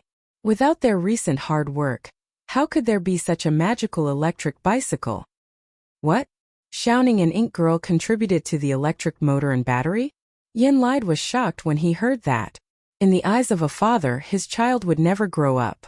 However, when the father found out that his son had done something that even he could not do, the shock he would feel would be similar to Yen Lide's. Mo Huai, who was at the side, did not look too shocked. It was mainly because Mo Lingwei had always been at Yanhuang College. Mo Huai was also a teacher at Yanhuang College. He naturally knew more about his daughter's situation than Yen Lide. Li Zixuan nodded and said, "Uncle Yen, Xiaoning has made considerable progress in both his theoretical foundation and his technical level. Don't underestimate him like before." Good, good, good. Yen Lide's face was filled with gratification as he said good 3 times. He had just discussed the marriage between his son and Mo Lingwei with Mo Huai. Now, he learned from Li Zixuan that his son had great capabilities. His son was about to complete the 2 most important things in a man's life. How could Yen Lide not be gratified? In-law, you've taught your son well. In the future, Xiaoning will definitely be able to inherit your mantle and bring the Yen family to greater heights. Mo Huai cupped his hands and smiled. In-law? Li Zixuan opened his mouth in surprise. He knew that Yen Lide must have something to do at Yunshan Villa today, but he never expected that old Yen would come directly to Mo Huai to discuss the marriage of his son and daughter. Wasn't this progress a little too fast? That was right. This old man came to Yunshan today to ask for this marriage for Xiaoning. This child and Ink Girl are in love with each other and have the same interests. But after all, there are differences between men and women. If they hang out together every day without any status, it will ruin Ink Girl's reputation. So as a father, I might as well help them get married. Seeing Li Zixuan's surprised expression, Yen Lide chuckled and explained, I see. Hearing this, Li Zixuan couldn't help but feel happy for his good friend. He cupped his hands and said, if Xiaoning knew about Uncle Yan's love and care for Xiaoning, he would definitely be grateful and filial to you. Sigh. As long as this brat doesn't blame me in his heart, it's fine. Yen Lide shook his head and patted Li Zixuan's shoulder. With a complicated expression he sighed. Little Xian, you were right last time. This old man has indeed cared too little about Xiaoning. Otherwise, he wouldn't still be single even though he's not young anymore. When Li Zixuan heard this, he couldn't help but console. Uncle Yen, please don't think that way. Xiaoning didn't meet the fated person before, so he didn't get married. After all, marriage is a big event in a lifetime. He can't just casually find a girl to marry into the family, right? Yen Lide couldn't help but laugh. Little Xian, what you said makes sense. Please take care of Xiaoning in the future. Of course. Xiaoning is my brother. Li Zixuan replied firmly. Oh, in-law, it's already late. I reckon that the city gates of Chang'an City are about to close. You definitely won't be able to rush back. In this old man's opinion, why don't you stay in Yunshan for the night and ride down the mountain tomorrow morning and rush to Chang'an City for the morning assembly? At this moment, Mo Huai looked at the sky and said with shock. Yen Lide looked up and nodded. All right then, this old man will stay in the side courtyard today. When Yanhuang College was being built, Yan Xiaoning, as the chief engineer of the college, was directly allocated a side courtyard. Therefore, Yan Lai didn't have to worry about not having a place to stay on Yunshan. Li Zixuan's heart skipped a beat. He instantly remembered what Yan Xiaoning told him in the workshop earlier. Therefore, he quickly cupped his hands and said, "Oh, right. Uncle Yan, there's something I forgot to tell you. Xiaoning accidentally fell down in the workshop today and suffered some minor injuries. He's recuperating in the workshop now, so he can't return to the side courtyard tonight." Fell down? Humph. How old is this brat? How can he still fall down while walking? How worrisome. When Yan Lai heard this, he immediately snorted in dissatisfaction. However, Yan Xiaoning was still his son. He then pretended to ask casually, "Little Xian, how's this brat's injury?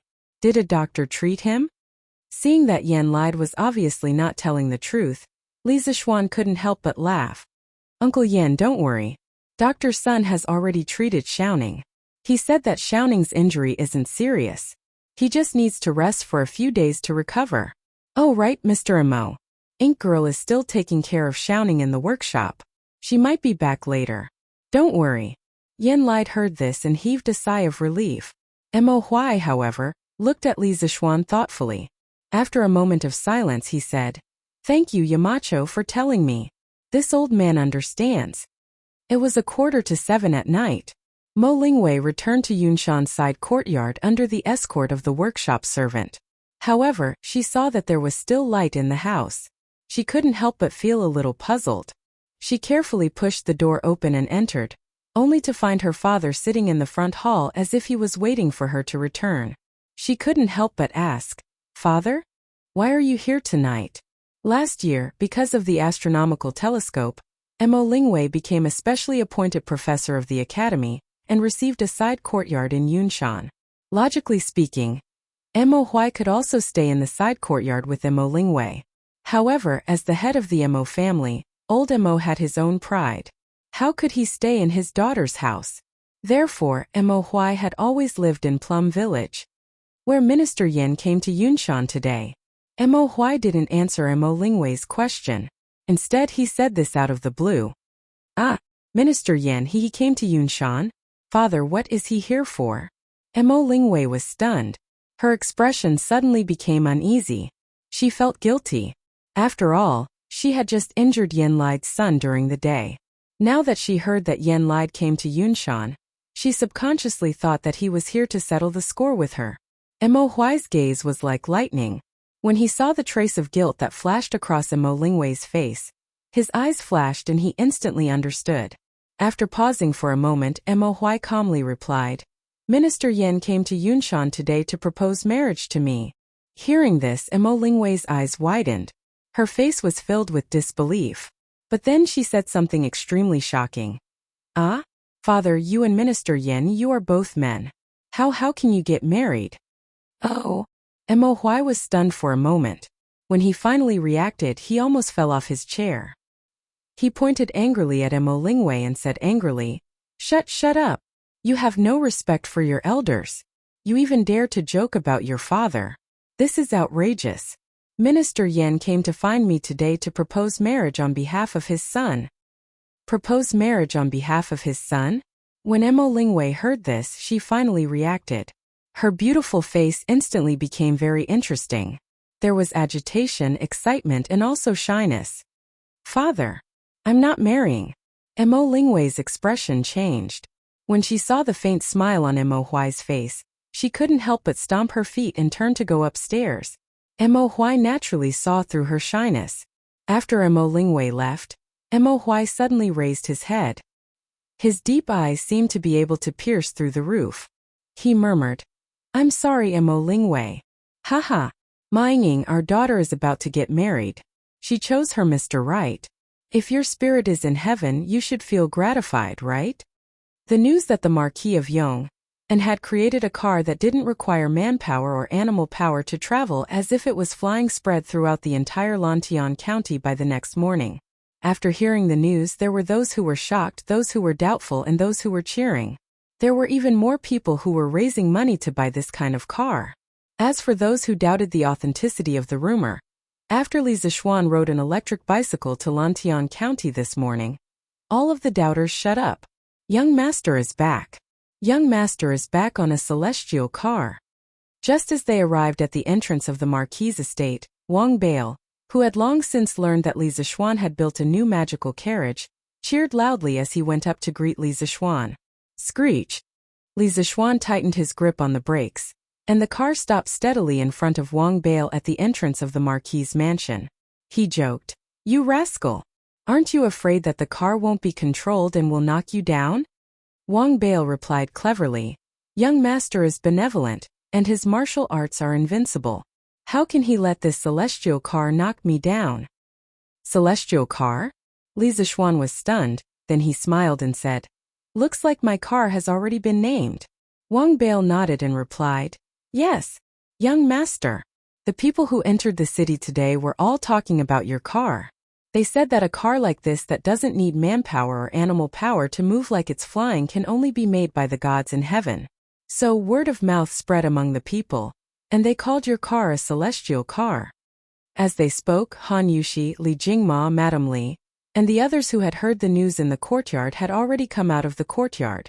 "Shenbi, you really made a celestial car?" Li Jingma pointed at the strange-looking electric bicycle beside Li Zixuan, his mouth agape in shock. Yi Guozhong couldn't stay calm either. After looking at the electric bicycle from top to bottom, he clicked his tongue in wonder and said, "This morning this old man heard that Shaoxian, you built a magical bicycle that can move by itself. Could it be this?" Li Zixuan cupped his hands and replied, "Grandfather guessed right. This is a car that can move on its own." After another round of explanation, Li Zixuan explained the general principles of the electric bicycle to his family. Regardless of whether they understood or not, Li Zixuan pushed the bike straight to the backyard. However, a little tail inevitably followed behind him. Big brother, I want to ride this bike. Hurry up and teach me." "No, children can't ride this bike." "Nonsense, Mo Lingwei is an adult and knows some martial arts. Even she got into an accident while riding a bike. How could Li Zixuan let his sister ride an electric bicycle? Why? It's too dangerous. It's easy to fall. Lanner, think about it. If you fall off this bike, you'll probably be disfigured and become ugly. Lanner, do you still want to ride it?" "Oh, then I won't ride it. But big brother, you have to give me a ride." Okay. It's cool in the afternoon. Big brother will ride the bike and you can go out to play, okay?" Okay. After finally getting rid of the little girl's entanglement, Li Zixuan finally got the time to be alone with Han Yushi. "Wife, didn't I say that I wanted to give you a surprise a few days ago? What do you think? Do you like this electric bicycle?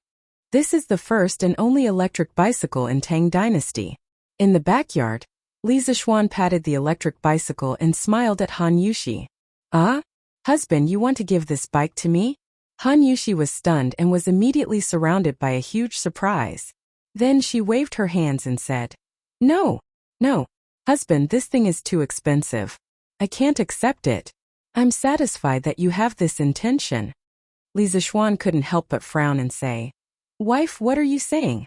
You and I are husband and wife. What's mine is yours. Just a bike. What's so expensive about it? Come and hold it. This bike is yours from now on." After that, Li Zixuan pretended to be angry and pushed the electric bicycle to Han Yushi's side. A trace of emotion flashed through Han Yushi's eyes. After pausing for a moment, she smiled sweetly and said, "Husband, as you said, we husband and wife are one. What's yours is mine, so why do we have to make such a clear distinction? Just leave this bike with husband. Because husband is always busy and tired. He needs it more than I do. Besides, if I want to use it, I can just ask husband for it." Li Zixuan was touched and annoyed. He was touched that his wife was so considerate of him. He was annoyed that if he knew this, Li Zixuan wouldn't have praised the electric bicycle in front of Han Yushi. Now, Han Yushi wasn't willing to accept this gift. "Young master." Wang Zhou came and said that Master Zhang from the workshop brought a batch of armor to the mansion. "Do you want to take a look?" Right at this moment, Shaoxi hurriedly ran over and said. As for Wang Zhou, he was the gatekeeper Wang Bale. There were women in the backyard. Normal male servants couldn't enter, So Xiaoxi had to pass the message. What? The armor is done? Look, of course I have to see it for myself. This is the invincible armor in this world. When Li Zixuan heard this, he couldn't help but feel refreshed. He was abnormally excited. Chapter 1442. Da. In the morning of Chang'an City, the streets were bustling with pedestrians. The peddlers were hawking their wares, the commoners were chatting and laughing with each other. The children were selling newspapers, as well as the sounds of reading coming from the Imperial College and the Hongwen Library. These various sounds formed the various states of life in Chang'an City in the morning. But today, in Chang'an City, there was a different sound mixed in. It was the sound of iron ingots hitting the bluestone road. It was crisp and cold, giving people a bone-chilling feeling. Everyone looked in the direction of the sound and sucked in a breath of cold air. What they saw was a group of fully armed knights riding tall horses and marching in this direction with an awe-inspiring aura. The hooves of those war horses seemed to be tied with a lump of iron ingot, which led to the crisp, da sounds on the street. However, this was not the most important thing. The most daunting thing was that the knight leading the group was actually covered in iron armor. Other than his eyes, not a single part of his body was exposed. His head, neck, limbs and hands and feet were all wrapped in iron armor. Even the warhorse he was riding was covered in a set of shiny iron horse armor. From afar, this person looked like a knight cast directly from steel. Powerful. Cold. Ruthless. This was the most intuitive feeling that this Iron Knight gave to the commoners on the street. The commoners who were close to him even had a feeling of suffocation. Therefore, there was no need for someone to open the way. Wherever the Iron Knight went, the crowd would automatically disperse. This was a kind of deterrence that came from the soul. Towards the unknown, most people would subconsciously feel afraid, not to mention this kind of Iron Knight that made people tremble in fear. Da. This group of knights was still moving forward at a moderate pace. The previously bustling street immediately quieted down after this group passed by. Not far away, a group of martial marquis heard of the abnormality here and immediately rushed over. However, after seeing the soldier beside the Iron Knight, the leading martial marquis could not help but be startled. Then, he waved his hand and the martial marquis turned around and left. Hiss! Seeing this, the surrounding commoners all sucked in a breath of cold air, thinking to themselves, where did this cavalry come from? For Wu Hou to immediately avoid them? Although they had doubts in their hearts, no one dared to ask at this time. After all, everyone was afraid of angering the Steel Knight. After the strange cavalry left, the commoners on the street couldn't help but discuss with each other. Oh my God! What was the background of that fully armored cavalryman? It looked too terrifying. Just like the undead cavalry from the underworld. Tis. Wang Lao Air, you're talking as if you've seen Hell's cavalry before. Tsk. However, that man who is wearing steel armor from head to toe is indeed quite evil. Standing beside him, I feel like my feet are emitting cold air. That's right. That person was too terrifying. If I hadn't covered my third brother's mouth just now, I reckon that this brat would have been scared to the point of crying on the spot.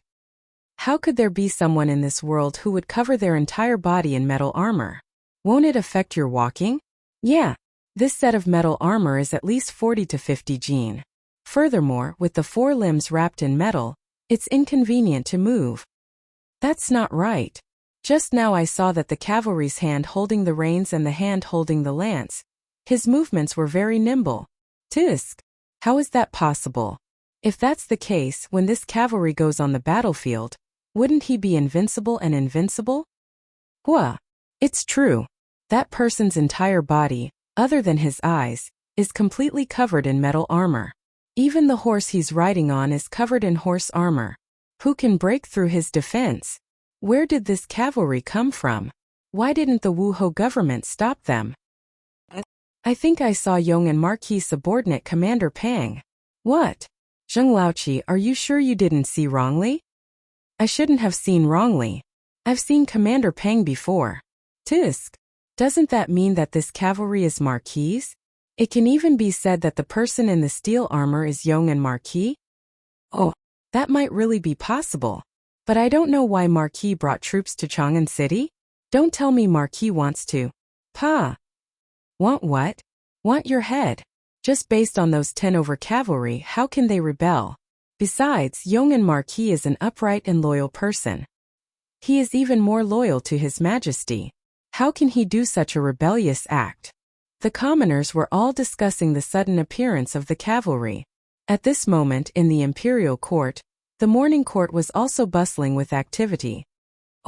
Up till now, the 100 over counties near the Yellow River Basin have constructed a total of 30,000 over miles of ditches and over 4,300 water wheels. The drought in the various counties has been alleviated and has not affected this year's planting. It is estimated that in another half a month, the commoners will be able to harvest the wheat. In Taiji Palace, Minister of Revenue Xiao Chua was reporting the drought situation to Li Er. Li Er, who was sitting at the head of the table, did not reveal any joy after hearing Xiao Chua's report.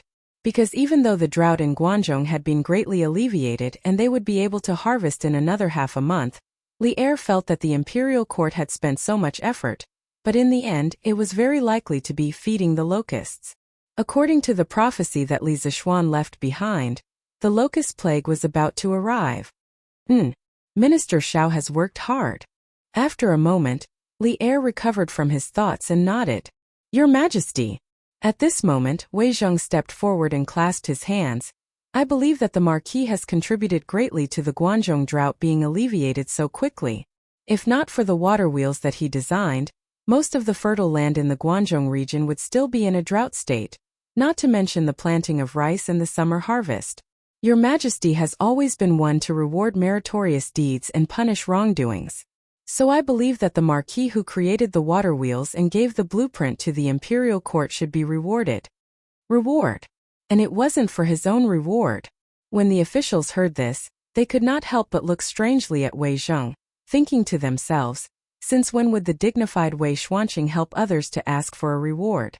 Did the sun rise from the west today? Chang Yaojin looked at Wei Zheng's back with a face full of smiles, thinking to himself, why is this old Wei more and more pleasing to the eye? But no matter what other people thought, Wei Zheng himself did not have any selfish motives. The reason why he wanted to help Li Zishuan ask for a reward was mainly because Li Zishuan had said by the Ba River, living high in the imperial court, one worries about the people. Living far away in the martial world, one worries about the ruler. He felt that Li Zishuan was a very good junior and was worth supporting. Li Er also looked at Wei Zheng curiously and then said lightly, Minister Wei, you don't have to worry about this matter. This time, Li Zishuan has contributed greatly to the drought, so I have already rewarded him in private. Wei Zheng frowned and subconsciously thought that Li Er was deliberately patronizing him, so he cupped his hands and said, May I ask how your Majesty rewarded him? No matter how good Li Er's temper was, he could not help but feel angry at this time. He frowned and said unhappily, Minister Wei, are you doubting me? Even a fool could hear the coldness in his words, but Wei Zheng, who was used to big scenes, was not afraid. This old official does not dare. Wei Zheng cupped his hands and said, although he said that he did not dare, even a fool could see that he did not mean what he said. You? Li Er pointed at Wei Zheng and wanted to fly into a rage, but at this moment, a Jinwu guard walked in and cupped his fists. Reporting to your Majesty, the Marquis of Yong, and requests an audience. Li Er could not help but laugh and said, quickly, let Minister Wei face to face and see if I have rewarded the Marquis of Yong. After saying that, he looked indifferently at Wei Zheng in the hall. But who knew that the Jinwu guard did not accept the order, but hesitated and said, Your Majesty, please bring the troops, armor and horse into the hall. He says that he wants to give your Majesty a surprise. The moment these words were said, the entire hall was shocked. The civil and military officials, eunuchs, and palace maids were all stunned. Even Li Er could not help but be stunned. Ever since Qin Shi Huang held the morning court, there had never been an official wearing armor, holding weapons, and riding a warhorse to the morning court. This was disrespect to the emperor, treason. Absurd. Nonsense. Wei Zheng was the first to reprimand. Your Majesty, the Marquis of Yong, and is unscrupulous and has no respect for the emperor. This old official requests your Majesty to punish the Marquis of Yong, and for disrupting the court and disrespecting the emperor. At this time, Li Er had already recovered from his shock and could not help but laugh. Minister Wei, you were the one who asked for a reward for the Marquis of Yong'an, and now you are also the one asking for a punishment for the Marquis of Yong'an's crimes. You keep going back and forth, what should we do? Wei Zheng straightened his neck and insisted with a proud face. Your Majesty, these are two completely different matters. This old official also said earlier that Your Majesty has always been clear about rewards and punishments. The Marquis of Yong'an should naturally be rewarded for his meritorious deeds and punished for his wrongdoings. Li Er nodded and said in a low voice, Good. What a good reward for meritorious deeds and punishment for wrongdoings. Men immediately summoned the Marquis of Yong'an and let all the civil and military officials in the court judge whether the Marquis of Yong'an and meritorious deeds or wrongdoings today. Your Majesty, you must not. In the court, how can there be an official carrying armor and riding a horse to the palace? Wei Zheng was shocked and hurriedly said. Li Er waved his hand and said, We have already made up our mind. Whether it is meritorious deeds or wrongdoings, after the Marquis of Yong'an enters the palace, everyone can judge then. Wei Zheng was helpless and could only retreat. His heart was filled with questions. He did not understand why Li Zishuan would do such a disrespectful thing to ruin his future, when he clearly had a bright future ahead of him. Second brother, this little Xian will be fine, right? Chang Yaojin had an anxious face as he asked Qin Qiong softly. Qin Qiong shook his head and said, Jijia, don't be impatient. Look at the situation first, it might not be a bad thing. Seeing this, Chang Yaojin could only calm down and quietly wait for Li Zishuan to enter the palace. Among the civil officials, Zhang Sun Wuji, Fang Xianling, and the rest were all silent, making it impossible to know what they were thinking in their hearts. Da-da-da. Not long later, a series of crisp, da-da-da sounds came from outside the palace. Everyone looked towards the source of the sound and saw a knight dressed in silver full-body armor, holding a cold lance in his hand, riding a warhorse wrapped in horse armor and slowly walking into the palace. Bang bang bang. Facing such an awe-inspiring yet strange cavalry, many of the civil officials retreated a few steps in fright, and in the military officials' camp, many of the generals' eyes lit up when they saw the steel cavalry. It was like the light in a wolf's eyes when it saw its prey. Bang! Arriving in front of the officials, the steel cavalry nimbly jumped down from the horse and fastened the lance to the saddle. He cupped his fists towards Li Zishuan and said, This subject Li Zishuan greets Your Majesty. Today, I brought the armor and warhorse to court mainly for a reason. I hope Your Majesty can forgive me. Everyone was stunned at this moment. They weren't shocked by Li Zishuan's words, but by the fact that Li Zishuan had dismounted from his horse and cupped his fists in one smooth motion, without the slightest hesitation. This caused the civil and military officials, especially the generals, to almost cry out in shock. Li Er was also an expert in military formations, so how could he not see Li Zishuan's extraordinary armor? He waved his hand and said, Marquis Yong'an, there's no need to be so polite. What kind of armor are you wearing? Li Er asked even though he already knew the answer. A few days ago, Li Zishuan had told him about the new armor. Now that he asked again, he was mainly asking on behalf of the civil and military officials. Li Zishuan also roughly understood Li Er's meaning. He cupped his fists and replied, Your Majesty, this subject is wearing the latest vanadium steel plate armor made by the workshop. This armor is not only lighter than the radiant armor, its defensive power and defensive range are also far superior to the radiant armor. This plate armor can withstand all kinds of damage from swords and arrows. Together with the armored warhorse, a cavalry like this can rampage on the battlefield, sweeping everything in their path. Plate armor. After hearing Li Zishuan's introduction, the faces of the officials in the hall changed as they whispered among themselves. What? This plate armor is actually lighter than the radiant armor? How is this possible? That's right. This plate armor clearly covers the entire body, while the radiant armor only protects the key areas. How can the plate armor be lighter than the radiant armor? But this plate armor truly is very nimble.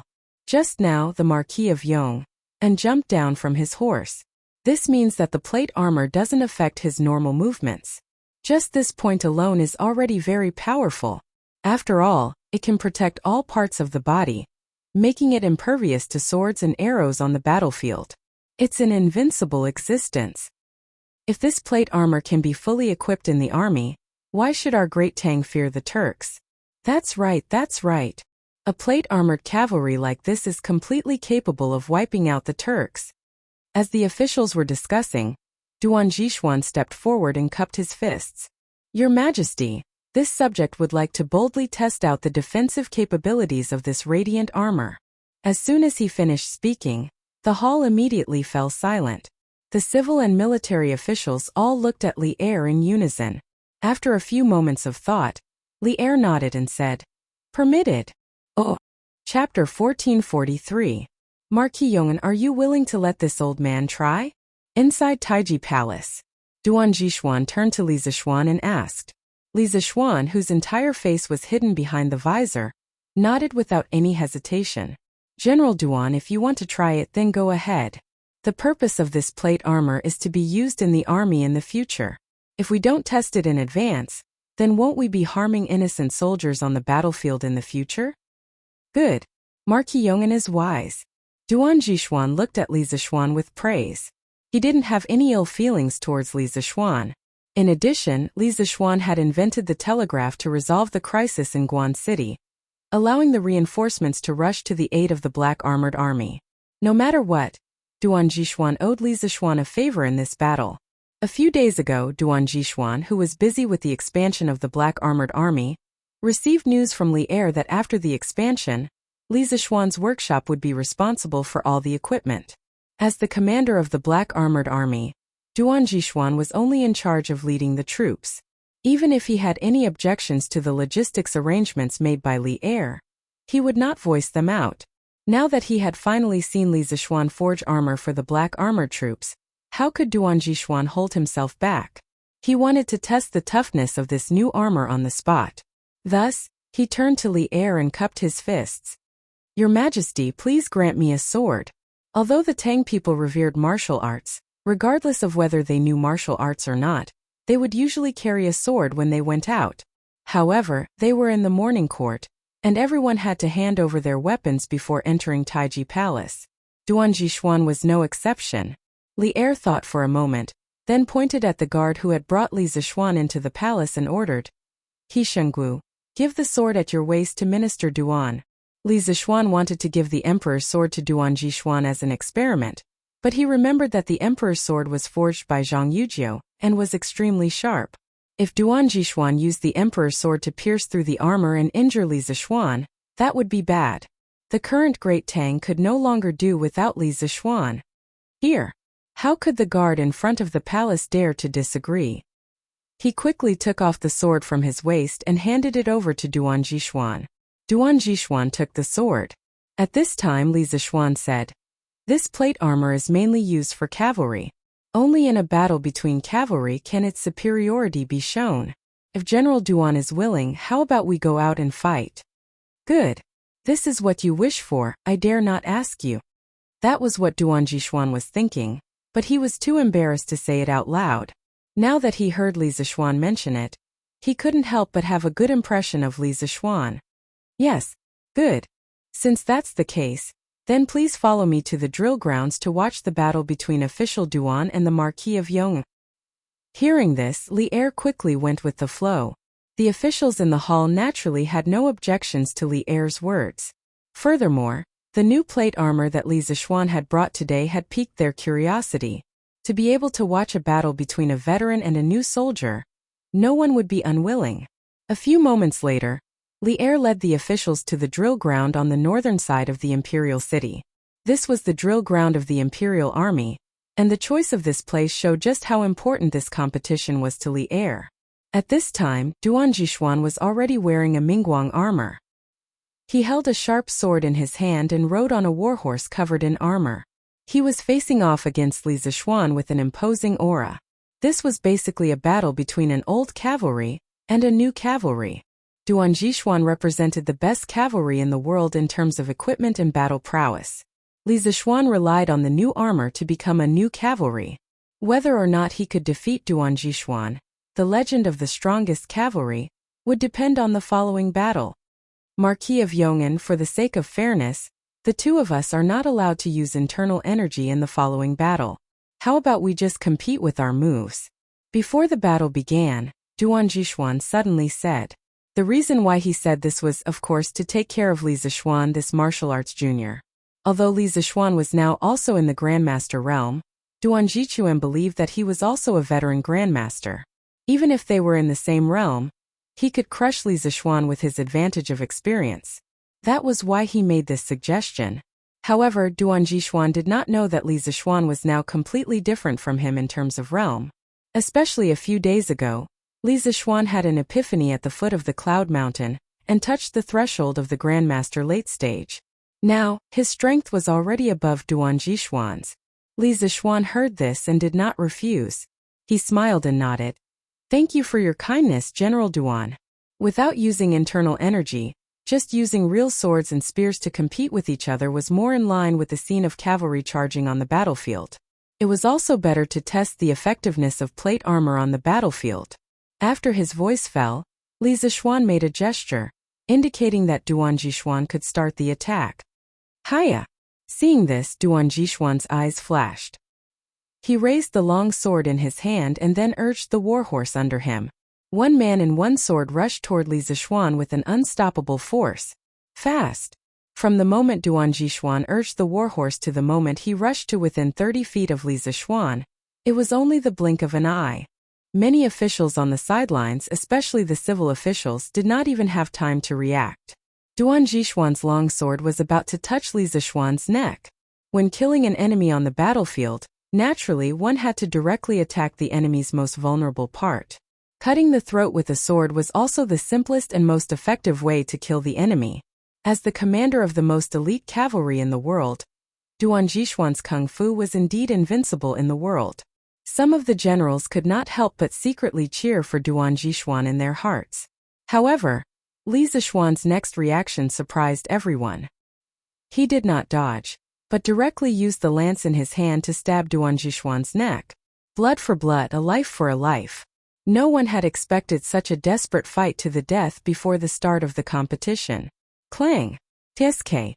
Not only did others not expect it, but Duan Jishuan, as one of the parties involved, also did not expect Li Zishuan to use such a method. When he saw Li Zishuan's lance coming toward him, Duan Jishuan quickly adjusted his position on the horse.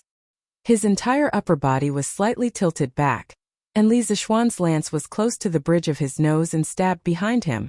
After dodging, his sword that was originally going to stab Li Zishuan's neck could only be lightly brushed by Li Zishuan's neck, making a tisk sound.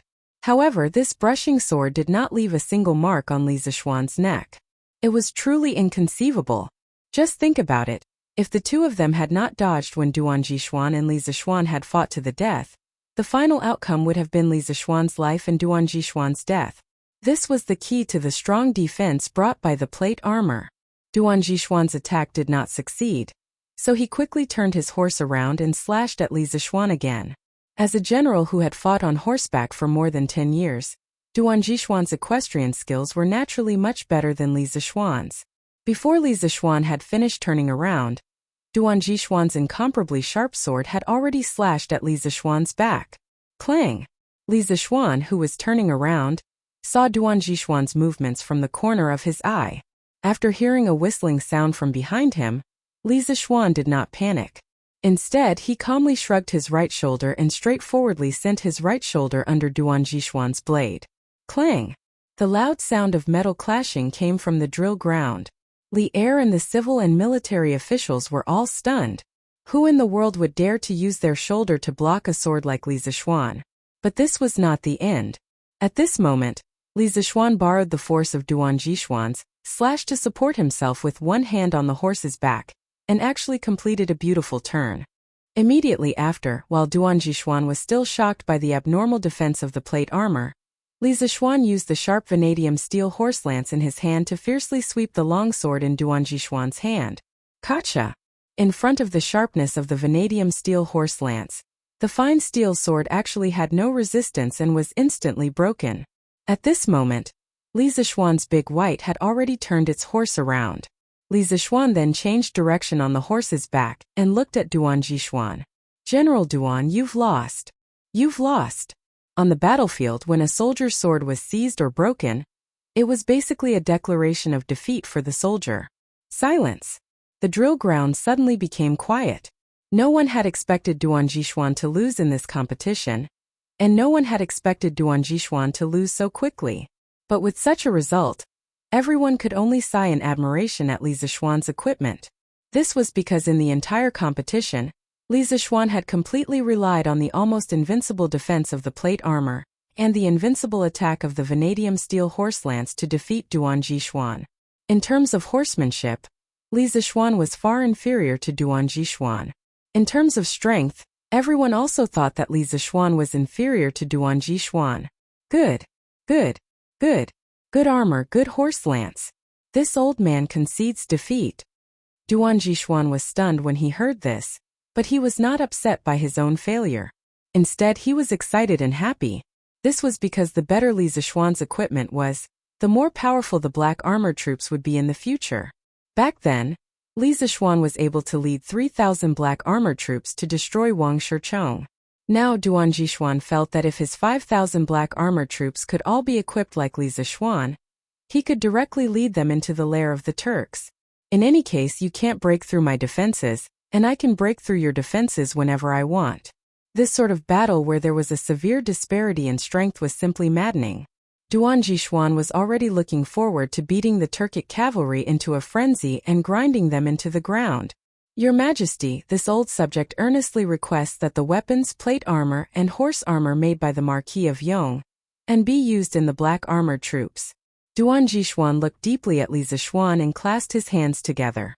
Li Zishuan nodded and said, "Granted. My beloved officials, please return to the main hall for the morning assembly." "Yes, Your Majesty." Under Li Zishuan's lead, the officials returned to Taiji Palace and the morning assembly continued. At this moment, Li Zishuan had already removed his visor. The reason why he didn't remove the plate armor completely was because not only was it troublesome to put it on, it was also troublesome to remove it. The various straps on his body had to be removed one by one, and he knew that he wouldn't be able to do it alone in a short period of time. Thus, he could only remove his visor and stand in Taiji Palace for the morning assembly. It was just that it was strange for him to stand in front of the officials in such an attire. What do my beloved officials think of the plate armor and lance presented by the Marquis of Yong'an today? In the morning assembly, Li Zishuan asked calmly. When everyone heard this, they couldn't help but recall the duel on the training ground. Chang Yaojin couldn't suppress the excitement in his heart, and he was the first to step forward and laugh heartily. "Your Majesty, this old subject thinks that the plate armor and lance are very good. First of all, the plate armor can't be pierced by ordinary swords and sabers. It's like wearing a tortoise shell, and no one can hurt you on the battlefield. With this plate armor, our soldiers will die a lot less in the future. Moreover, this lance is too powerful. If we charge into the enemy's formation with this thing and chop the enemy's spears and swords into pieces, how will they fight back then? At that time, who will be a match for us? Thus, Your Majesty, on behalf of the soldiers of the left guard, I also ask Your Majesty for a batch of such armor and lance." When Chang Yaojin finished speaking, Li Zishuan's face turned green. What did he mean by wearing the plate armor was like wearing a tortoise shell? Wasn't this King cursing him in a roundabout way? When did old Chang become so immoral? Not only was this fellow immoral, he actually wanted equipment for the tens of thousands of soldiers of the left guard. Li Zishuan couldn't help but curse inwardly, "Old Chang, you're really thinking too much. Your Majesty, you mustn't." At this moment, Xiao Yu stepped out from the crowd and cupped his hands towards Li Zishuan. "Your Majesty, although the plate armor's defensive power is better than the Mingguang armor, it must consume a lot of steel to make, right? If Your Majesty is like the black armored army and only uses a small amount of it in the army, it may be possible because the money in the national treasury can still meet Your Majesty's needs. However, Your Majesty is doing things according to Lu Gong's wishes and using the so-called printing of all the plate armor. I'm afraid you'll have to empty the treasury of Chang'an City. It's quite militaristic. I hope Your Majesty will reconsider." At this moment, Li Jing also stepped forward and cupped his hands. "Your Majesty, the plate armor made by the Marquis of Yong and can not only protect the whole body, it also doesn't affect the body's flexibility. These are 2 points that the Mingguang armor can't compare to. In addition, the lance of the Marquis of Yong and is far sharper than ordinary weapons. If such technology can be used in the army, it will be a blessing for the Tang Empire. However, Your Majesty must also control your actions. You must not use it all to enter the treasury and use it all to forge weapons. Chapter 1444. I know what you are all worried about. I am not a cruel and merciless ruler. Even though the plate armor and vanadium steel horse lances are good, I will only equip them for the black armored army. Furthermore, the Marquis of Yong and is willing to provide all the equipment for the black armored army with his own strength. In the Taiji Palace, Li Er saw Li Jing, Xiao Yu, and the other important officials step forward to persuade him. He couldn't help but smile. The moment he said those words, all of the officials turned to look at Li Zishuan. The armor and equipment of thousands of cavalrymen were all on a single person. No matter how one looked at it, the amount of metal required to make these armor and equipment was at least 200,000 jin. In the entire Great Tang, there were no more than 3 people who could take out so much metal. Coincidentally, Li Zishuan was one of them. Besides, excluding the cost of steel, the cost of labor was definitely not a small sum. This was especially so for the plate armor and vanadium steel horse lances. The cost of labor and equipment needed to manufacture a few thousand sets of armor would definitely be an astronomical figure. Li Zishuan was willing to provide so much manpower, resources, and wealth for the black armored army. How could they not be shocked? If Li Er had said it to anyone else, the officials would have probably cursed the other party without hesitation. However, since Li Er said it was Li Zishuan, the officials had no choice but to believe him. Because Li Zishuan did have the financial resources and the new workshop of Strange Interest Pavilion did have the ability to do so. However, they couldn't understand why Li Zishuan was willing to pay such a huge price to provide the black armored army with equipment for free. Under the gazes of the crowd, Li Zishuan stepped forward and clasped his hands. The rise and fall of the country is the responsibility of every man. As the Marquis of Great Tang, I naturally have to share your burdens. In the current world, Great Tang's strength is unparalleled. However, the Turks in the north are still like a pack of ferocious wolves, eyeing Great Tang's territory. This official's honor and disgrace are all bestowed upon me by Your Majesty. All of this official's wealth comes from Great Tang. When the country is in danger, let alone these several thousand sets of armor, even if you ask this subject to use all of his wealth to support the Great Tang army, this subject will not object. Only with a country can one have a home. If the Great Tang cannot defeat the Turks, what is the use of this subject's wealth? Li Zishuan's speech was impassioned and powerful. As soon as he finished speaking, the hall fell silent. All the officials looked at Li Zishuan with admiration, excitement, and respect. The people of Great Tang were prideful. This was an era in which the honor of a nation was unprecedented. Today, Li Zishuan's speech had caused many people in the court to be overwhelmed with emotion. Li Zishuan's image in the eyes of all the officials instantly soared.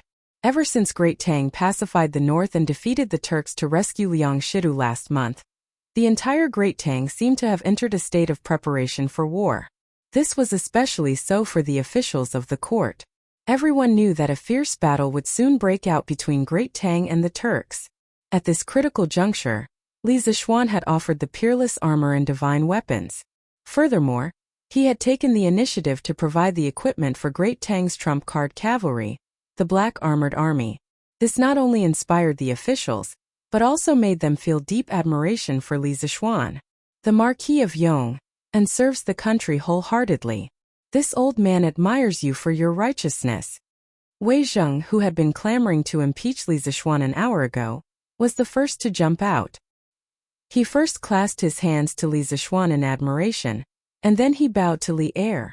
Your Majesty, the rise and fall of the realm is the responsibility of every man. The words of the Marquis of Yong and have deeply moved this old subject. This subject has decided that starting from today, as long as the Great Tang does not destroy the Turks, this subject will not receive a salary. This subject is willing to use all of his salary in the future to forge weapons and armor for the soldiers of Great Tang. In Wei Zheng's view, if Li Zishuan, a rising official of the court, was willing to do so much for the Great Tang, then how could he, an old official of the empire, remain indifferent at a time like this? With the country and people at stake, Wei Zhang could also act like Li Zishuan and not care about personal gains and losses. Imperial father, this son is willing to take out half of the Eastern Palace's allowance each month to buy weapons and armor for the soldiers of the Great Tang. Li Chengqian, who had been standing below Li Er, stepped forward and clasped his hands. As the heir to the throne of the Great Tang, his words had an extraordinary meaning. Your Majesty, this subject is also willing to cut his own salary to support the Great Tang in the war against the Turks. At this moment, Fang Xianling and Du Ruhui stepped forward and clasped their hands towards Li Er. This old subject is also willing to cut his own salary and give all of the iron mines of the Zhongsun family to the Marquis of Yong, and for free to forge divine weapons and destroy the Turks. Zhongsun Wuji stepped forward and said. Speaking of which, Zhongsun Wuji was truly the pride of the entire clan. It was all related to the Great Tang and the royal family. He was a relative of the royal family. His sister was the Empress of the Great Tang, and his nephew was the current heir to the throne of the Great Tang, the future emperor of the Great Tang. Thus, when it came to donating money, Zhongsun Wuji didn't hesitate at all. The only thing that made him a little depressed was that the first to jump out to donate money was Li Zishuan. At most, he was just adding flowers to the brocade, not providing charcoal in snowy weather. Be it adding flowers to the brocade or providing charcoal in snowy weather, at such a crucial moment, no one dared to drop the ball. At this moment, all of the officials and generals in the court bowed and said, this subject is also willing to cut his own salary to help the Great Tang forge divine weapons and destroy the Turks. Seeing that a good morning court assembly was about to turn into a donation gathering, Li Er was touched. At the same time, he hurriedly waved his hands and said, my dear subjects, I appreciate your patriotism. However, the imperial court isn't in such a difficult situation that I have to rely on the salaries of all of you to survive. Thus, don't mention about cutting your salary. All of you only need to do your duty well, and the Great Tang will definitely grow stronger and defeat the Turks. Benefiting from the rapid development of maritime trade in the south, the Great Tang's current financial situation was still very healthy. At the very least, they didn't lack money or rations. Thus, Li Er didn't have any intention of cutting his own officials' salaries. Hearing this, the officials hesitated for a moment before clasping their hands and saying in unison, this subject will do our best to assist your Majesty to create a prosperous era and defeat the enemies of the universe. Li Er was overjoyed and said with a smile, good. Let us work together to create a prosperous era. What is there to fear about the mere Turks? Your Majesty is wise. The civil and military officials shouted in unison. At this moment, Li Zishuan stepped forward and clasped his hands. Your Majesty, other than plate armor and vanadium steel horse lance, this subject will also present vanadium steel horse armor and horseshoes. Li Er frowned and said, this vanadium steel horse armor, we have seen it just now. It is indeed very useful for cavalry to charge. But what is this horseshoes? Why didn't we see it just now? Li Zishuan was about to explain, but Duan Jishuan beat him to it and said, your Majesty, this subject guesses that the horseshoes mentioned by the Marquis of Yong, and should be something that is wrapped around the hooves of horses. Just now, when this subject was fighting with the Marquis of Yong, and I noticed that the hooves of his warhorse seemed to be wrapped with some sort of metal. I think that it should be the horseshoes that the Marquis of Yong'an was talking about. As the commander of the Black Armored Army, Duan Jishuan's observation of horses was undoubtedly more meticulous. Thus, he was able to notice such an inconspicuous detail. Li Zishuan nodded and said, General Duan has good eyesight. The horse that I was riding just now did indeed have metal wrapped around its hooves. Saying so, he clasped his hands to Li Er and said, Your Majesty, in this subject's view, people need to wear shoes, and horses also need to wear shoes. When a horse wears shoes made of metal, not only will it not affect its running, it will also greatly reduce the wear and tear of the horse's hooves. Every year, tens of thousands of horses in my Great Tang will be abandoned due to the wear and tear of their hooves.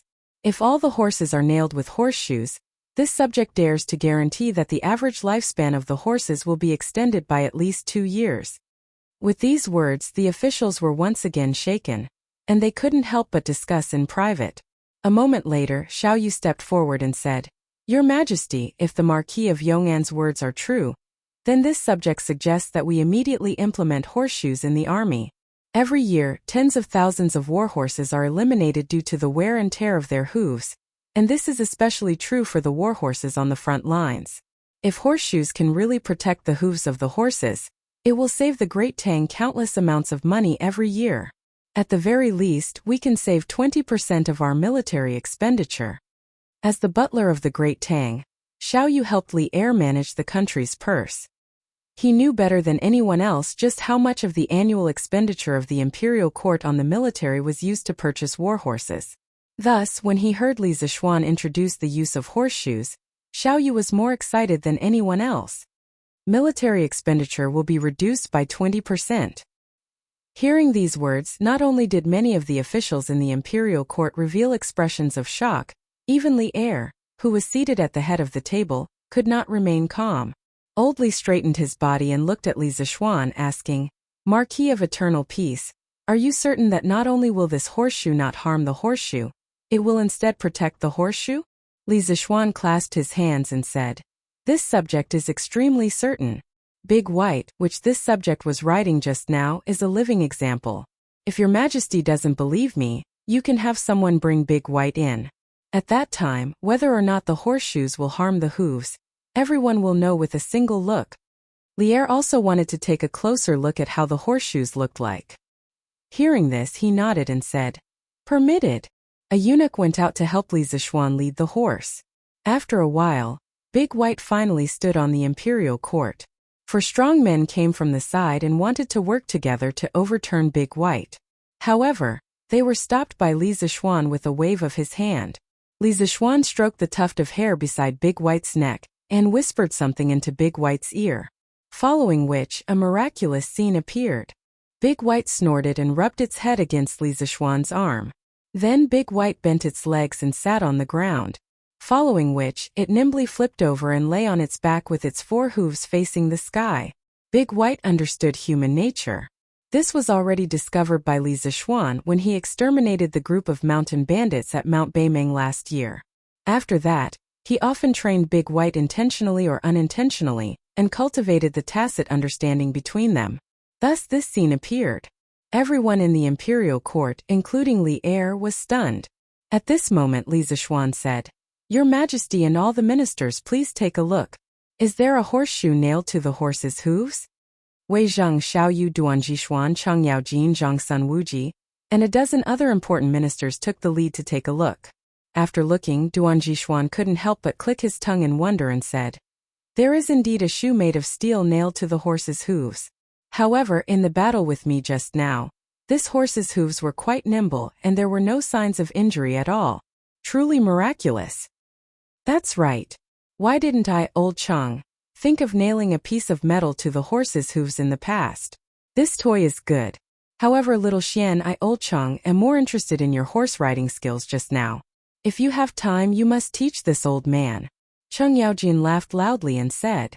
Li Zixuan replied, "Uncle Cheng, this horse riding skill is just a small trick. As long as one is familiar with the horse, anyone can do what this nephew did just now." Cheng Yaojin naturally didn't believe it. However, before he could say anything, Li Er, who was sitting on the dragon throne, had already walked down. After looking at Big White's hooves for a while, he said, "These horseshoes are indeed good stuff.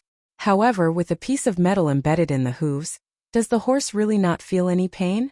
Li Zixuan cupped his hands and said, "Your Majesty, actually, the dark outer layer of the horse's hooves is a very thick layer of hard cuticle.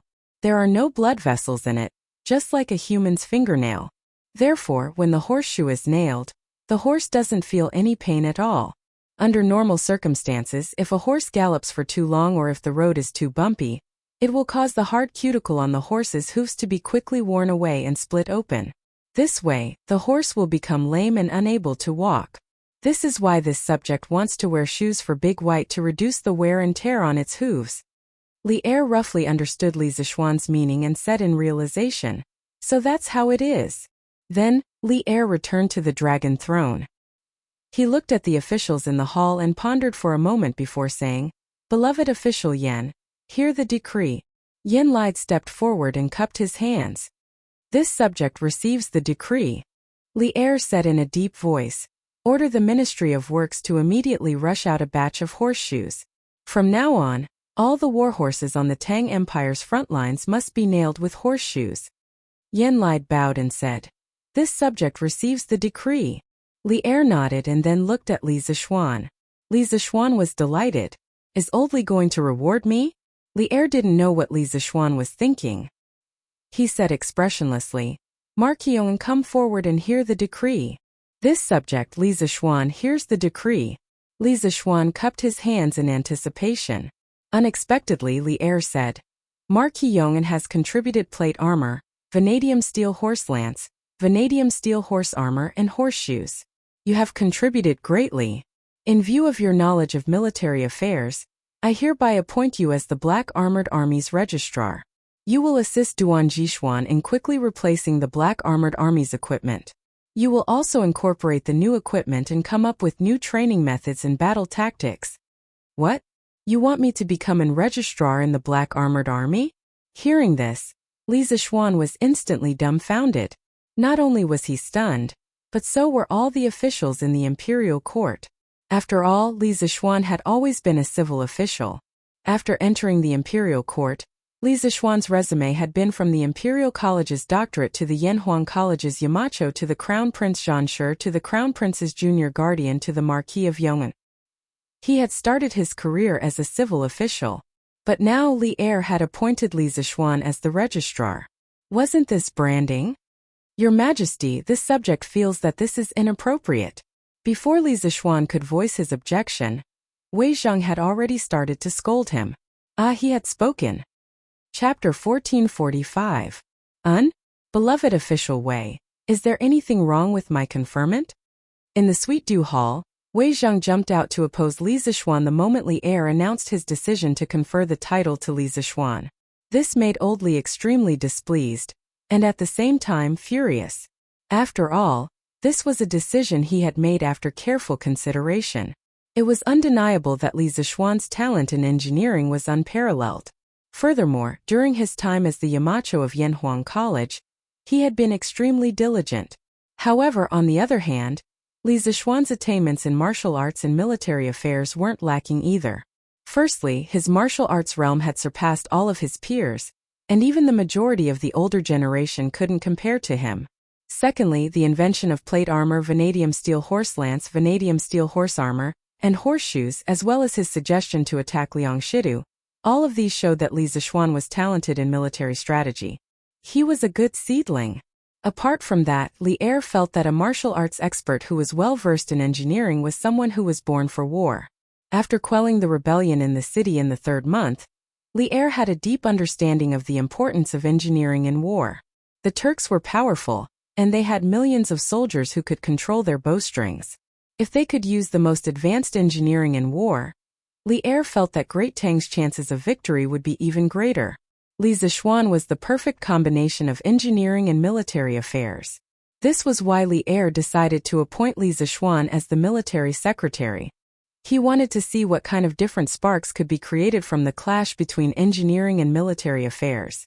It had to be said that Li Er's mind was open enough and his ideas were bold enough. He did not see new things as different. Instead, he thought about how to make use of new things. If it was any other emperor, they probably would not have such a tolerant heart. Facing Li Er's questioning, Wei Zhang wasn't afraid at all.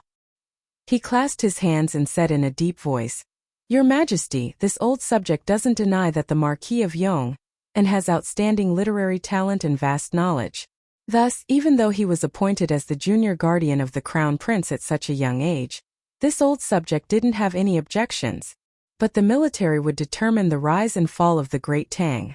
The Marquis of Yong'an was skilled in civil affairs, so how could he be so rashly sent into the army? The consequences would be unimaginable if we were to delay the war." Once these words were spoken, everyone fell silent. Li Zishuan, who was standing beside Wei Zhang, couldn't help but frown. Although Li Zishuan had never thought of joining the army before, Wei Zhang had made him sound so unbearable. Li Zishuan was a little unconvinced. Just as he was about to refute, Chang Yaojin spoke first. "Bah! Wei Xuanqing, don't try to flaunt your seniority here." When Chang Yaojin heard that Li Zishuan was going to be the military secretary of the Black Armored Army, he was very happy. because from the beginning, Old Cheng wanted to let Li Zixuan gain experience in the army, because the Tang Empire valued military achievements a lot. So when he saw Wei Zheng jump out to object, how could Cheng Yaojin hold back? He quickly jumped out and unceremoniously retorted, "The Marquis of Yong and studied under spiritual master Ling Su, and his martial arts attainments are not below mine. Moreover, because of Han Tianhu, the Marquis of Yong, and is a relative of the medicine master. If he wants to learn the art of war, won't he be able to learn it at any time? Also, the previous rebellion in Guan City and the punitive expedition to Liangshidu, these two battles were won so smoothly because of the Marquis of Yong'an's contributions. Such a good general seedling, why did you Wei Xuanqing call him a weak scholar who doesn't know anything about military affairs?" Li Jing, who rarely attended morning court, didn't expect to be used as a scapegoat. He couldn't help but shake his head, but he didn't refute. If it was really as Cheng Yaojin said, if Li Zixuan wanted to ask him for advice on the art of war, he probably wouldn't refuse. Wei Zheng's face flushed red as he refuted. "Duke Lu, you are twisting words and forcing logic. During the rebellion in Guan City and the punitive expedition to Liangshidu, the Marquis of Yong and did make a great contribution, but that was only behind-the-scenes planning. The Marquis of Yong and is not good at war. If His Majesty forcibly places the Marquis of Yong and in the Black Armored Army, it will only backfire." In fact, the reason why Wei Zheng was so vehemently against Li Zixuan joining the army was because he had a certain selfish motive. He admired Li Zixuan very much and hoped that Li Zixuan would have a better development in the field of civil affairs. Not to mention anything else, as long as Li Zixuan could develop Yanhuang College well, it would definitely benefit countless people. However, Li Er suddenly wanted Li Zixuan to join the army. How could Wei Zheng bear to let such a good seedling be buried in the army? Cheng Yaojin grinned and sneered. "Wei Xuanqing, I'm afraid you don't know what kind of position the registrar of the army is? Marching and fighting is the job of the great general. What does it have to do with the registrar of the army? In my opinion, with the Marquis of Yong'an's current ability, he is more than qualified to be a 6th-rank registrar of the army." When Wei Zheng heard this, he couldn't help but be startled. He was having a great time just now and had almost forgotten about this point. Li Jing took this opportunity to step forward and said, "The registrar of the army is a subordinate of the great general. He is in charge of the great general's records, and he is responsible for investigating good and evil.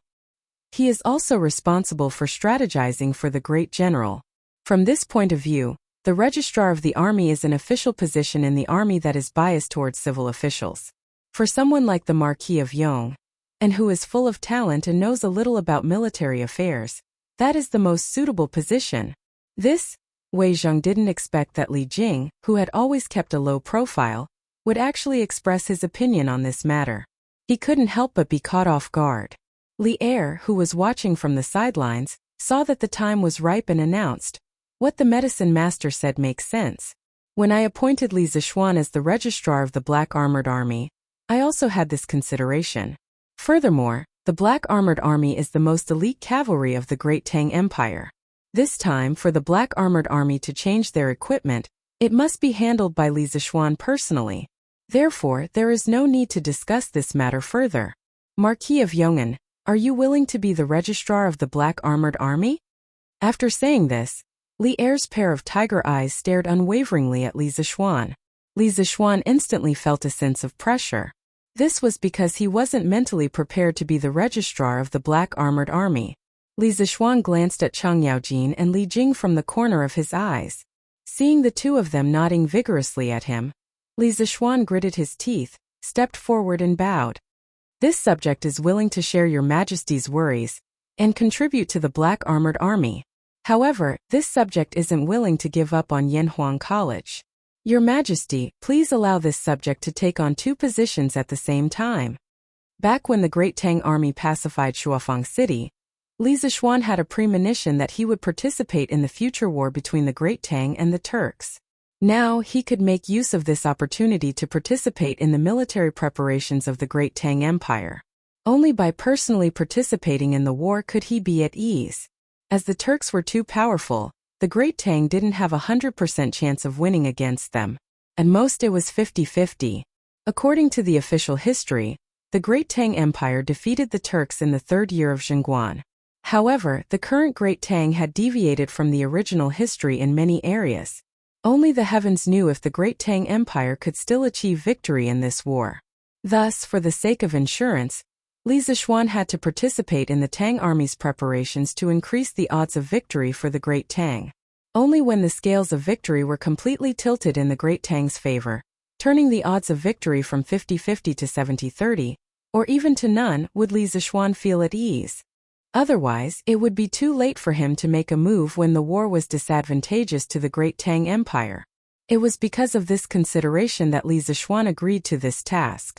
Otherwise, with his mischievous personality that would never stand if he could lie down, it was impossible for him to find trouble for himself.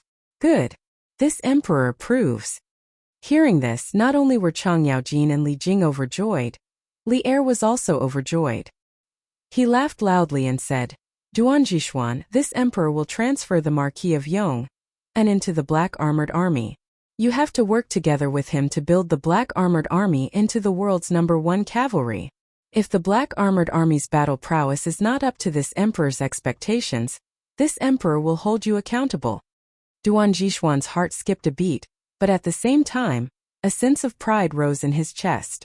He clasped his fists and said solemnly, This official will do his best to build the world's #1 cavalry for your majesty. Li Er nodded and said, If there is nothing else to report, the court is dismissed. After he finished speaking, it was unknown whether it was intentional or not, but he turned his gaze to Li Zishuan. If he remembered correctly, Li Zishuan should have something important to report in the morning court. Feeling Emperor Li Er's gaze, Li Zishuan was taken aback. However, he quickly reacted and clasped his fists and said, Your Majesty, this official still has something to report. Hearing this, all the officials in the hall turned to look at Li Zishuan. Today's morning court was really lively. It had been going on since around 7 in the morning, and the sun was about to reach the top of their heads. Many of the officials who had not eaten breakfast were so hungry that their stomachs were growling. Originally, when they heard Li Er's words, everyone thought that the court was going to be dismissed. However, at this crucial moment, the main character of the morning court, Li Zishuan, interfered. This morning court was really full of twists and turns. Oh, what other matters does the Marquis of Yong'an have? Say it quickly. Li Er pretended to be curious and asked even though he already knew the answer. Li Zishuan said loudly, Your Majesty, this official requests to restructure Yanhuang College into the School of Engineering and the School of Medicine.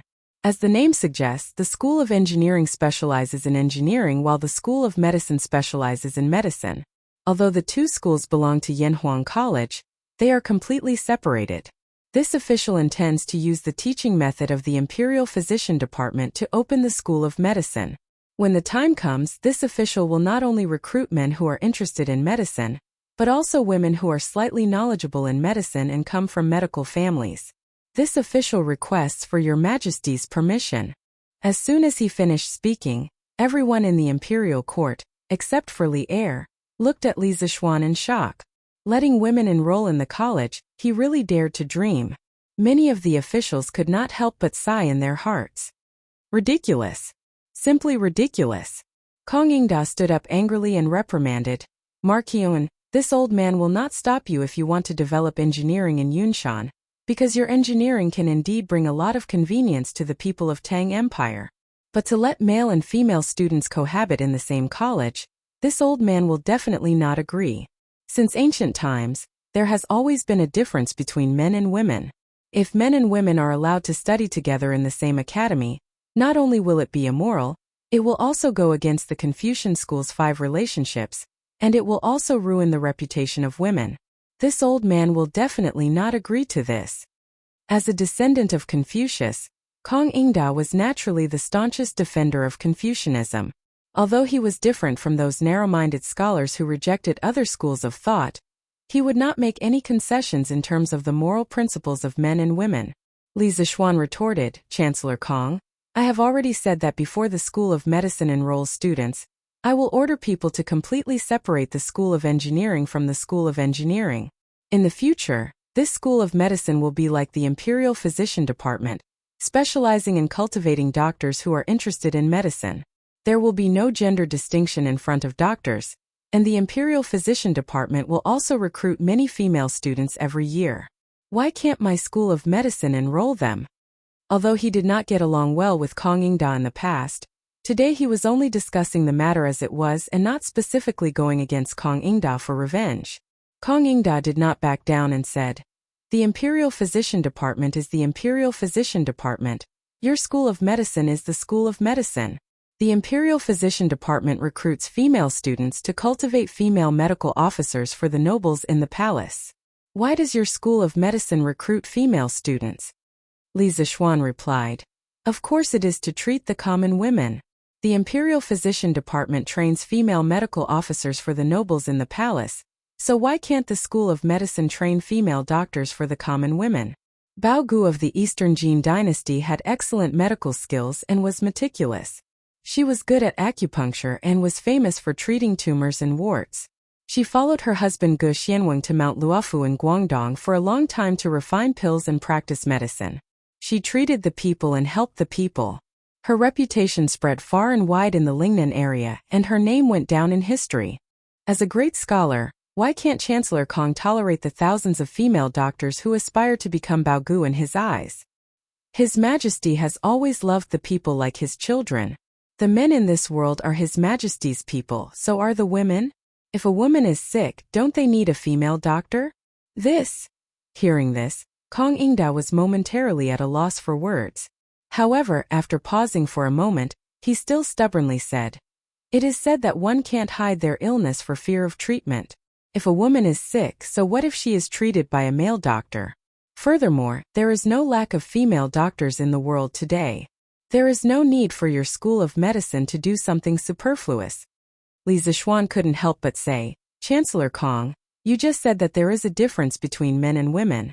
Now you are saying that one can't hide their illness for fear of treatment. Aren't you contradicting yourself? If a woman is sick with a very private illness, in order to protect her reputation, she would rather die of her illness than seek treatment from a male doctor. At that time, what would you say, Chancellor Kong?" Kong Ingda was instantly speechless. At this moment, all the officials in the imperial court were silent. Firstly, Li Zixuan had entered the palace today to present plate armor, vanadium steel horse lance and other new equipment. He had also shouldered the logistics of the Black Armored Army by himself, greatly increasing the military strength of the Black Armored Army. No one could deny such a contribution. At this time, if they stood out to reject Li Zixuan's suggestion, it would seem unreasonable. Secondly, which family didn't have a woman? Li Zixuan's words were right. Some women's private illnesses were indeed not suitable for a male doctor to treat. Therefore, in their hearts, they actually hoped that Yanhuang College's School of Medicine could cultivate more female doctors. Chapter 1446.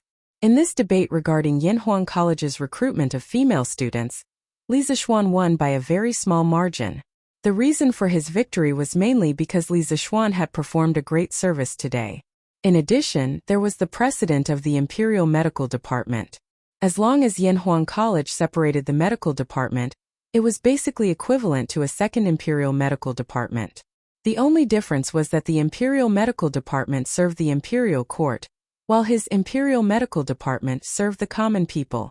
After Li Er announced in front of the civil and military officials that Yanhuang College's medical department could recruit female students, he ordered the court to withdraw. The civil and military officials, who had long been hungry, hurriedly withdrew from the Taiji Palace and returned to their homes. "Marquis Yong'an, have you thought it through? Do you really plan to join the Black Armored Army?" Wei Zheng suddenly asked when he passed by Li Zixuan. Li Zixuan stopped in his tracks and nodded. "That's right. This marquis has already decided. Cavalry is what we need the most in the grasslands. If we can build the Black Armored Army into an invincible force, our chances of victory in the future war with the Turks will be much higher." When Wei Zheng heard this, he still felt that Li Zixuan was taking things for granted. He shook his head and sighed deeply. "AI, you're still thinking too simply. The situation on the battlefield is ever-changing and complicated. It's not that easy to deal with. You're full of talent.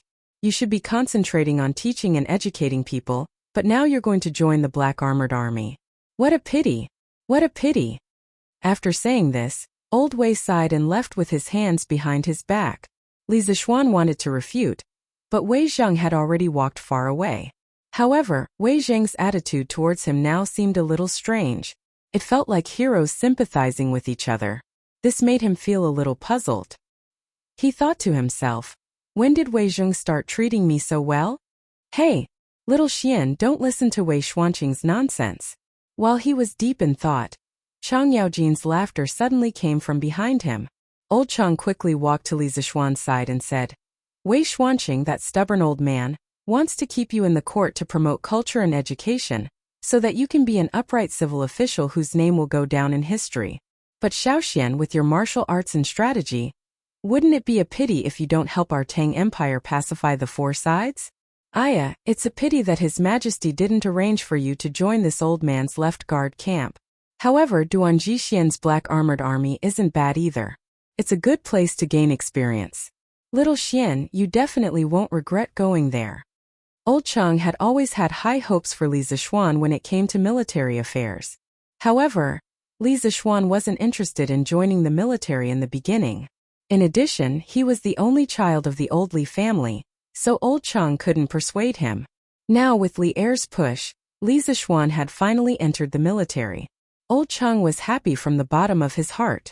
After all, in his opinion, how could promoting science and education be more satisfying than going to war and killing enemies? When Li Zixuan heard this, he smiled slightly and said, This nephew understands.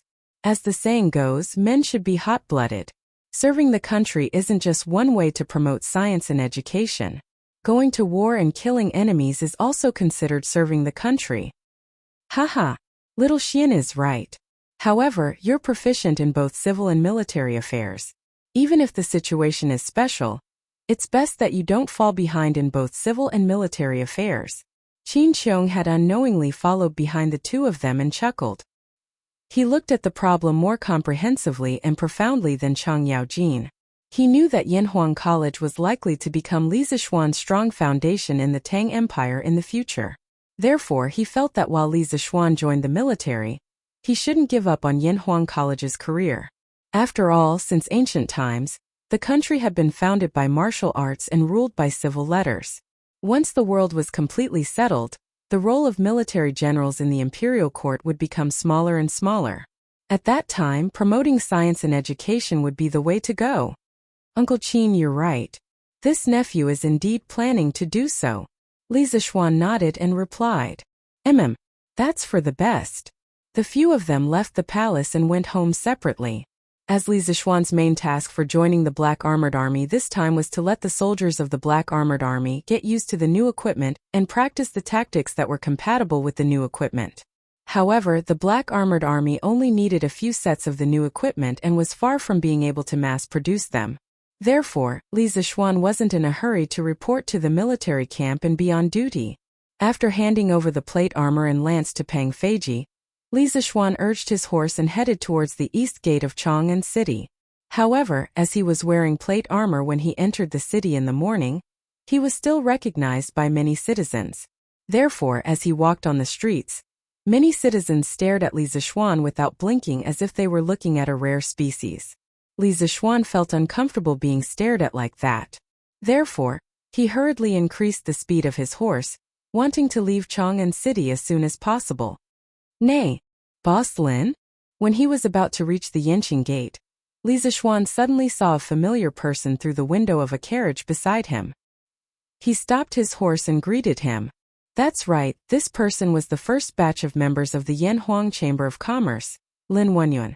Li Zixuan could still remember Lin Wenyuan's son, Lin Hao, calling him Grandmaster in order to fool the guards and watch the fireworks on Yunshan Mountain. Marquis? You just finished your morning court session, right? I was just about to go to Yunshan Mountain to visit you. Lin Wenyuan was shocked when he heard that.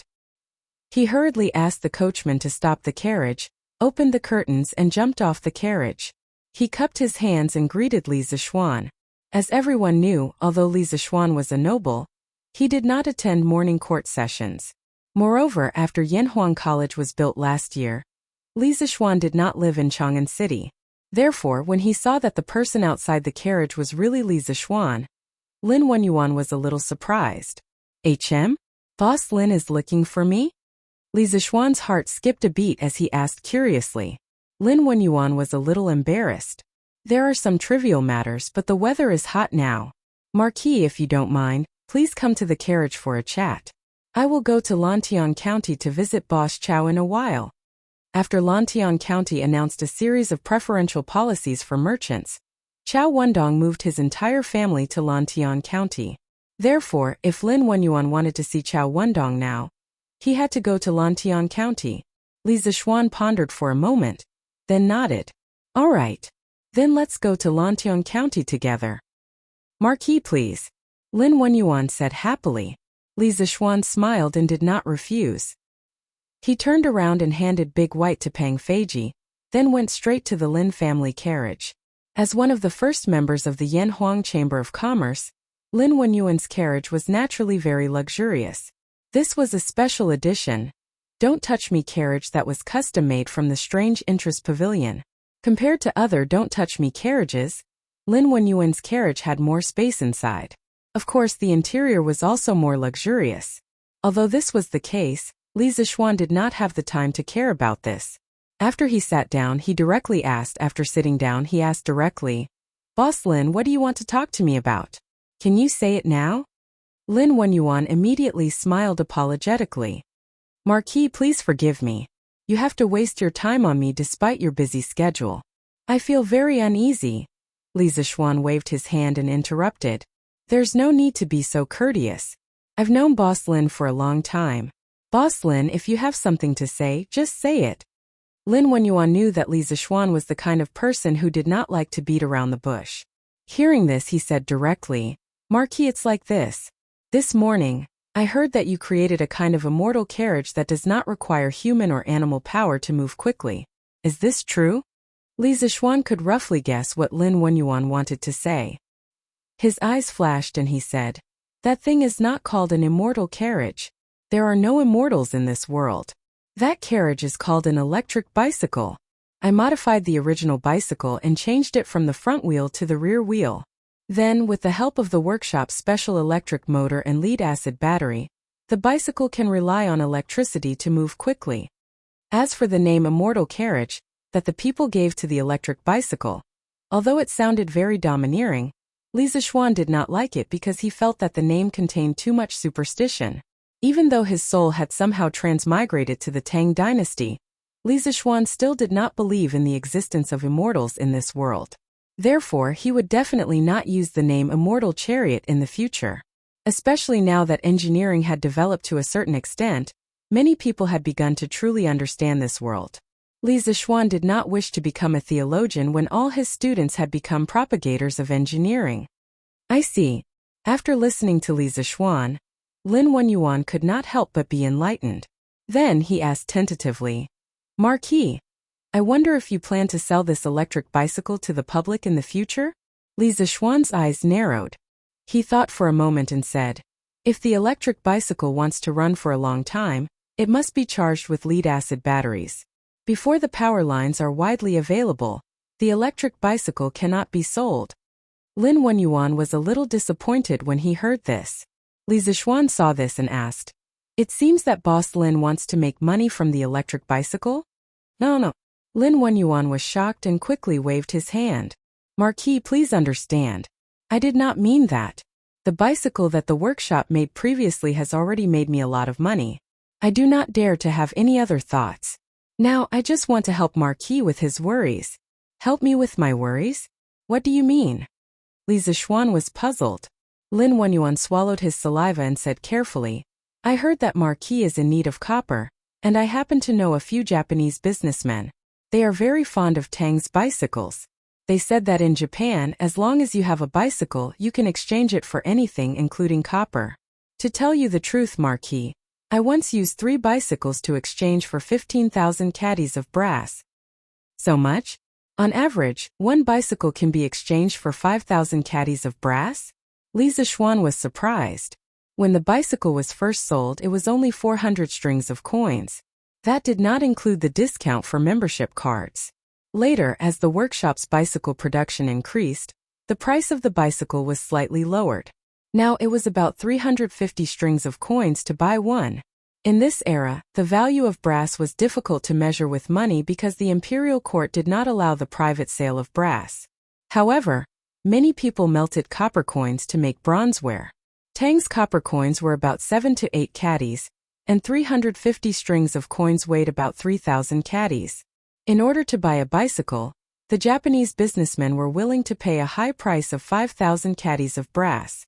This made Li Zixuan a little bit tempted. After all, he was in need of copper, and the main material of the bicycle was iron. Using a little iron to exchange for a large amount of brass was a business that Li Zixuan thought could be done, but this brass should be under the control of the imperial court in Japan, right? I've heard that the Neon people also use copper coins. How could the Neon court allow those merchants to sell so much brass without permission? Li Zixuan quickly reacted and asked. In China's Tang dynasty, Japan also used the Tang dynasty's Kaiyuan Tongbao, issued in 621. At the same time they began to issue the Hutong Kaishi, silver cast by Nara in 708, followed by Wanyan Tongbao, Shanggong Kaibao, Longping Yongbao, Fusho Shanbao, Qinghe Chongbao, Chongyan Debao, Raui Shanbao, Zhongguan Yongbao and Quanping Debao. In 907 when the Tang dynasty ended, they also issued Yanqi Tongbao and Tihu. In short, it was very messy, but many currencies were made of copper. The Japanese rulers were also very strict about the control of copper mines. Lin Wenyuan quickly replied, Marquis, you may not know, but the current Japan is very different from before. Ever since Shanbei, the son of Crown Prince Shangda, returned to Japan, he immediately ascended to the throne. He imitated the Tang dynasty's 6 ministries to reform the government, and at the same time, he set up an academy and abolished the old customs. It is said that the knowledge taught in his academy is the Marquis New Mathematics. I think that before Big Brother Shanbei returned to the country, he must have bought a few copies of the new mathematics teaching materials and brought them back. Hearing this, Li Zixuan frowned and asked, What does this have to do with the Japanese businessmen selling brass? Lin Wenyuan replied, Marquis, of course it has to do with them. It is said that the newly ascended king of Japan directly abolished the copper coin and used the Tang yuan of Tang as the domestic currency. In addition, he built many seaports, wanting to trade with the sea merchants of Tang dynasty and exchange what they need. In this way, since Japan does not use copper coins, the control of the sale of brass among the people is naturally much smaller. Li Zixuan's face did not show any joy when he heard this. Instead, he could not help but feel his heart sink. If Japan continued to develop like this in less than 20 years, there would be an extremely powerful opponent around Tang dynasty. At this moment, Li Zixuan was a little regretful that he hadn't kept his big brother king in the Great Tang forever. Well, in that case, we will exchange the copper needed by the workshop with the Japanese businessmen in the future. Anyway, no matter what, we won't lose anything. Li Zixuan thought for a moment and said, he was really short of copper now. If he could exchange a large amount of copper from the Japanese, he could not ask for more. As for the hidden danger of Shanbei, he could only think about it later. Chapter 1447. Lantian County had a gall alumina mine. According to Wang Ji's investigation, the reserves of this mine were not small at all. However, using the wet process to refine copper was a problem. It was basically impossible to refine a large amount of copper in a short period of time. Therefore, after hearing Lin Wenyuan say that bicycles could be exchanged for a large amount of copper from the Japanese merchants, Li Zixuan decided to temporarily use the brass in the hands of the Japanese merchants to solve the problem of the workshop's lack of copper. Boss Lin, go and inform the members of the Chamber of Commerce to get rid of all their bicycles as soon as possible. In addition, I will give you 50 bicycles from the workshop. Take them to the Japanese merchants and exchange them for brass as soon as possible. Get as much as you can. Li Zixuan suddenly said as the carriage traveled on the cement road to Lantian County. Lin Wenyuan could hear the urgency in Li Zixuan's words and couldn't help but wonder, Marquis, why are you in such a hurry to sell all your bicycles? Also, if you take out so many bicycles at once, the Japanese merchants will take the opportunity to lower the price. Li Zixuan waved his hand and said, It doesn't matter if they lower the price, as long as it's within an acceptable range. This range is probably not lower than 80% of the current market price. Also, there's something you probably don't know, and that is that the workshop will soon release the second generation of bicycles. The electric bicycle I told you about before is based on the second generation of bicycles. Compared to the first generation of bicycles, the second generation of bicycles uses the latest technology from the Strange Taste Pavilion workshop. Not only does it save energy, but it's also safer. It can be said that anyone who has ridden the second generation of bicycles will definitely not be willing to ride the first generation of bicycles. The workshop will soon mass-produce the second generation of bicycles. When that time comes, the demand for the first generation of bicycles will definitely decrease. If you don't hurry up and get rid of all your bicycles, you'll have to sell them at a lower price in the future. After doing business for decades, Lin Wenyuan obviously understood the twists and turns of this matter. Hearing this, he was very grateful and said, "Thank you, Marquis, for your reminder. I will pass on Marquis's message to the rest of the people before dark today. When the time comes, I will also give you a batch of second-generation bicycles to trade with the Japanese. Lantian County needs copper very much." Li Zishuan nodded and said with some emotion. Li Zishuan didn't know how much copper it would be needed to build a county-level power grid and connect the entire Lantian County to electricity, but it was an astronomical figure, and he could only use all means to get as much copper as possible. "I understand." Lin Wenyuan cupped his hands in acknowledgement. Suddenly, after a moment of hesitation, he said, "Marquis, ever since the establishment of the Department of Commerce in Lantian County, it has become a paradise for merchants. Here we merchants are able to receive equal treatment. This Lin has been discussing with my wife recently. We wish to follow Boss Chow's example and move our family to Lantian County. I wonder if Marquis can grant us permission?" In fact, Lin Wenyuan wanted to move to Lantian County, not only because the Department of Commerce had raised the status of businessmen, but also because of his son's future. Although Lin Hao had Iron Egg as his teacher, and after more than half a year of studying in seclusion, he had a higher chance of passing the Yanhuang College this year. But what if he didn't pass? If that really happened, Lin Wenyuan planned to send Lin Hao to the county school in Lantian County. Moreover, hearing that Li Zishuan needed brass, it was obvious that he wanted to connect the entire Lantian County to electricity. That way, Lantian County would become more dazzling than Chang'an City. When that time came, many people from other counties would want to move to Lantian County. "Oh, Mr. Lin also wants to move to Lantian County? That's good. You can move directly. The conditions for moving to Lantian County are still very generous." Li Zishuan heard this and said with some surprise, "Thank you, Marquis." Lin Wenyuan cupped his hands and said, with Li Zishuan's words, it would be much easier for him to move to the county office later. "What? Xianer, you want to go to the Black Armored Army to be a clerk?" Returning to the Marquis's mansion in Lantian County, Li Zishuan told the two elders in detail what had happened in the morning court. After Madame Li heard it, she was almost scared half to death. After all, she and Li Zishuan only had this one son. In the early years, Li Zishuan had followed spiritual master Lingxiu into the mountains to nurse his body because of his weak body. But now that Li Zishuan was healthy and had made a name for himself, how could Madame Li accept this? Li Jingma's face also froze. Although he did not panic like Madame Li, in those eyes that had experienced the vicissitudes of life, he could not help but reveal a deep sense of worry. Mother, don't worry. The registrar of the record is in charge of all the documents and records. He is also in charge of planning and giving advice to the general.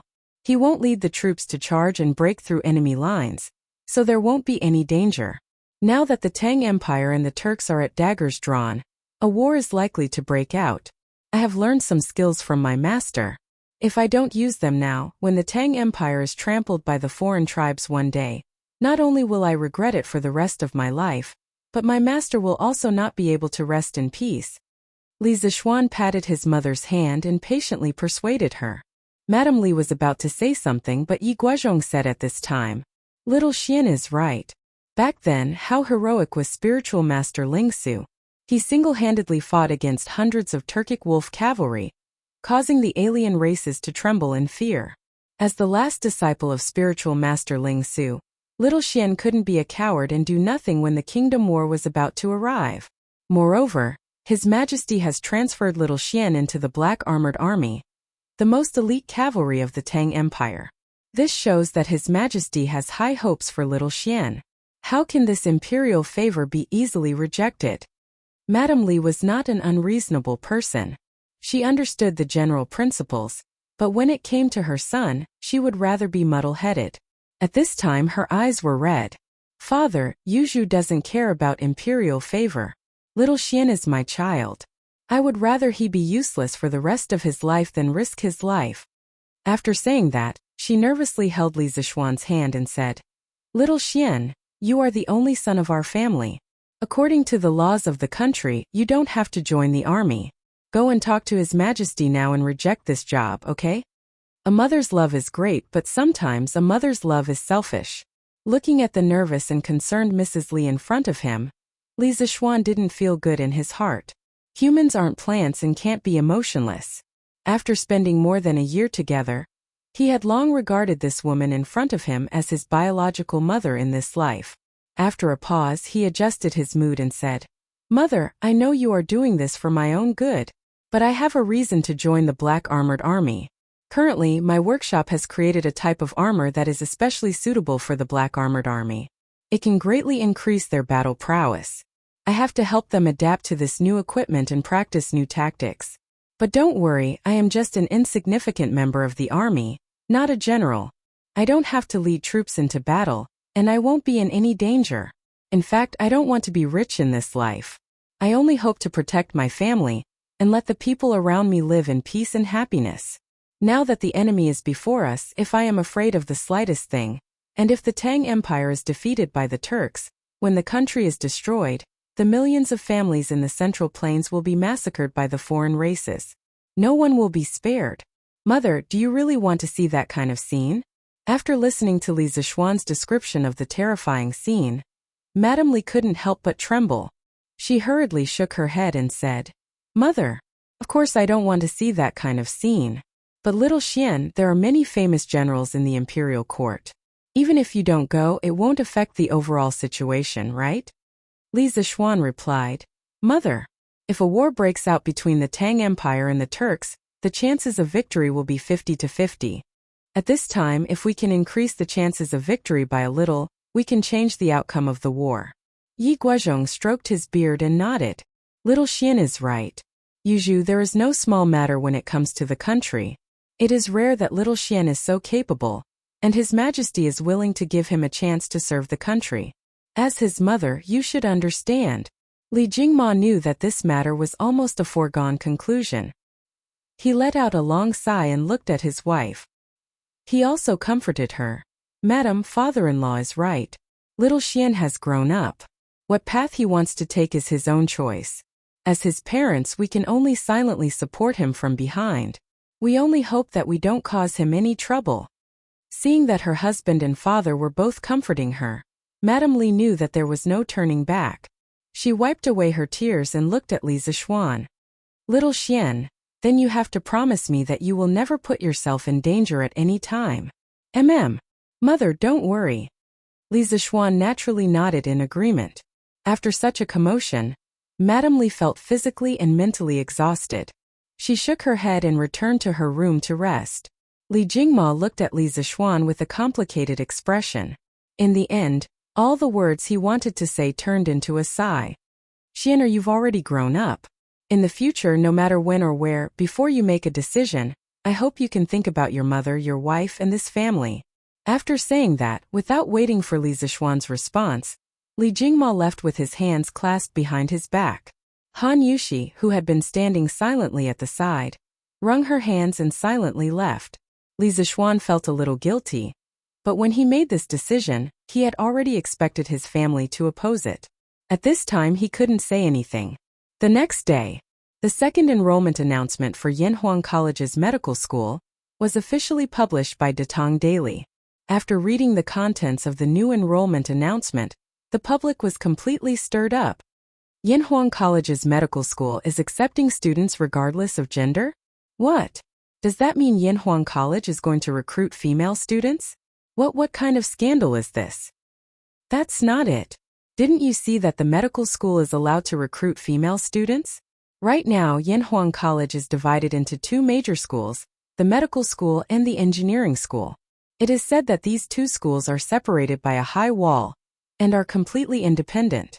The medical school is almost like the Imperial Medical Department. Eh? That's good. The female students recruited by the Imperial Medical Department will be sent to the palace to be female medical officers. The female students trained by Yanhuang College's medical school might be sent to Marquis Great Tang Joint Medical Center in the future. When that time comes, there will be more female doctors among the people. Wives and daughters won't have to look for female doctors to treat their illnesses. Yes. That's very possible. I heard that there are already female doctors in the Great Tang Joint Medical Center in Lantian County. There might be more in the future. Marquis is really considerate of us commoners. The Marquis of Yong'an is immoral. You are actually praising him here? I am going to the palace to impeach the Marquis of Yong'an. Don't you dare slander the Marquis of Yong'an. Do you believe that I won't beat you up? Yes. Beat him up. Most of the people were supportive of the Yanhuang College's medical school's recruitment of female students. After all, there was the precedent of the Imperial Medical Department. Moreover, Li Zixuan was doing this for the good of the people. How could they not support him? However, when some of the scholars heard the news, they privately reprimanded Li Zhe for offending public decency. However, whether they were truly angry or enraged out of jealousy, that was something that no one knew. In any case, Yanhuang College was currently in a state of jubilation. Haha! Yinfu, did you hear? The medical school is going to recruit female students? What? Is that true? Of course it's true. Look, it's written in today's Datong Daily. I heard that even the emperor agreed. This is too crazy. What a pity. What a pity that a high wall will be built between the medical school and the engineering school. The students from both sides will not be able to walk around. Even if we want to see the new female students, I'm afraid it won't be easy. Ahem. Yuan, your thoughts are too filthy. If you really want to see the new female students, why don't you just transfer to the medical school? You think I don't want to? If I want to enter the medical school, I have to pass the exam. I don't know anything about medicine. How can I pass the exam? Chu Yinfu was just saying it casually. However, when he heard Yuan Shua's words, he could not help but vomit blood. Similar conversations took place in every corner of Yanhuang College. It was no wonder that the students were so excited. In fact, Yunshan Mountain was mostly filled with men. It was like a temple for monks. As the saying goes, a gentle and graceful woman is a gentleman's dream. They were still in their adolescence. How could they not be excited when they heard that the college was going to recruit female students? Bao Linzif, and I have a good idea. In Class 1 during the break, Cheng Chumo suddenly shouted excitedly. What good idea do you have, Chumo? Tell me. Sun Zifan's eyes lit up and he immediately said excitedly. Cheng Chumo smirked and whispered, Binoculars. We can go to the courtyard on the 4th floor and use binoculars to see the view of the medical school. Smack! As soon as Cheng Chumo finished speaking, he felt a strong gust of wind at the back of his head. A solid slap landed on the back of his head, followed by an annoyed voice. You're using your cleverness on crooked ways. If Uncle Cheng finds out, won't he break your legs?